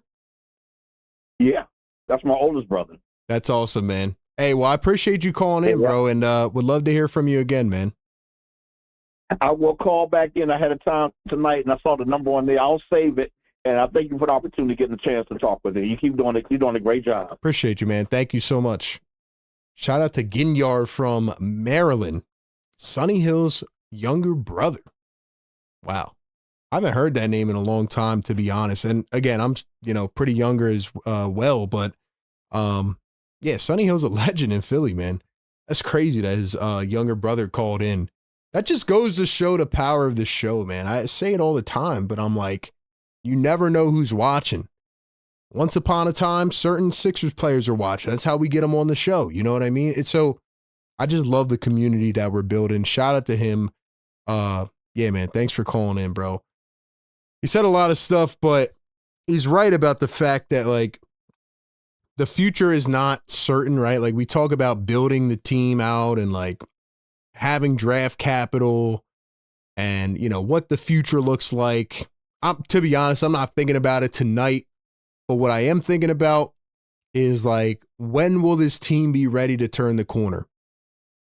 Obviously, we hope that it's with Joel Embiid and Paul George, right? But we can't really rely on that yet because we don't know. Tonight was a big step in the right direction, but, taking a step back from tonight, even though I don't want to do that right now because I'm so hyped on this win, but taking a little step back, this was just one game, right? It was on the road. Grizzlies are under 500. So how special was this win, right?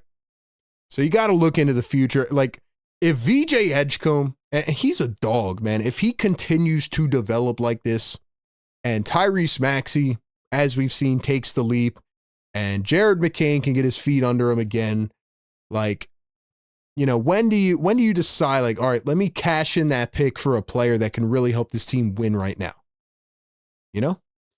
So anyway, that's my quick thoughts and reaction to that. Let's go over to the Discord server. Let's go to our boy Fredo on the Discord. Fredo, what's up? Hey, RB, how's it going? What's up, Fredo? Before I start, I do want to say I missed half of the game. I was playing some GTA, some RP on my computer. Looked down, realized it was 9 o'clock. I'm like, oh, snap, the Sixers are on. Caught the last of the second quarter, got to see Tyrese Maxey step through 3 to tie the game up before half. Yo, that was crazy. I forgot about that. I forgot about the whole first half, to be honest, because the game, there was just so much that happened from the third quarter on. Like, the first quarter, man, was wild. Like, I actually said on this stream, I was like, the Sixers are going to get blown away by 30 if they don't wake up. And then they did a 180. They gave up 40 points in the first quarter, by the way. I'm kind of happy I missed the first quarter. I would have been mad. But I did see the clip on Twitter of Embiid throwing it off the backboard. The last time I seen him do that was in the Knicks series, and unfortunately got hurt there. But just to see him trend upwards as far as his physicality goes, it means a lot, especially considering, like, there's going to be games where he's going to be the number one option if Max is having an off game, but he doesn't have to because we have Tyrese Maxey and the way he's playing. VJ, he's not a rookie, even though I don't understand how he's so comfortable with this being his first year in the NBA. Obviously, playing for his Olympic team definitely does something, playing for the national team. But, I mean, he looked great. He looked great in the fourth quarter. He's not afraid to take big shots. He doesn't care. I'll say it again. They said he couldn't shoot coming in. Nobody is expecting him to shoot these shots with so much confidence and knock them down. Yep. Paul George, obviously, last couple games hasn't been the best for him offensively, but just like you said, the three of them, that Nick Nurse has got to find a way to make sure they can play. Obviously, they ran the game through Tyrese Maxey a lot tonight, more than they just kept feeding Embiid, which was nice. Embiid had 34, Maxey had 34. You know, it'd be nice for PG to shoot more efficient tonight. We probably wouldn't have had to go into overtime, but right. It's just nice to see them finally win with all three of them on the floor for once. So what is it? 1-4 or 1-5? Yeah. 1-4, man. And it's crazy because, you know, like it just felt like they had a curse on them, man. But when it's so crazy, like to think about the potential of like, say the big three can actually play well together and then VJ Edgecombe to play the way that he did tonight, you know, like, I just feel like there's a lot of potential there, right? We just haven't seen it yet, but yeah, Nick Nurse made a couple really good adjustments tonight. He went with the Embiid Bona lineup a lot more to, you know, help the rebounding aspect. And he also didn't keep Maxey, Embiid, and George off the floor altogether. Like he staggered the lineups, and like these are the little simple adjustments that can really change the outcome of a game. So I thought Nick Nurse had a great game tonight. You know, he's definitely going to have to stagger it. You know, obviously they're going to start together, but sometimes Maxey's going to have to be out there by himself with VJ or McCain or Grimes, and then Paul George is out there by himself running the show, and be like, you got an up-and-coming superstar, a former MVP who is still a superstar in my eyes in terms of just the name. Paul George is a former superstar, former MVP finalist at one point in his career. So you got to stagger them. They could take the lead and help the young guys. But another thing I want to touch up on is the Bona and Embiid lineups. I really like the Bona and Embiid lineups, the Barlow and Embiid lineups. Obviously, as he gets healthier, he's going to be able to grab more rebounds, jump up, but he could kind of just get in position knowing that a Bona or Barlow's going to fly out of nowhere, jump up over everybody, and go grab that rebound for him as long as he boxes out and keep other guys from trying to get it. So I really like the Bona and Embiid lineup, especially on defense. Embiid knows this guy's going to come flying out of nowhere, block a shot. He's going to help him a lot. So I like that a lot. And I still can't wait for Kelly Oubre to get back. Just the type of dog he is, him and VJ on the floor at the same time, they are going to harass offensive opponents. They're going to piss them off. They're going to throw people off their rhythm. So I can't wait for Kelly Oubre to come back. Yeah, man. I honestly forgot about Kelly Oubre. He was so good to begin the season. Like everything, both sides of the ball, averaging 17 a game just about and playing excellent defense. The question now is like, where does he fit in? You know, like, is he even going to start? How many minutes does he play? I think it's an interesting question, man. Yeah, I don't know if he starts, but he's definitely, I feel like Kelly Oubre has always kind of been like a safety blanket for Embiid too. When he comes here, because Embiid knows he's going to cut to the basket. That's one thing Kelly Oubre is going to do. He's going to cut, but I don't really got too much left. Maxey, MVP, Maxey All-Star year, and I'm talking it into existence. Hopefully it happens All-Star break, but I know it'll happen sooner. VJ's coming on the show. We're going to get to talk to VJ. Let's go, man. Fredo, great call. Appreciate you calling in, my guy. Let's go. No problem. Let's go, man. Happy New Year, man. Didn't mean to cut you off there. Yeah, we're getting VJ on the show eventually, man. Why not? Why not? Why not, man? Oh, I'm hyped up. You know, you got to really appreciate these games. He started talking about VJ, man. You know what I started thinking, chat? And I want to know from you in the chat. Was this moment, this VJ Edgecombe moment, one, was it your favorite Sixers moment of the season so far? That's my first question. And two, did it remind you of anything else? I'm going to be honest, man.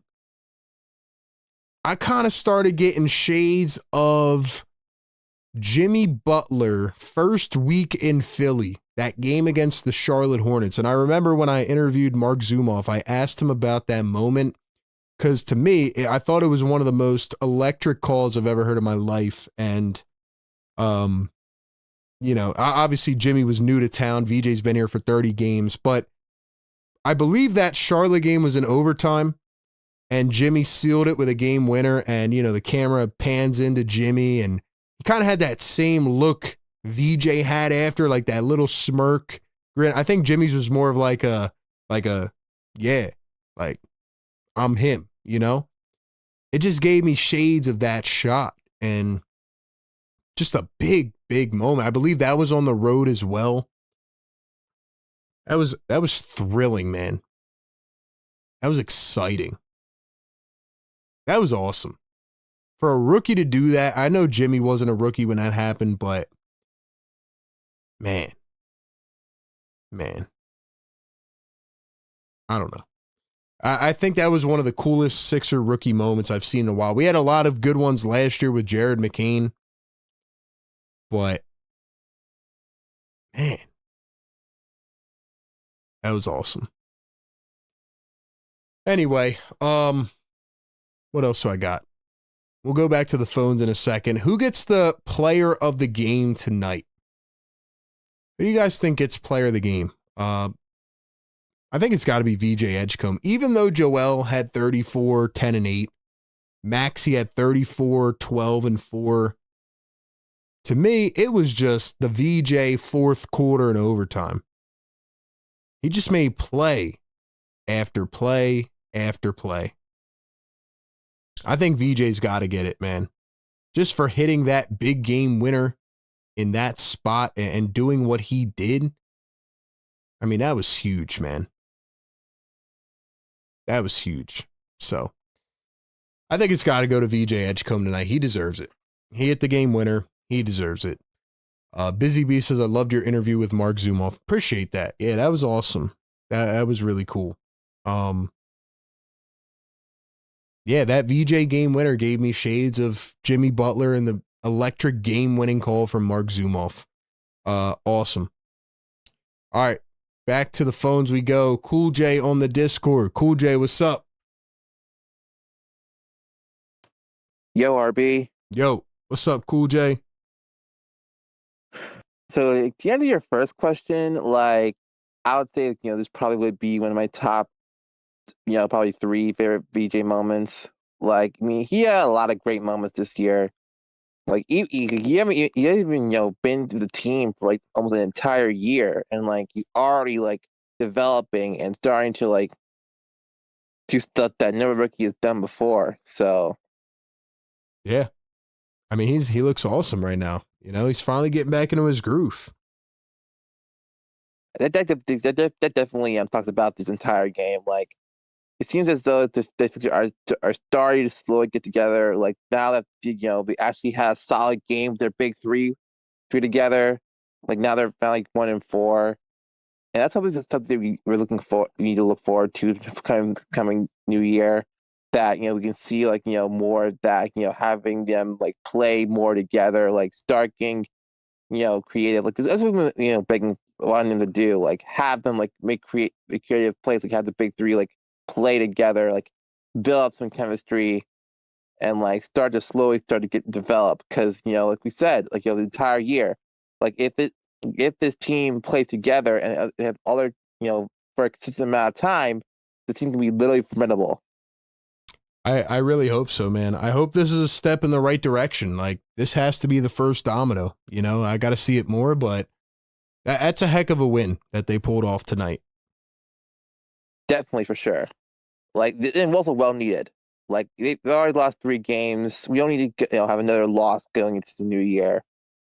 Especially now, the schedule's going to get even more tougher once the new year hits. Yeah, man. Yeah, they tough stretch coming up. We talked about it, right? They got the Mavs up next. They've been playing good ball. Then you have New York. So this was a game they needed to win, man. You don't want to go on like a 6-game losing streak by any means. So yeah, I feel like this game will give them a lot of confidence, but hopefully they can play the next few as well, because they played a lot of minutes tonight. Yeah, that's the other thing. We also need have them playing. I wouldn't mind them like playing a consistent amount of minutes, like 15, 20, and rotate the roster. Yeah, but like you can get don't take burn all of them out, because that's not gonna be good. Yeah, I agree, man. Got anything else for me, Cool J?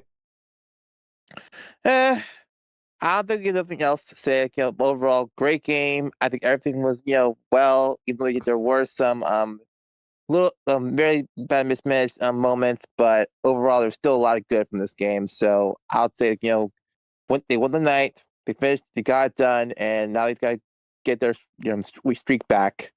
Yes, sir, man. Win the night, baby. Cool J, appreciate you calling in, man. Thanks for hanging on the line. Of course, but they hired me in. See you in the new year. Let's go. Happy New Year, man. Happy New Year to the chat.